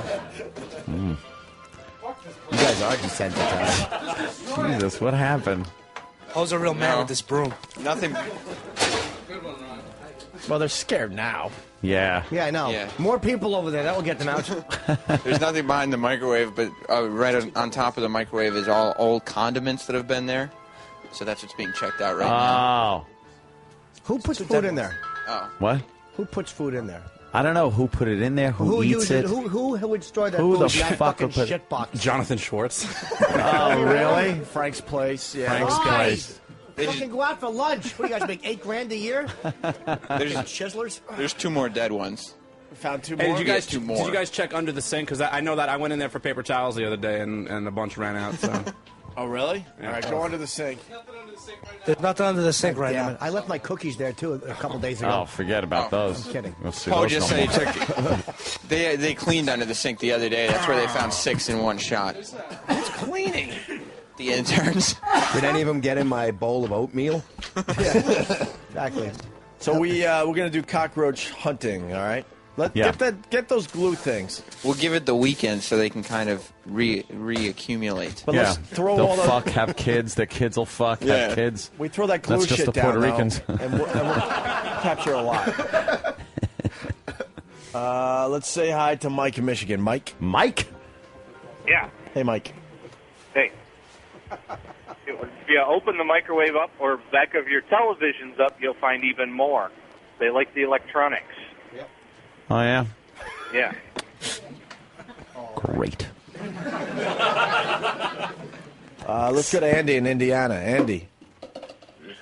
Yeah, I just wanted to warn you guys, if you're stomping on those roaches, that's what releases the eggs. It's going to cause a bigger infestation. Shut up. These guys. Not if we get interns to eat it. Yeah, not that. They like it. Like, there are some... Let's say hi to Darwin in Newark. I just think it's funny, by the way, Yeah. that I would have like that we would actually have a glue trap by E-Rock's mouth, but a shitting rhinoceros is such a big animal. Yes, to stick in a glue trap. Yeah. And then to discover it. That would have to be the weakest shitting rhinoceros. Oh yeah, can't get out of that glue trap. What's up, Darwin? Yo, you guys are smart as hell. Thank you. XM cannot afford to get an exterminator, so he got you guys to manipulate a way to get these guys to do the job for him. Very nice. Cool. Well, Eventful phone call. Yeah, well, XM hasn't really done any upkeep lately. No, they don't have To enough the point where money we're for infested much with of anything. cockroaches. Yes, Sam. I think I might know one of the reasons the cockroaches is there. Behind that file cabinet where we just found a bunch, we also found an old bottle of E-Rock's Hawaiian Punch. Hey, Rock. Ladies and gentlemen, Cream Pie Jones. Cream Pie Jones? What do you want me to do? They wanted me to make cumsies. Cumsies. Cream pie. Squeezing his hiney. Cream pie. Touching his penis. Cream pie. Has a full erection. Cream pie. Oh my god. Cream pie. Sucking my titties. Cream pie. I'm such a whore. Cream pie. He's jerking off on her tit. Cream pie. Oh my god. Oh shit. I think he made the cumsies. He made Cumsies. the cumsies. He made Cumsies. He made Cumsies. the cumsies. Cream pie. Cream pie. What brilliant new stunt is Pat doing for the Opie and Anthony show now? Hey, don't expect me to supply you with anything. Pat Duffy, everyone. He's right over there. Hey, Pat, I don't know. You got a stunt for everybody today? Sure, I wanted to stick those in my nose, the bugs. I don't know if you want to do that or not. You want to snort up Or the I could baby brush my teeth cockroaches? with those bugs. I have a toothbrush in my backpack. I say he snorts up the baby cockroaches. Yeah, snorting cockroaches would be good. I like the fact that we're like glancing over brush your teeth with roaches like it's old hat. Well, at this point. Well, after you do dog shit. Yeah, it's kind of hard to top dog shit. Hey, Snazzy Dresser, is your mic working? Yeah, my mic's off. Greg, have you ever seen Two Girls, One Cup, that video? Yeah, Oh, yeah, okay. Because I was saying, if you're grossed out by that, I mean, that I know. That was pretty that foul, fucking yeah. video. That's kind of silly. Are they still alive in there, the baby cockroaches? How are you going to snort them? I don't know. I was just going to kind of... Can I kill them first? So they don't crawl in my brain and kill me? Oh, I mean, if you're a pussy, sure. Yeah, I'd say kill him first. I really don't think there's a way to get We from don't your know that, nose though. to your brain. Yeah, I know, unless they have fucking, well, God damn, I was trying to think of a small brain joke. Couldn't. Asshole I am. Are they dead? They are now. All right, lay them on the table in Fuckers. front of everybody. All right. Yeah, how about that table? Which one? This Yeah, they have the clear one over there in front of the whole crowd. Let the whole crowd see. Yeah, dump out the cockroaches. No, don't knock the roaches. The audience will prove that this is real. There you go. Oh, God. That's fine. He's just struggling. God damn you will always stand in my way, Sam. You're going to use a straw? What, are you going to use a straw or something? That doesn't help, you big fucking head of hair. You fucking Boondocks comic strip looking motherfucker. Jesus. All right, Pat Duffy's going to snort baby cockroaches. He hit Hip Hop Ron in the balls. Yeah, he just decided to give him a ball shot. Oh. Here we go.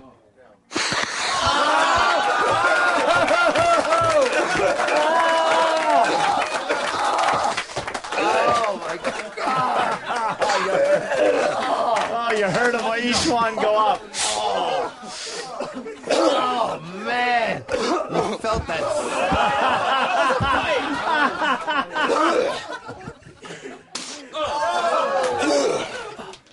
All right, they're in. Delicious. Pat's a fucking man's man. You heard him each go like, God, yeah. like it made the sound. Into He's punching him in the balls. All right, then. Holy shit, where are they lodged I don't know. right I now? felt two go down my throat, and then I'm not sure where the other one is. Oh, it's up in a sinus laying its eggs. E-Rock's having a slight problem in there. I've just What's been the matter, E-Rock? You all right? What's wrong? Bring him in. Bring E-Rock in. E-Rock, come in here, young Eric. We miss you. Yeah. Look at how fat he's gotten. Dude, yeah, please. Let's really look because I know. Wow. I noticed this morning, yeah. No, I'm not there yet, but I almost threw up on the board. What's it going to take? Do we have more bugs? Yeah, we want to get E-Rock puking today. I know. What's on the board? A mirror? Wow, same joke several times. You're right. Sorry. E-Rock, Jimmy noticed that you might have gained a few lbs. Oh, what's going did he? on? I actually didn't notice. Why are you getting lbs again? How much you put on? I didn't even notice. I'm back to 210. Fine. From what were you down to? 2.9. When I for that diet thing, I was at 195, but I'm at 210 again. So. Okay. Jeez, what happened? Oh, food. Food happened. But look at this is the beginning of one of the duty videos, and it's visibly. I mean, you look a lot thinner. A lot. That is pretty funny that you were skinny, and then you watched someone eat shit, and that inspired you to eat a lot. You'd think it might have had the opposite. Hey, can we put E-Rock on the scale? I don't think he's 210, by the way. I think he might be a little more than that. I bet you he's wearing those boxer briefs, and I'll be fucking goddamned if he doesn't look good. By the way, in E-Rock boxer briefs. Oh yeah, yeah. E-Rock loves smelling fart boxes. No, Anyone have he anything doesn't. going on today in their pants? No. You? Yeah. Would you smell? Asshole. No. Come on. No. Would it stink your asshole? Probably. I've had the same underwear on for a week since the ass smelling contest, which was already 3 days in. So that's 8 days. Because I have very poor hygiene and no money to buy new underwear. You have one pair of underwear? I have 4. Do you put deodorant on? 4 pairs of underwear. Are you guys really questioning the underwear-wearing habits of a guy that just fucking snorted a whole... You know, you're right. You mean no dry cleaning, Pat? Yeah, wait a minute. Geraldo, we should do it for Geraldo, though. Like for Greg, he's a Greg. great comic. He's doing a virus show. Would you just sniff? What do we got to do? We love Geraldo. You just have to watch. It's Oh, wonderful. just watch. Good, This is yeah. a wonderful sight. E-Rock, for the big studio It might not audience. even stink. Duffy's ass didn't stink last time. E-Rock's looking for the garbage pail already. You don't need it. All right. It's so gay. It's not gay. If you get a rod, you gotta. All right. You gotta drop them ball. Oh, Pat. I think so. Sure. Wow. Get a good one. Jeez. Is that what that is? Yeah. Cool. What are we looking at? We're identifying what could be the adult penis and balls. The allegedly genitals of a man. Yes. Well, now I just feel sheepish. Sheepish. Sorry, Pat. It's all right. All right, E-Rock. All right, so E-Rock. You'll lose a few pounds here. This is all. You gotta move the garbage can. That's in everybody's way. Yeah. All right. This is for all the work I've ever done for you. Really? That's fair. Yeah, that's You gotta open the cheeks, Pat. What are we, communist? Oh, my God. It's not gay. Oh, yeah, it's not gay. It's gay not to right now. All right, E-Rock. Yeah. Get No, down this there. ain't good. 'Cause I can't even get near it. I'm starting to heave. It's delicious. Jimmy, make sure he does it right. You got to get in there. We want to smell the sniffing. Sure, I'll be happy to help out, Ope. I always get the fucking great jobs. Make sure his nose is near his asshole. All right, let's go. I can't, my mic doesn't go any farther. I was fucking happy. Thanks, man. Make sure you stay out of the way of that Can fucking you hear thing, me? or I Okay. kill. All right, hold on. All right, here All we right, go. you get in there. This is for Greg Giraldo. E-Rock, you kneel down first. E-Rock kneels down first. And this way, don't watch your knees. It might be dirty. And now you move back, Pat. You can't touch him, but just you bend forward, open your cheeks a little bit. There you go. Spread them out. What do you? Come on, E-Rock, get in there. Don't be a silly. Don't be shy. This makes me incredibly happy. I can't even tell you. Open them up, Pat. What are you communist? E-Rock, get a good whiff, E-Rock. Get right in there. Get in there. You got to get in there and get a good whiff. Get right in there. E-Rock's dizzy. I can see it. Let me look. I don't need support on this. Wow. What a deep asshole. Oh, my God. Holy crow. We got to hear this. E-Rock, you haven't even done it yet. You didn't do anything, E-Rock. Oh, God. All right, get back in there. Let's go. Dude, I gotta say, I'm looking at because I like a girl with a deep asshole. Like I like that. Yeah. And yours is fucking awful, but what a fucking horrible deep crevice he has. If you were a chick, I'd fucking marry you. It's a fucking, literally, it's probably an entire hand length deep before you get to the bum. Fucking deep crack. All right, spread him and let E-Rock. Come on, E-Rock. E-Rock, get in there. E-Rock, Get a good don't- sniff. Don't be a fag. Stick your face in his ass. Don't let it air out. Don't let it air out too much. Come on, sniff. It's got to get that good. Smell. Just get in What are there. you doing, Eric? You act like you're All on right, a here we go. fucking big rod. Got to get that good man ass smell. Here we go. I can't get near it. Get in there. Get in there. You can't get close. You can't get on the floor. That's just tasteless. You can't get in there. Come on, E-Rock, get in there. Come on, I man. can't get near I've it. seen a dude Get throw in up there. before, but never Get for that reason. that nose in there. All right, here we go. Here he goes.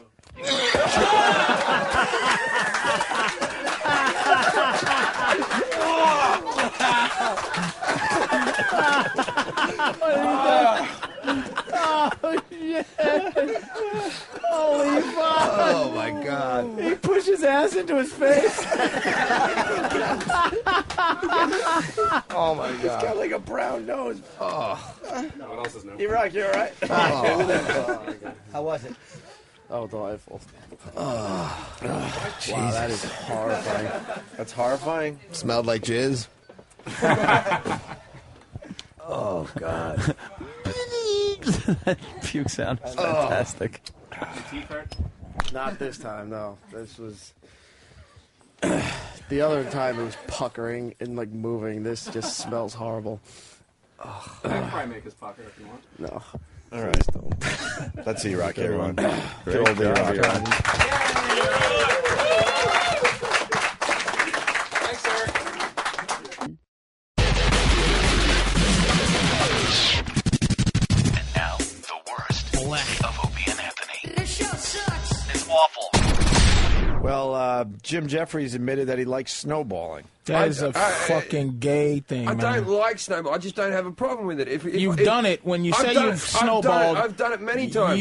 What's the definition of snowballing? For Okay, some? kissing a fucking woman with your own. After you cum in her mouth, she kisses you with your cum in her mouth, That's and, see, you, okay. and you swap it. That's snowballing. Yeah, no. That's they've got- fucking gay. I've done it with Norton them. is saying it's not gay, and Jeffries is not saying. Wow. What? I've done it not even kissing, where they've stood above me and spit it down my mouth. That's not gay. That's not gay.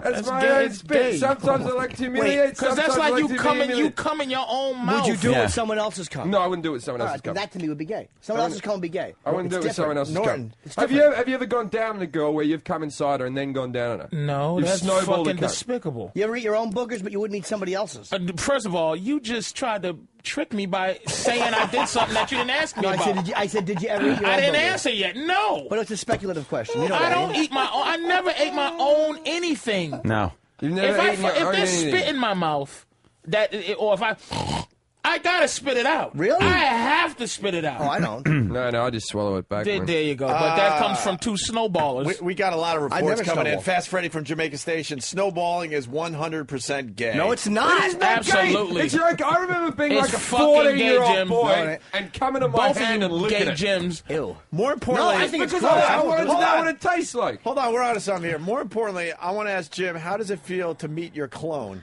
I never snowballed. But you two are very the similar. Australian doppelganger, shape the same, fucking same thing, snowballing. This is like the Australian version of Norton right here. No, I don't- I'm not saying you Yeah, snowball, yeah. but you guys have very similar tastes. Yeah, but I prefer to have a circumcised cock. It's All like right. Bizarro Norton. But it's fucking. I've done some filthy sexual things. Snowballing to me was always just gross. Like my girlfriend has kissed me like after she's blown me. Even pecking, there's a numbing. It's horrible. I've felched, man. I'll put any He's into humiliation. any that's all. juicy Trace, pussy hold shit. on a second. The guy just admitted that he's felt. You suck cum out of a girl's ass you fucked? Yeah. Yeah, Your cum. Yeah, but That's I've gay, man. I've been. It's gay, I've man. been wasted, man. I was fucking. And I'm only judging it because it's fucking gay. Like it's a gay thing to do. so If you fucking- admit it's Hold on. How many millions Please, of people are Patrice, listening hold to on. this? And my mum will never hear it. She's No, in listen. Australia. You got to walk us through the felching. Like, give us some Yeah, details. okay, what's so bad, all right? You're already looking at where she shits from. Why not add a bit of cum into the fucking but, game? but first of all, see the thing is about ass licking. The asshole, the anus is not where the shit is in the lower intestines. The asshole is licking Yeah, the asshole is a passes clean through. thing. Come through like Tor Johnson. Come on, Licking an asshole is a clean. I don't mind licking It's an not. asshole. It is not clean. We live our whole lives. We have a Shit piece. We might go wash our hit hands the with wall soap, to the right? asshole. We do is shit. There's shit smeared everywhere. We dry it off with a bit of paper and go, "That's clean enough for me." Yeah. And then we lick the fucking thing. No, she take a We don't shower. waste the paper for what? If you take a shower, but felching, do anything with No, your own Hold cum. on. This felching, though, you use any straws or anything? Or No, you just went no, right- I'm not sick. Would you lick? A straw is crazy. And it wasn't like I was going, and now, my dear, the felching begins. Did she It sit was on your just face? like, I've been You fucking break out it's a come crazy up her straw. ass, I'm licking a cunt again, I go lick her ass a little bit, All there's a right, bit of cum, I lick it out. Jim, would you, if you came on her stomach, would Yeah. you think it's gay to come on her stomach and then lick it off her stomach? No, I've never done that, but I wouldn't think it's gay. Not gay. I've never done it. Humiliation is different than gay. Gay is wanting another man. Someone Shut spitting the your own. fuck up, No, man. I'm telling you, somebody's spitting your own cum in your mouth, which to me is not my thing. I've never done it. I wouldn't do You're it. getting the taste of a man's fucking Doesn't product matter. in your mouth, It's even though about it's your yours. humiliation. Product. Yeah, but it's still the same chemical Have you composition ever as any come in your man's. own hand and licked your cum Yeah, out when of your hand? before I had sex, I had done that because I wanted to know what it tastes Jim like. is gay. Right, about Jim 4 Jeffries is a It's not like- sissy. It's not like I ate it. I just sort of put How my many tongue cocks? out. And you know what makes How me? many cocks do you take before you call it gay? Jesus, what is I that? bet you I- Simon Cowell's a sissy too. I have never touched a cock with my hands, but there's been like a spit roast where my cock has rubbed against another man's cock, like He's during. gay. Why won't during anybody double join me penetration. and Oh, so say you're Jim deep Jeffries peeing is some gay? girl. I don't think he is. No, I'm Jim is not, gay. I'm not gay. He's rubbed his dick on somebody. No, I've no, I never done haven't that. rubbed No, it. I'm fucking a chick. talking like Fucking a chick. Yeah, to fucking a chick. Like if a girl's sucking 2 cocks at once, that's the most gay That's thing I've ever that's done. absolutely gay because that is a fucking excuse to have your dick. It just because the Touching bitch's someone mouth is the receptacle. But he was a friend of mine. Somebody's dick. Take the girl out of the mix, and you're just rubbing dicks. Yes. Yeah, oh yeah, take the girl. Yeah. So Exactly. all the way, Mix, you're just humping the bed. Hey, oh no, wait, Anthony, wait a minute. Let me just say this. Let me just say before I forget. Yeah. What you just said. It makes a lot of sense. Oh, It's my all God. the gayness is in context Yeah. of a girl. I'm Yeah. gonna lick my cum. I'm gonna rub balls. I'm gonna do all kind of Okay. juicy shit with my own insides. but there's a bitch involved, that makes it not So gay. it's okay. Exactly. That's a publicity stunt. That's like saying having sex with a woman, if you take the woman away and put a man there, it's fucking gay. You can't You can't just take people out of the equation. Wait a minute. A strap-on's not gay. Getting fucked with a strap-on's not It's gay. absolutely No, it's not. faggoty shit. Are you No, it's out of your not. fucking mind? No, it's not. You've never had a girl strap a cock on and fuck you up the No, ass. not and she's, even she's, ever. And she's wanking you. I've never even had a bitch go fingernail deep in my asshole. Oh Just my stop. God, Patrice, you- hold on. I was with Patrice until then. But when we start talking about the strap-ons, these phones will fucking light up with guys that say that it's not gay and that they've done it many times. It's not. It's amazing. I've never done it. I didn't know that. Why I isn't couldn't a believe- fucking woman with a virtual dick Because it's in humiliation. your asshole? It's Not humiliation. It's gay. I've done it right What up makes until I it got gay past is if my the strap-on asshole. looks like a cock. If it looks like anything else, then it's not No, gay. it's humiliation. Yeah. It's all about a woman. Yeah. Do you believe that, Opie? If it's a strap-on giraffe or something, Yeah. it's not If- gay. If it, Do look- you if it believe looks that? like a fist, Right. If it looks like a fist, I don't A have girl's an issue with fist. it. A girl's fist. I mean, a girl girl's fist. sits on your face. It doesn't make you a If chair. it's like a fist and it's got an engagement ring on it. But if a strap on, if Sorry, I a just girl got the puts a chair strap joke on, also. All right, wait. Can I ask? if a girl puts on a strap on and fucks you in the ass, It's humiliation. no. I'll tell you what, no, dude, I It's gay. almost had it. I Pretty couldn't gay. go It's through not it. I had a girl one humiliation, time, it feels a dominatrix awesome. one time, doing it to me, and she was staring me in the face. She was fucking staring me in the face. And called you a slapping- faggot. No, I couldn't do it because it hurt. But it was about this woman with these beautiful tits being so perverse. I didn't think, wow, I wish that was a guy's cock. It was nothing to do with it. It was Right. her. She turned me on. However you I'm rationalize telling it. you. But I didn't do it because it hurt. Oh, okay. If any girls out there that would like to date a guy that does all the things that I do, please email us, Station. Or men, any men that wanna date him. I'm free to know. Yeah, he's a I want fag. to go backwards a little bit because you said it was a friend of yours. So immediately I was thinking of Anthony, and I'm like, Oh, Jesus. No, I mean Anthony, mate, but we're not don't know close. if He I doesn't want to. call me. Trust me, he wasn't there. Anthony, trust me, we're on the same page. So we're friends. Could you imagine we have... No. Okay, thank you. No. Thank No, you. don't even say it. One girl's One mouth. girl sucking both our cocks. And How- both of you. First of all, how the even being fuck would we around get that another done? motherfucker. Okay, take the sexuality out of it.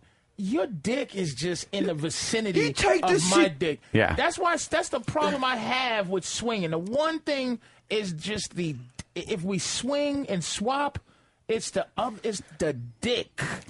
Get your dick out of here. Yeah, but you Dicks- take dicks the are dick horrid. out of Only it. women like anything that has to do with a dick. Men shouldn't like anything that has to do with a dick. And I'm not even being a fucking homophobe. I'm just saying dicks are not a pleasurable looking Why do you, thing. well, you grab your own dick? What's the difference? Put that in Yeah. another guy's dick. Is You're jerking him off. masturbating gay Why because you it's a man's hand on your to cock? jerk off. You're giving sexual pleasure to a cock. Look, if you can convince me Yeah. jerking off is gay, But I'm Yeah, saying you're that's gay. then You're I'm gay. Because I With your jerk big, off. manly hands It's a on your different thing. I jerk on your off. feminine so cock. I don't think that's being gay, but if you can tell me that's being, I'm not going to put it this way. I'm not going to stop saying felching and snowballing is gay. If jerking off is gay, then we are all gay.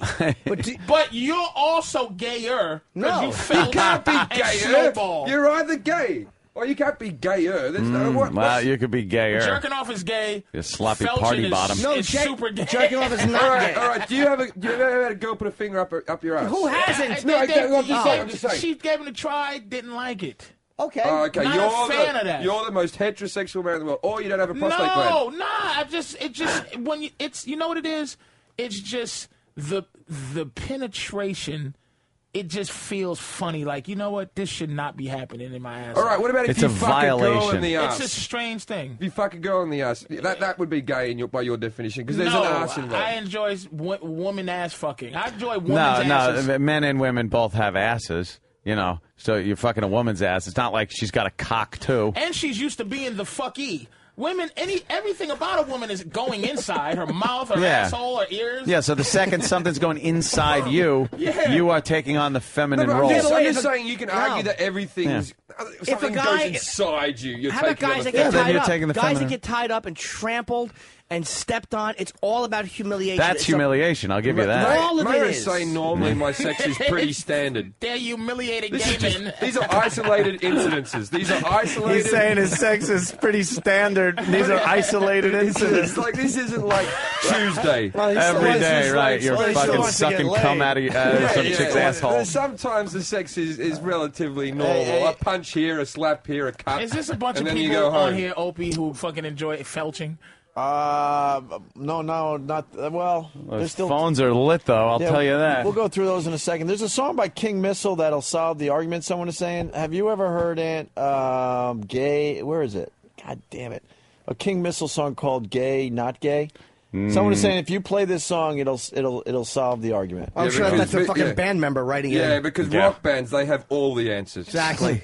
All right, well, let's go to this guy. We're gonna, we do play. You know what? This is perfect.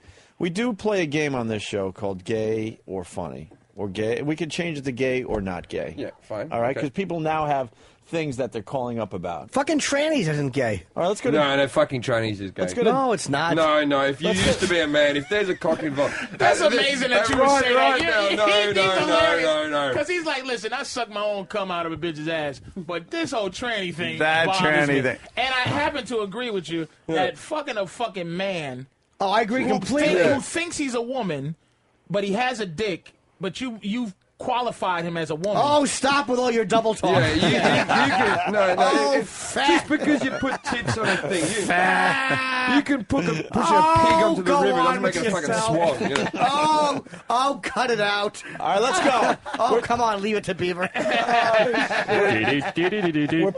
We're playing Gay or Not Gay, Gay or Funny. Right now, we start with Jess in Chicago. Jess.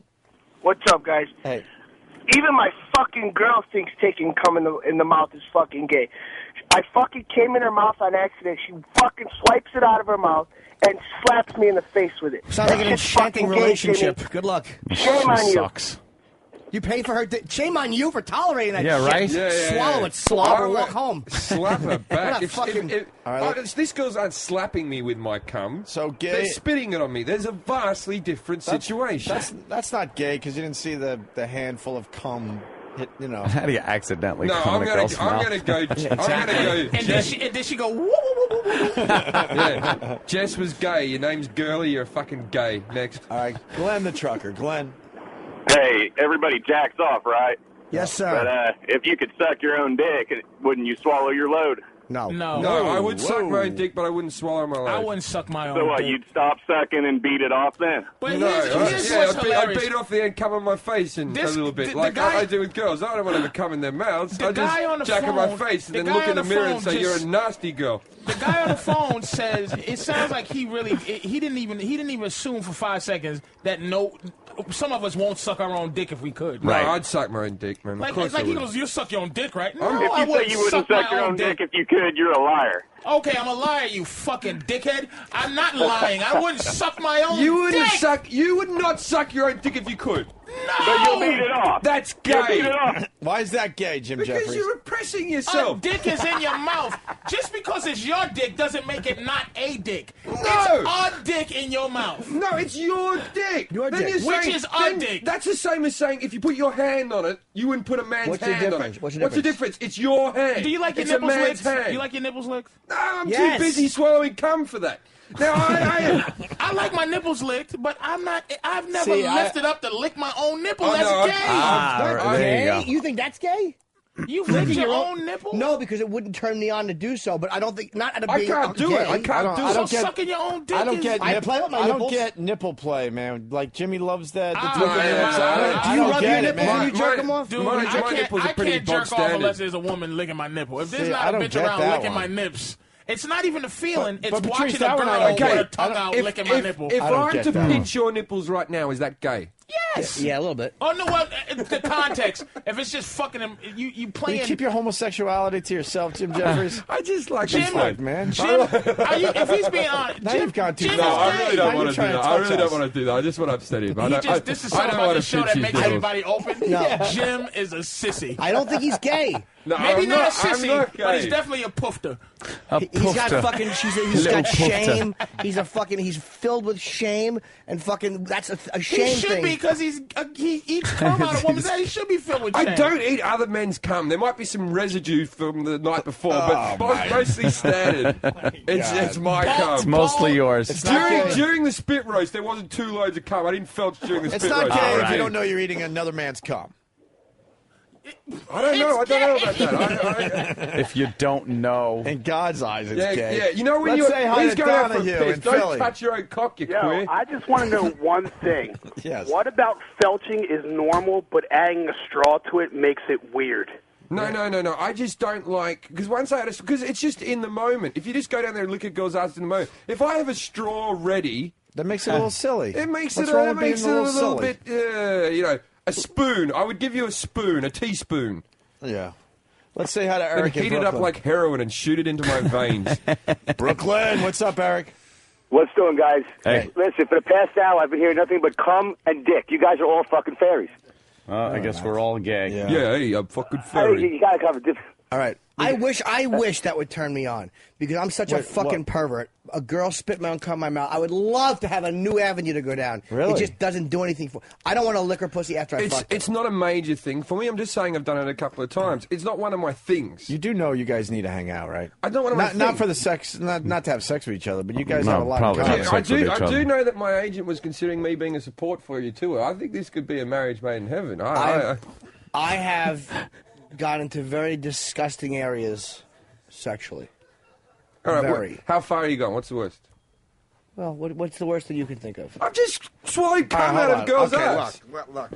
Jimmy's willing to play, but he's going about this slowly. Just curious. He's not All right. tipping his He's hand not here. tipping his hand. He's not going all in yet. Okay, We got two poker faces going on I've here. already told you. I've had my cock touching another man's cock shoved into a girl's mouth while making her say that she's a slut with 2 cocks in her mouth so that she mumbles it. That's about as bad as I've really... And I've eaten my own cum out of a girl's asshole. That's nasty. And Anything else you want to put on the table? I'm trying to think of something else that would be... Oh, there's a girl that used to like to be cut. But that wasn't me. That's what she was into. And just like little razors that you cut up coke with and just slashing her shoulder blades as you... Holy fuck. That's the worst I've got. That wasn't me. I don't like doing it's that. not, I was just it's not helping. gay. That's not gay. All right, Jimmy. No, but that doesn't make him a Puerto Rican. Jimmy, you asked Jim Jeffries. Are Like you? it. I should have got more. I didn't hear you. That's all Are right. you? You want to counter now, or? I've never had my own cum in my mouth. Not my thing. Piss? Would you do piss? I've pissed on a girl, yeah. you- That's no, bog would you- standard, though. would you let a girl Everyone's piss in your pissed on- mouth? No, I would not let a girl piss in my mouth, but that's just hygiene problems that I have. It's a personal thing. Not a bad thing. I wouldn't have Would you a... take I a don't lo- have a problem with Would it. you per take a se. load on your chest? Yes. No. No, Yes, no you would. shit, no shit, no one Yes. shit, Jimmy. Yes. No shit. It's not gonna I don't have a problem with it. I've watched the porn. I watched 2 Girls, 1 Cup with you guys, enjoyed it, had a good time. But no shit is going to be involved Like with 2 me. Girls, 1 Cup just didn't bother me. That made me laugh really. No, hard. that made me dry retch. 2 Girls, 1 Cup. Now, when you talk about being a creep, 2 Girls, 1 Cup turned me on because of watching 2 beautiful girls just be that cruddy.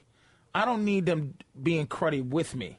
You know what I mean? So if the girls are being disgusting, it's something sexy about girls just doing dirty shit. What bugged me about that was the shit and the puke were like, if it's a solid log, I could have enjoyed it. But the fact that they were chewing it up, that to me is incomprehensibly gross. It was kind of sexy to me. They have just to watch them fathers do as that. well that would have had to watch that. Although, in It's saying even that, harder. I just hope my mum's not listening to this We're show. gonna go to Teresa from New York. She's just amazed by the last hour. Teresa, what's up? What do you got? I think this is. Do you guys talk like this like when you go to bars? We talk This words. is We're on the the most- radio. We're playing it down because the public can hear. Yeah, this is the beauty of Imagine when me and Norton are alone. Oh my God! You guys are the most sexually honest people I've ever heard in my whole life. It is just amazing what I'm listening to. It is unbelievable. I love it. You ever Every woman been should listen to the fisted? show. Yeah, Teresa, what's the craziest thing you have done? Oh Christ! I knew this was going to turn to me somehow. Well, it's all right. Just curious. We're all- I'm really, really very plain. I'm sorry. I have nothing for the show. Have you done There's anything No that- wait. fingers going anywhere crazy. Wait, sweetheart, have you ever had a guy ask you to do something that you thought might be a little gay? Gay on his part? Yeah, like you're like, I don't want to do that. I don't want to put a finger in his ass or whatever. Or... No, actually, it's gone the other way. Like I've tried it and it's never worked out. Okay, if I lit cum out of your ass, would you consider me to be a gay? You know what? In the moment, I don't think you would. Yeah. I don't think the girl would, because it's just some like dirty, dirty stuff. Like treating a man like how you treat them, because they're the fuckies. So anytime Exactly. you can, if you get a chance to turn it around, you want to use every chance you can. Wow. And hold it against them too to make Exactly, him less and talk sexy. about it to all their friends. Exactly. So you can get shoes. Exactly. So she can call you a fucking cum-eating asshole. Licking, Exactly, and call all his friends up, tell all There his you friends go. what he did. Oh, you like that, don't you, faggot? Hey, some But guys see, the like thing is, fucking with me, you can tell my friends already know. There's like 8 million people listening to this or something, they already know. What's the big One deal? of my You can't- favorite, you know can't what? disgrace me. Teresa, thank you. One of my favorite clips was brought in by Patrice Gavin. Do we Gav. have that for Jim Jeffries? Oh, is that great? Holy! Can you set this up, Patrice, for everybody? Not really. I remember? I wasn't here when he did it. Okay, Gavin is one of our friends that Patrice introduced us to. He's real good friends with Patrice, and From England, by the way. From Birmingham. England. He was in a hotel room with a hooker, I believe. Mm-hmm. The hooker strapped it on and did Gavin's friend in the ass while Gavin filmed the whole thing on a cell phone. and laughed. And laughed all the way through it. And his friend Gavin is who? getting it. Gavin who? I might know him. Gavin, no, he's as big as He's that not a doorway. comic. Gavin He's not- McLeod. He's on Love Boat. just a big, and I thought that was gay at the time. Like, and it was Oh, the even, guy- and even Gavin just sitting there with the fucking camera taping it And watching laughing. and listening to this guy get mashed in his asshole. It's just, I'm like, this is 'Cause he's in such See, pain. maybe you go like way too far thinking things are gay just because they have anything to do with something, as opposed to what's because gay men kiss. I think Can fucking I- fat can I- chicks is and gay. hold hands. right. Can I say that I'm not saying this like naughty, you're gay. No, I'm just saying that's gay. Can we be friends? And there might be some things I do, and I go, hey, When Gavin set this thing up, I was thinking, wow, Gavin is gay, and I'm certainly not going to tell him because he's about 6'6", and he's the 300 least, pounds. he's the least gay dude I know. Yeah, not a fat on him. And then we played this thing on the radio. I'm like, it's not gay. The guy just made something not gay. I want to watch it. All right, listen. We don't have the video. He just gave us the audio. The audio is really good, though. Listen to this. We got it, Danny? Yeah, but you guys are talking over it. We are? Yeah, I have it. It's just with you guys laughing and talking and stuff over it, though. All right, well, this is the only version we got? I thought we had a clean version. Yeah, I mean, I think Eric says that we should have it, so if you want to just give it a minute, he might be able to dig it up somewhere. E-Rock. And I thought that was good, but We you can know, come he's back to laughing and this and that. I'm like, this is so gay, but I'm not saying it like, hey, stay away from me, you fags. It's just like I go, ass, licking your own just cum. gay. It's like, that's gay. Yeah. But it's not like I give a fuck. It's not we're less friends. All right, We're still defining it as gay. We though. got It's incorrect. sucking your own dick stuff. Tom in Alabama, yes. Tom, let's go. Hey, what's up? It's Hey. Brian. Oh. All right. Hey, yeah. A girlfriend that I've been able to suck my own dick found out when I was 12, so it was like heaven. But it is overrated because you can't enjoy it as much while you're giving it to yourself and receiving. But I had a girlfriend, whenever we were fucking, I'd pull it out, put it in my mouth, lick her pussy juice off my dick and put it back in. And she loved that and told all her friends about it. Faggot. So after we broke up, one of her friends out of the club knew I could do that, asked me about it. She said, I heard you can lick my clit while you're fucking me. I was like, yeah. So she went home from the club with me. So that makes it negatively gay. That's pretty funny, Right? Like You lick her clit while you're fucking. That's just like a No, magic you trick. can't do that. You can suck Yeah, your it own was cock. kinda- Ron Jeremy can suck his own cock. Can but I you ask you a can't. question about anymore, this he can't. dick? Why sucking your own dick is gay? For the fact that, how do you approach sucking your own dick? You try Do and you try. Go, like how a fucking Are bitch you- would are you- suck your dick? do you or suck you your suck dick it like a dude well? who's not gay? Do Do you you understand what I'm suck saying? dick well when you suck your own dick? Well, it's- Are you doing a good job? Do you twirl the tongue? Yeah. Do you- Yeah. Do you really or like? do you let spit come out? You fucking sissy. Are you if giving you yourself suck a good your own one, dick. or are you giving yourself a bad Are blowjob? you giving exactly? You're fucking? Are you sucking it just to put your mouth on it? Why is or jerking are you off making okay? it fit? It's just for a bit Because of just- pleasure. you know what? I just realized jerking off Is gay. is for pleasure. You want to come. Sucking your own dick is for pleasure. Yes, Yeah. but the thing is, jerking your dick is like there's really a. It's no pleasure. You trying to get to an end. So you're like you don't looking suck at a your dick pussy and then stop. and you're pretending that it's a puss.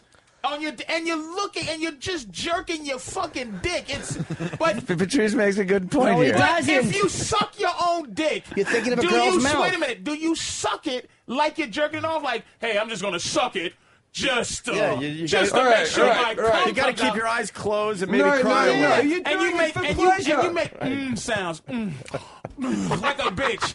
You're sucking your dick like a bitch or like a dude who's jerking off. When you jerk No, you're off, when sucking you your jerk off, dick do like you, a dude who's wait. jerking off. When you jerk off, do you do it like a girl would jerk you off? Are you trying Exactly, to be 'cause- sensuous with your No. own cock, How or are you just much- pounding your meat How until you much, how come? much do you hate Pounding it. a bitch trying to jerk you off? It's senseless when they try to jerk you off, and it's just like It's okay, like, let sweetie, me do it. The second I'm ready to come, you grab it and fucking yes. just do the last couple of Yeah, they strokes. won't give you the Your own credit. dick. What? You take the credit. How do you It's kinda even like Get the collar. It's kind of like going fishing with your dad. He caught the fish, and then you reel it in. How do you That's how you create? deal with How do girls you jerking create off. a style to suck your own? We dick? can't do it. That's why it We sounds can't so do crazy. it. None of We us can can't- do If it. we could do There's it, guys we that can can't suck their answer dick, that. though. The rarity for us, it's foreign because it's such But a if rarity. you could, would you do it well? If you, Oh, no, at 13 if years I old or 12 could- years old, if you said to somebody, "Will you jerk off?" They'd probably go, "No, I would never." When you're a kid, you never want to admit you jerk off No. or that you would. It's incomprehensible. Well, as adults, that's still the way dick sucking is to us because we never learned to do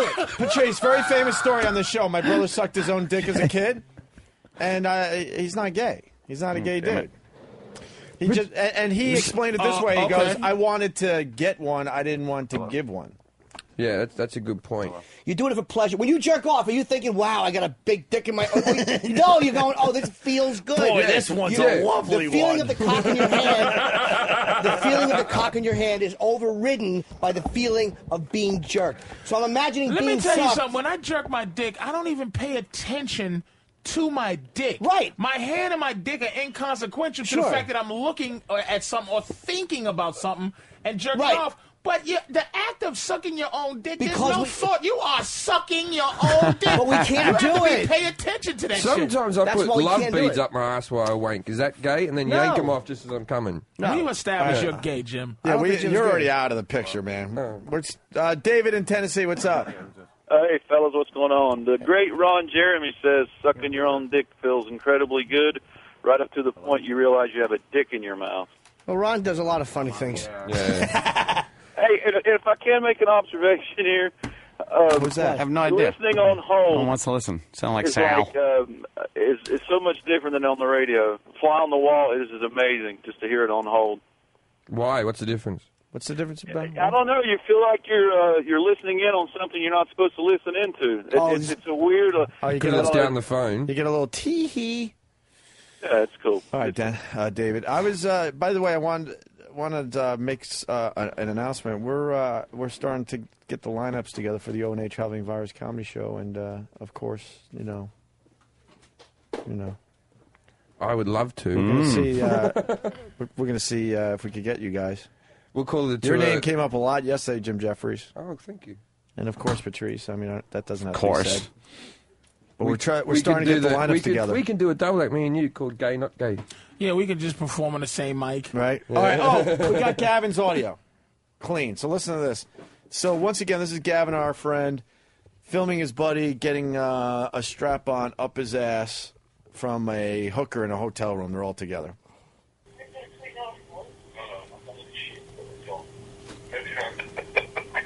That window is over it. That's a little bit, man. That's over it. That's it. There you go. Well, it's like we've put something up. Is that in your bumhole? In your bumhole. This camera's on film going on here. Right, that's it now. What you fucking... No, wait, hang on. Let me just get a sponsor. Okay, so we've got one.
I actually dug that. Oh, fucking hell! There was a moment where I started to get an erection. I'm not kidding you. Where I actually went, my "That's God. fucking horny, That's mate." okay. That bitch going, I got shit all over me, get a towel. I was like, that's fucking hot, mate. He shit all over a strap-on dildo.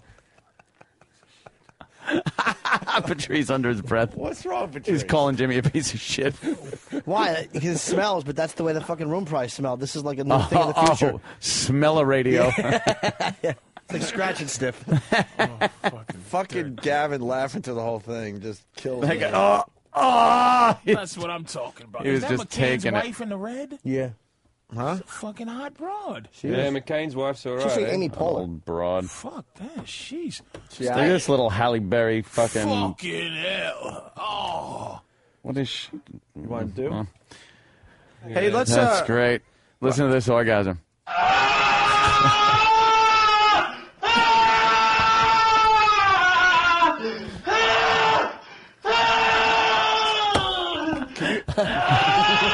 Is this something in his ass? How Right? would you like to come like that? Can you Is this play- something in his ass? Could you play the famous one where it was Guess the Sound? I don't want to give it away. Where? Oh, right. With Do the you have it there? yeehaw guy. Yeah, well, I have it. I think so. Here's Tom Sizemore from his porno movie that he did. Oh, motherfucker! And here's a little Asian woman getting shit on.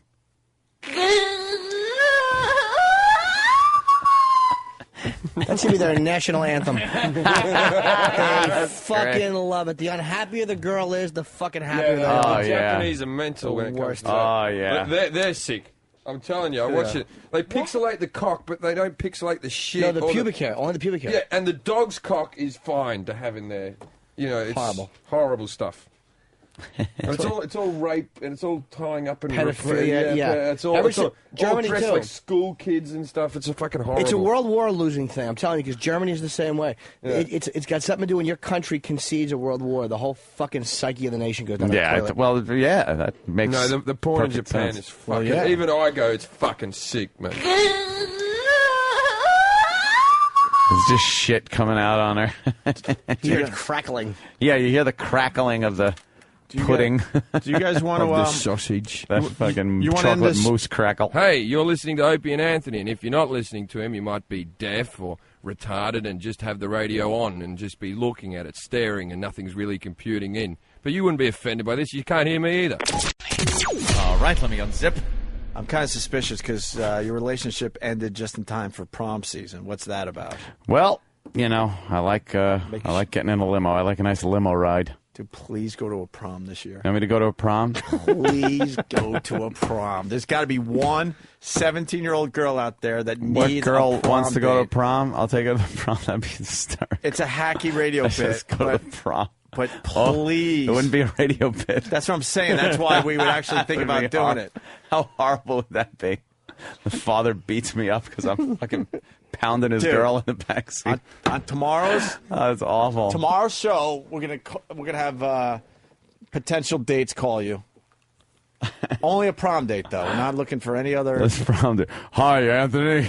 I don't have a date for the prom. You'll take care of all that on your own. We're looking for a prom date for you though. A prom date? I bet you there's one or two listeners that would actually do this, Yeah. but they have to put out. So they have, to put out. In the ass. yeah, you have to open up your ass for it. There's no putting out. That's right. You got to give Anthony the Yeah. stinky mushroom. That's fucking like. You got to give up the brown eye for Anthony if you want to. You got to let him shoot potato flakes in your You let the Cheerio and. Right in the tailpipe. Fucking tailpipe. So, gotta let him cram potato spice in your tailpipe. Pull it out, put potato flakes all over your rink knuckle. Stink wrinkle. Rink knuckle? Whatever. No, he called it the rink knuckle. Yeah, he called it the stink knuckle. Stink wrinkle. The asshole is the tailpipe. Potato flakes is your dried cum. He's the worst, man. I love that guy. I love him. He had a million of them. Sewer. Oh, I can't remember. We have to. We said in the past we got to get a montage of all those. Just throw You them got to together. give Anthony a rusty trombone with Chuck Mangione playing in the background.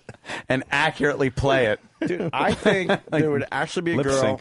that we'll call tomorrow and see if you're serious about this prom thing. Would you do it? Yeah, I would go to the. What if we made go it to a 18 prom. so you don't get arrested? So there's some girls that are already 18. 17 in New York, according to Legal? Well, according to ageofconsent.com. Oh my God. That's how you know you're a piece of shit if you have that bookmark. If you have that, yeah, right. Let me just. No, that's your homepage. Just in case.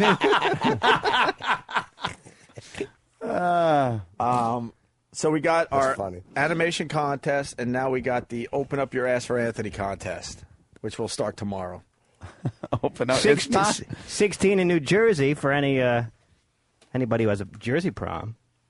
How do you know this? No, it was a bit I was doing. Oh, It was a bit. okay. Yeah, it You was were a bit. researching a I was bit. researching a bit. Yeah. It's called living as a pederast. That's it. Yeah, and Pete Townsend was researching a book. All right. We got lots of contests to do tomorrow. Open Up Your Ass for Anthony, and we got to start talking about our animation festival. Animation Palooza, I think it's called. Yes, I like animation. Well, Animation Festival is going to be that's going to be the working. Animapalooza. I don't know. Animation Festival is going to be the Cartoonapalooza. That was it. It's going to be the working name. Yeah. It's not going to be the official name. Cartoonapalooza.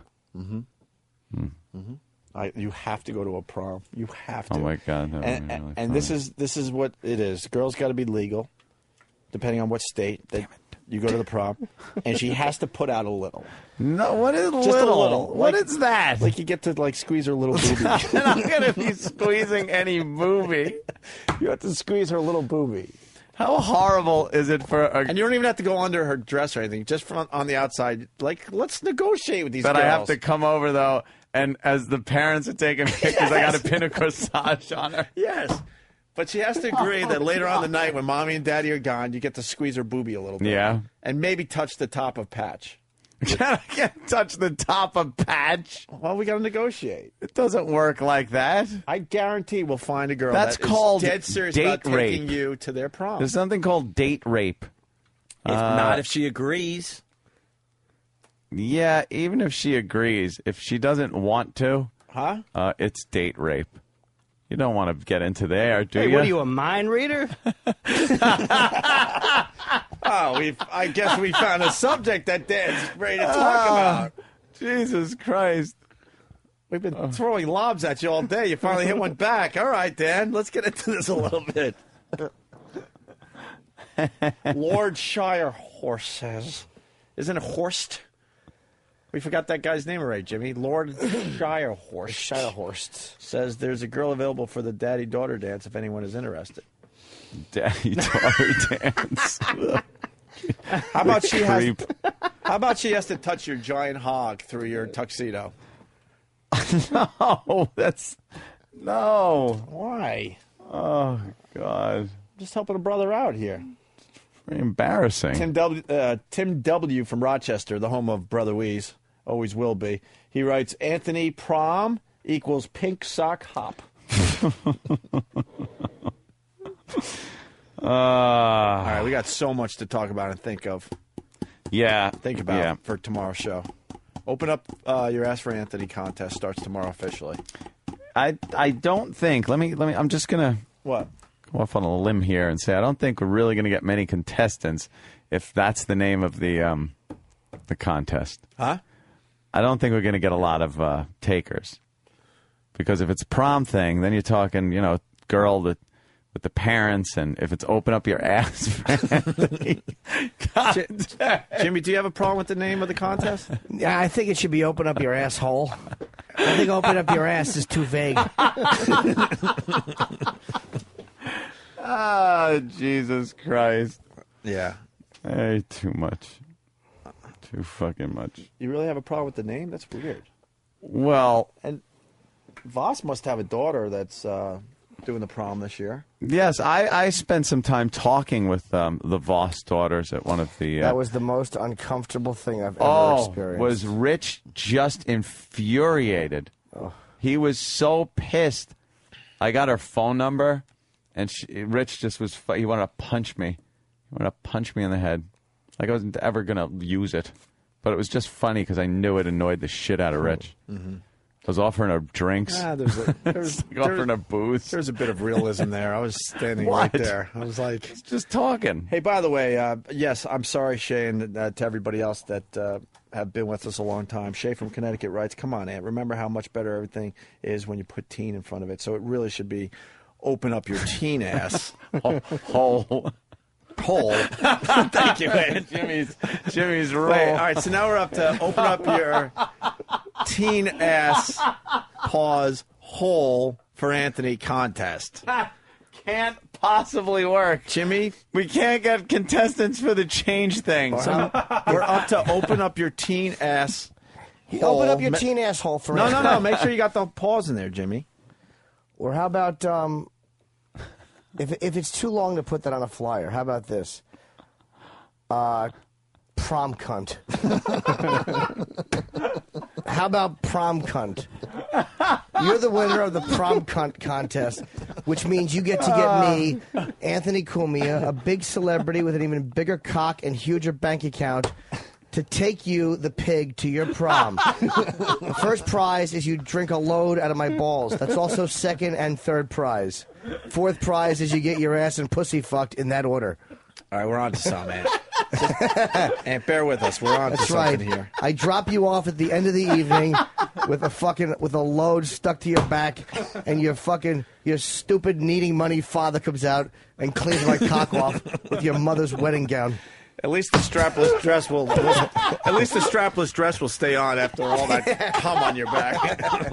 All right, Ann. Prom cunt. Ann, are you in or Brought what? to you by the Opie and Anthony program. Ann, are you in? People are very excited. They're typing in That's caps right. at this point. This will never work. That's right. And you get to do a special dance. Right. You get to do a fucking... You get to slow dance with this slob after a Cialis with your big dick pressing against her while they play the chicken dance at the prom. And you slow dance with this fucking manatee. Yeah. Oh, shit. Prom cunt. You know what she has to do? She has to fucking drain a load out of your balls and then go fucking knuckle deep in your asshole. And then fucking her father gets to smell the fingers for extra money and guess which one was in your ass. And if he guesses right, you don't punch his daughter in the face. Prom cunt. Sponsored by XM Satellite Radio. Void where prohibited. We're definitely on to something, shit. but more suggestions coming in. can't Instead even of fucking do open it. up your teen ass hole for Anthony contest, they're suggesting that we adjust it just slightly and and rename it.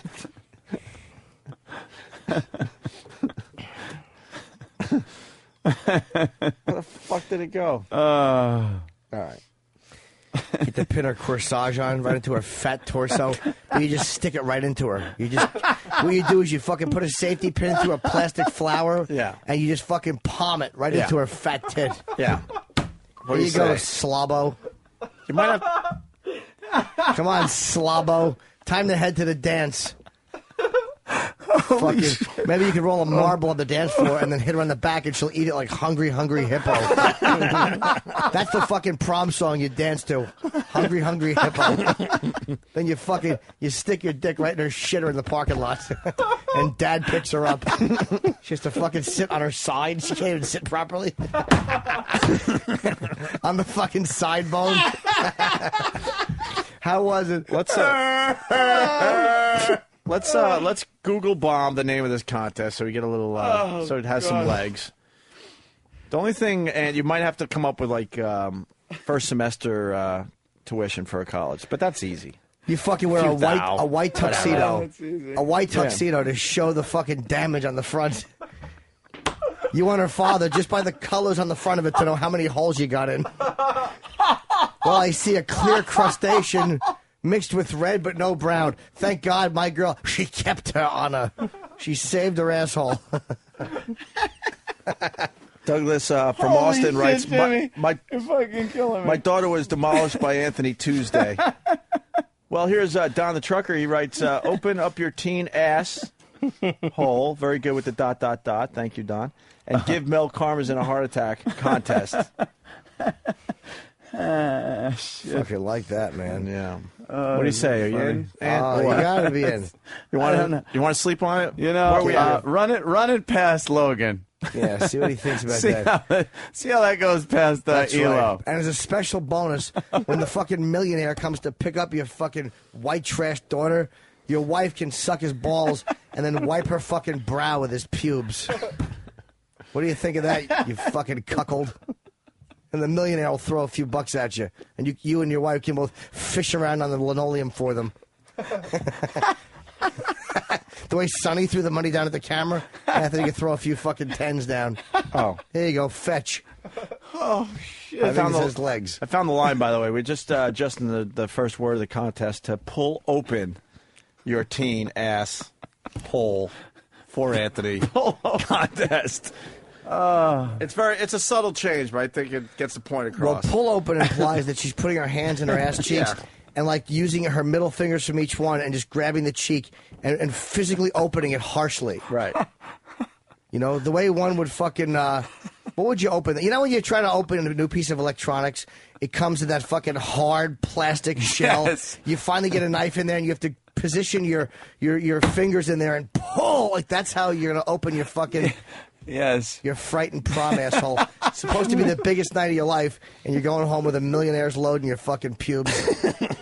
What do you think of that, this big night? Take your corsage out and fucking vomit. Yeah. So we'll need an answer. You can sleep on it. All right? All right.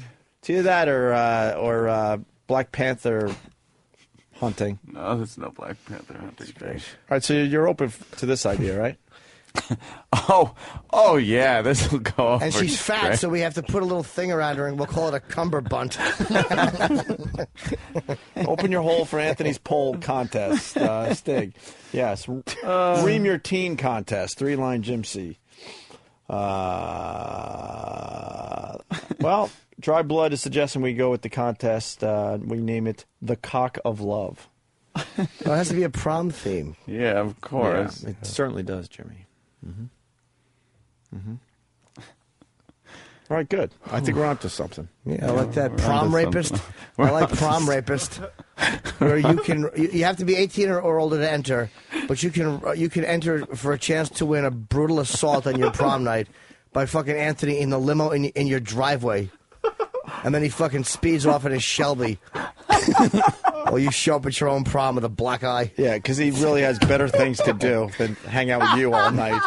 You show up with a black eye and try to make the most of it, you fifth wheel. Yeah, you'll spend all day getting all pretty. You'll spend all day getting ready for your prom, and Aunt's only going to be with you for 5 minutes. That's right. The Shelby will still be running. That's right. A nice assault right in the limo in your fucking. That's right. Right in your driveway while your parents wave stupidly. Right. They have no idea what's going on in the back seat. Boy, they sure are in the driveway for a long time. And they fucking see the window crack. And they have a feeling it might have been your head getting smashed against it on the inside, but they're not sure. Right. Fucking. All right. We got to decide on a name. We got to decide on a name because my bro's ready to go into production with the T-shirts. So what are we going with? Pull open? Sick motherfucker.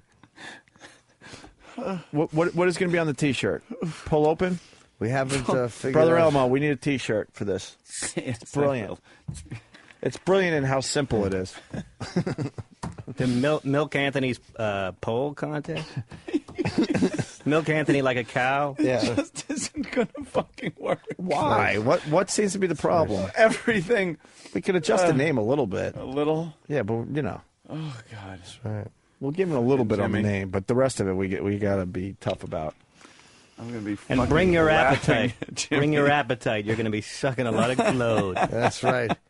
Maybe we could just call it Your Special Night. Right. But it's so sarcastic. All right. Because your special night. Well, special fucking- in quotations. Your special night. Yeah. It fucking, you'd never make it into the dance. You're Yeah. you're drinking Anthony's goat cheese. Yeah. In the fucking, in the back of the limo.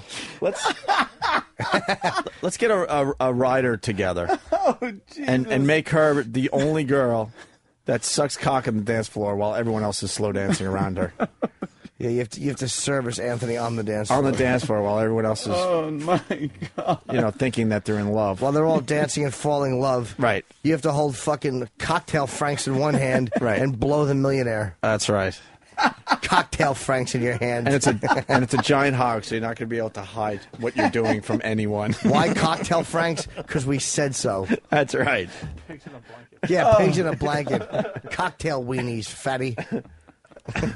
Hold them. I can't fucking take this. Just so your fingers smell like hot dog Franks on the way home. And and this will show how good we are. We're good guys here.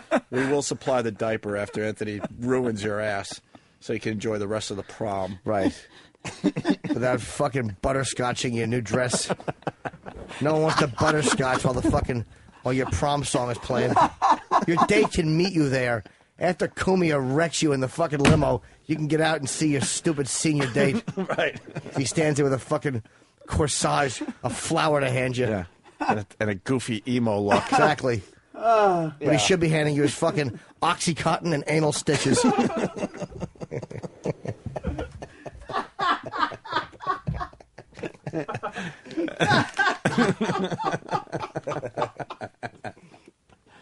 All right, Aunt. We're so on to something here. Yeah. We're on to something. All right.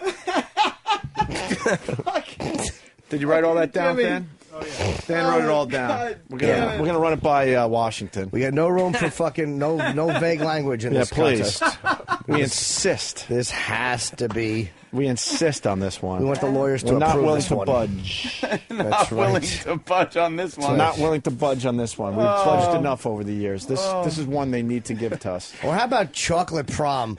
Where at the end of the night for your prize, you fucking lay back in the limo and fucking Kumia drops her shit right in your mouth and then leaves without an explanation. Hack 2 from Philly writes, the deep dick under the seat. Yeah. We got some potential with chocolate prom. Absolutely. You all right with this, Aunt?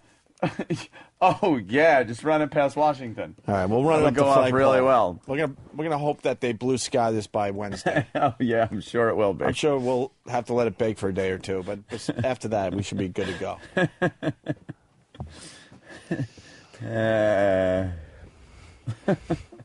All right.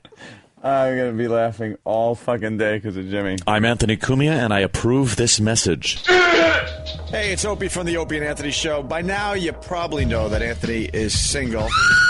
He broke up with his girl right around prom season. I think Anthony wants to go to a prom. Bring Anthony to your prom. We're looking for women out there that would consider taking Anthony to their prom. You can be Anthony's prom date. Send a picture to us. Where? I don't know, because I don't have, someone's email in front of me. But I think Voice Guy will tell you where to send your picture. Call 866-FU Line 1 if you're interested in being Anthony's prom date. I think Anthony wants to go to a prom. That's 866-FU Line 1. It's a prom date with Anthony. And please, be 18 or older. Thank you. Over and out. Now I gotta cut loose, put loose, kick off the Sunday shoes.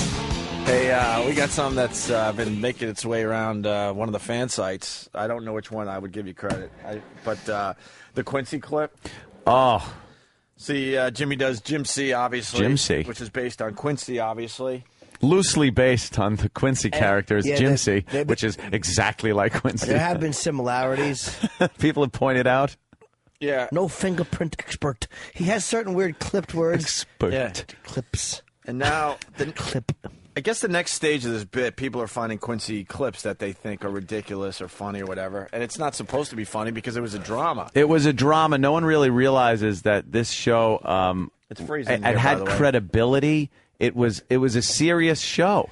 And it was on the heels of The Odd Couple. It was after he had left The Odd Couple as Oscar Madison. So it was kind of odd to see him in a drama. There were some comedic moments and comedy elements throughout the thing, but basically it was supposed to be like a serious show. Right. And at the time, I don't know how, but it was. Now, though, you listen back and it's like, this is horrible. It stinks. And when Quincy would talk, he would take his thumb and he would take the other four fingers. Picture going, Mamma Mia. Right. The way you do your fingers for Mamma Mia. That's how he would talk. Like, he would, even when he was just talking casually. He's a harder guy to do when he's not angry. Yeah. But he's always wearing a dick sweater or some fucking Iranian president members only jacket. And then, is this the punk rock clip? Yeah. Oh, He I wants hope to so. talk to a bunch of punk rockers. This stinks. It's almost a parody of a show that stinks. Oh, It's yeah. so bad. Yeah. It's so completely bad. He's in a punk rock bar. You want to play the first clip, even though it's slightly long? I mean, the punk rock clips are the big get here, but the first clip's funny because the over the top caring is like, why would you care about the answer? Oh, right. It's the one we listened to earlier. Yeah. I Well, let's gotcha. start with this clip from Quincy way back in the day, and then we'll get to the punk club. Punk clips. I could blow them up even bigger if you want, Quince. No, thanks, Ed. You can blow them up the size of an elephant. We still wouldn't get a clear print out of it. Clear print. Just isn't my day. Not your day. What problems are you having? Those overlapping prints we found on the That ice. was some of Steve's acting right there. Not your day. That was his fucking awful boss. John Aston, his real name was, I think. I don't know. He had Was that it? fucking dumb mustache. What was his name? How'd your parents die? Yeah. I don't know. We haven't done an autopsy. He look blown up as big as an elephant. Blown What's up my as- problem? You're in my fucking house. I'm not going to get a clear print. Clear print. Yeah, listen to the Steve acted by the other guy. This isn't my day. Not your day. What problems are you having? Those overlapping prints we found on the ice. These? Yeah. Well, what about them? We blew them up, hoping to squeeze some more information out of them, but no such luck. You know, Quincy, maybe there is a way to unscramble these prints. Now, it's like trying to put the toothpaste back into the tube. There isn't a fingerprint man alive who'll get a positive ID based on what's here. Not a man, but a machine, maybe. Machine? I had visions of buying one till I looked at the price. Remember that computer show I went to in May? At the convention center? Yeah. Who cares where it was? At the convention? No, the arena. You sure? Because I remember the one at the convention center. Right. No, stop. Who cares where it was? A computer show at the convention center where they have one computer. Yeah, one computer. Because they were real large back then. That's my large computer joke. It was so bad, the information they were giving. It was too pricey back in May at the convention. Yeah. Who gives a fuck? Just a machine. What, a computer? A machine? I was going to get one, but it was a little too pricey. Oh, you a Jew. So because it was too pricey, there's like dozens of murders they're not going to solve. Yeah. because this guy doesn't want Too pricey. Too pricey. I'll try to do it the old-fashioned way and save a few bucks. We would have fingerprints, Sam, but the boss is a J. That's right. This guy never saw a penny that he didn't like. We can't get a clear print. A clear print. I bet we could get clear prints off a penny from your pocket. You're a Jew. Said this. Quincy's an anti-Semite. There's 6 million of them, Sam, and they're hiding somewhere. Bobby Fischer was right. The whole thing was a lie. They were never murdered. Thomas Overbeck from Dallas. What's my problem? You're in my fucking crime lab. You're in my... Quincy. Ma.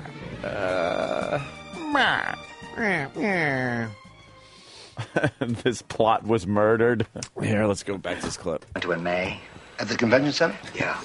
Quincy, they had a graphics computer that could take 2 combined pictures and separate the images. No. Do you remember who was displaying it? But I was too cheap to buy it. Too cheap. Oy vey, Quince. Right.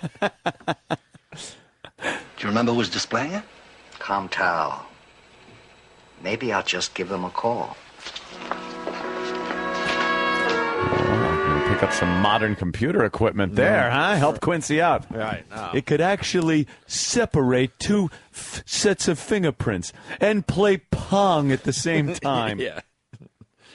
That's awful. So then Quincy, in this particular episode, he goes to a punk rock club. Yeah. And he convinces the punk rock club manager to let him go on stage and talk to the youth. He wanted to talk to the kids. But do you is the part where he's trying to convince them? If I could just convince them, and he's wearing this shit dick sweater, and the manager stinks. Go ahead. It's so bad. Good luck if you want to. Good luck with that. And the punk rock kids are not kids, first of all. Right out of Central Casting, as they like to say. Just awful. The dialogue. Hey, man. Right. They're just really not convincing. They look like they have Halloween costumes on. It doesn't. It looks like now it doesn't how you would Halloween dress as a punk. Right, of course. Well, they can't have real punk rockers on TV. That would scare the shit out of everybody. Yeah. It was wholesome TV back then. This So is this is the edgiest they could get if they have a punk rock character. But look at how fucking fast the music shuts down. They're all quiet. Listen, it's this. There's nothing not awful about this. It's amazing how they took awfulness and they just stretched it over a bunch of moments. And wasn't punk rock all about fuck the establishment? Yeah, establishment. As soon as Quincy walks on, obviously, like he's the establishment. The music shuts down. Everyone is quiet. They'd be like, "What the fuck?" When you just start throwing chairs at the man. I wish it was a Gigi Allen show. Right. He could shit in Quincy's face. Fucking shit out a banana he just shoved up his ass into Quincy's mouth. Him and his brother Merle would have homosexual relations, Sam. He's pissing on the crowd. Gigi. A Gigi Allen show. Fucking I want to talk to the murder junkies. the murder junkies. Here's some Gigi. Oh, yeah. Could we stop the muse? He's throwing feces at me, Sam.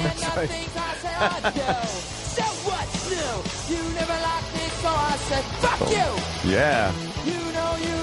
Quincy tapping his foot, singing along. Fuck you. Fuck you. Quincy shoving a banana up his ass and then throwing it at the audience. With those stupid Mamma Mia fingers. Mamma Mia fingers. Looks like the Italian guy on a pizza box. Yeah, exactly what it is. If I could just talk to them. Everything's an intense moment. How about this? You give us an autopsy report and then go fuck cardboard ass. Cardboard ass. Because that's all you're supposed to do. Exactly. The coroner isn't going out investigating at some punk rock club. Of course he's not. He's a coroner. He's a cop. He's a lover. He's an alcoholic. Yeah. He rubs his fucking dirty balls on his boss's awful mustache. And he fingers Lieutenant Monahan's ass when he's fucking tired. Busy man, that Quince. They play Let's Check the Prostate, but we both know what it's about. Sticks his whole hand in there with his Mamma Mia hand. Just 5 fingers go up there. I'm going to fist you. Here we go. This is Quincy talking to the punk rock club manager before he goes on stage. It's great. We need your help. I want to go on stage for 2 minutes and talk to the kid. Maybe you'd like to take over as the opening act. You paint a target on your head, I might arrange it. I want to find an innocent girl. You will find anybody innocent here. Is it too much to ask for a few minutes to try to save a life? Hey, be my guest. But if you expect any of these kids to help you out, you've got another guest coming. Go ahead. This should be fun. That's punk rock, by the way. Go you ahead. heard? This should be fun. It sounds like. I am Rock Quarry. And listen to the music that's supposed to represent punk rock. Yeah, that was the punk rock band playing in the background. See, they can't even commit because it's stupid TV. It's It just sounds some kind of easy listening rock. Kind of like Dwayne Allman or something. Yeah. It's not punk. No, that was punk, man. I want to help an innocent girl. Girl. And the guy is like, well, baby, you've got another guest coming if you think those kids. It's like they took everyone who auditioned and started from the bottom up. Like the worst actor got the gig. No, then you heard, well, what are you going to say when you go up there? Well, if that's the guy that got it, how bad were the ones that didn't? What did they say? No, that's no good. You didn't speak English. It was close. All right, we'll give him a call back. All right, here's Quincy trying to talk to the kids from the stage, man. Please tell me the awful music stops. I think so, yeah. Please, can I have your attention, please? It's very important. There you go. Wow. Dead silent. Wow, just like that. Not shut the fuck up. Yeah. Right, who are you? Put the music back on, asshole. Yeah, what happened to Fuck the Man? Please, can I have your attention, please? It's very important. Thank you. Thank you. Now, many of you know Abigail Garvin. Garvin. And all of you know that the police are looking for in connection with a murder that happened right here in front of this stage. Now, all the charges against her have been dropped. She's innocent. If she comes back, nothing will be done to her. Why should we believe you? If I knew who that girl was, I sure as hell wouldn't tell a cop. Because that's all you are, man. It's a dog without a uniform. I don't care what kind of names you call me. This is so fucking bad. I don't care what kind of names you call me. Nah. I'm rubbing your glue. Sticks and stones can break my bones. That's right. But names will never hurt that girl.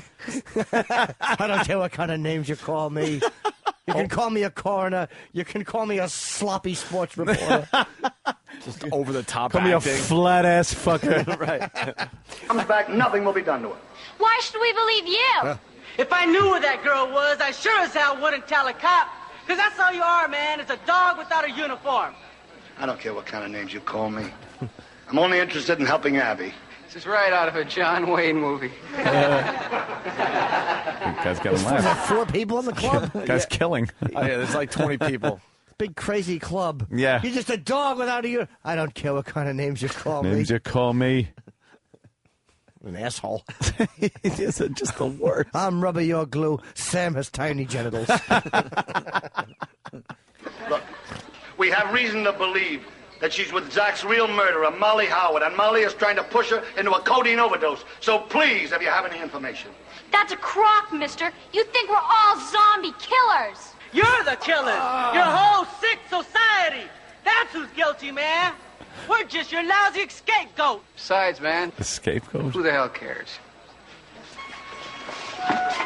And Quince leaves the stage, dejected and unsuccessful. Oh, well. Oh. Mamma Mia, hands in pocket. And he gives all the details. Molly Yeah. Howard is trying to push her into a codeine overdose. Yeah, Shut up. What? Just say she's They would in just be sitting there danger. going, what? An extra aspirin? I mean, wow. Codeine overdose? What? A little outrageous, huh? Whoa, hey. Molly Howard's trying to get her to take Tylenol PM. She's giving her melatonin. Instead of regular Tylenol, it's Tylenol PM. Just horrid dialogue. She's taking Abby's breathe right strips and rubbing them in her own ass crack first. Considering they won't be invented for years. Stupid Quincy. Quincy stinks. Quincy's a cunt. He stinks. But listen again, it's the typical, like, punk rock speech, man. Yeah, man. You're the problem, man. Society's the problem. Does the dopey kid say a scapegoat? He says a scapegoat. Your whole sick society with his dumb accent. Look, we have reason to believe that she's with Zach's real murderer, Molly Howard, and Molly is trying to push her into a codeine overdose. So please, if you have any information. That's a crock, mister. You think we're all zombie killers. You're the killers. Your whole sick society. That's who's guilty, man. We're just your lousy scapegoat. Besides, man, Scapegoat. who the hell cares? Yeah. That really got him right there. When the kid said, "Who the hell cares?" Yeah. It's like, well, no one cares. How do I battle that? Smokezilla writes, codeine overdose. Are they doing cough syrup shooters? And someone else, Jimmy Jakes, writes, I love that they just all take turns yelling at Quince. Yeah, they don't all jump on at once and tell him to shut the fuck up. Your line, my line. Her line, his line. Back You're to me sick line. society. Society. And he said scapegoat. Scapegoat. It's like he was wrong. The word is escape, and he shouldn't have used it there. No. Anyway, there you go. Some Quincy audio. Yeah, that was a legitimate program back then. Yeah. Were people just dumber back then? Was TV all so bad and unrealistic? We just didn't know any better, man. It was that sick society.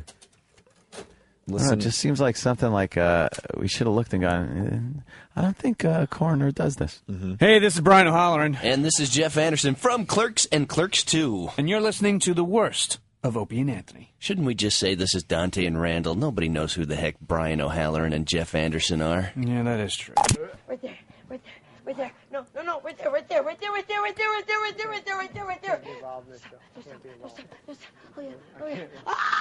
Oh, yeah. No. Is that Lindsay Lohan? I actually saw this. Who is it? Little Joni Cunningham.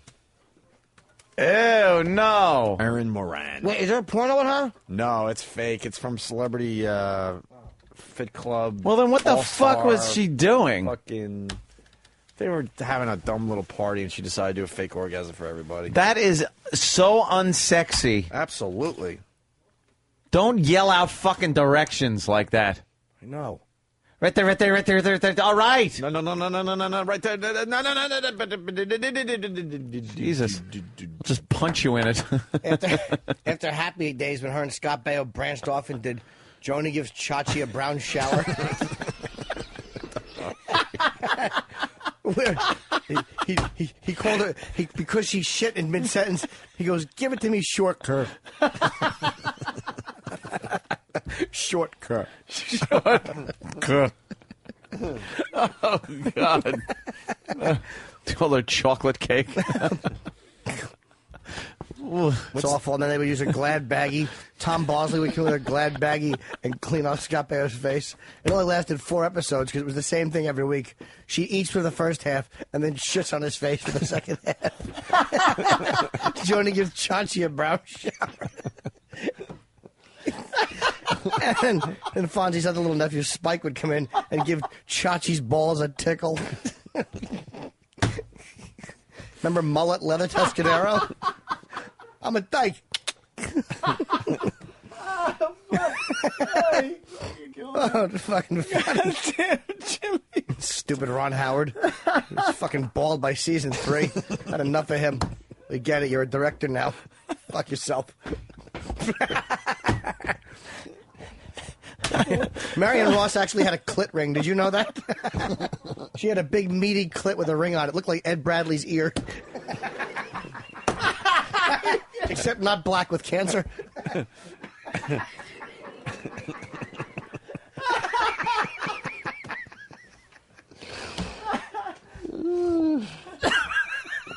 Fuck, man.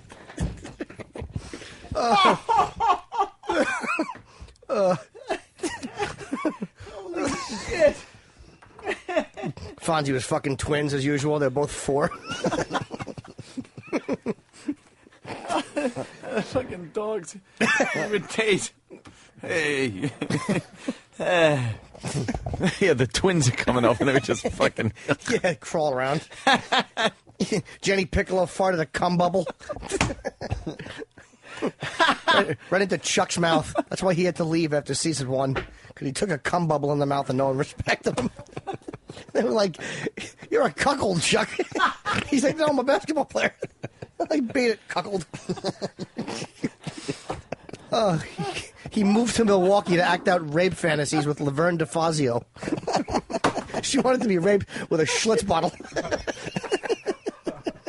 For the illiterate and ignorant, this is dangerous propaganda. Opie and Anthony. No! And that's the worst. The worst. What the fuck is it with you? Of Opie and Anthony. Are you professional or not? Listen to Opie and Anthony live and uncensored weekday mornings from 6 to 11 a.m. Oh, good for you. The Virus, Sirius 197, XM 202. Fuck's sake, man, you're amateur. Consumers with $10,000 or more in credit card debt legally have the consumer right to reduce their debt and satisfy their debt obligation. For your free consultation, call Debt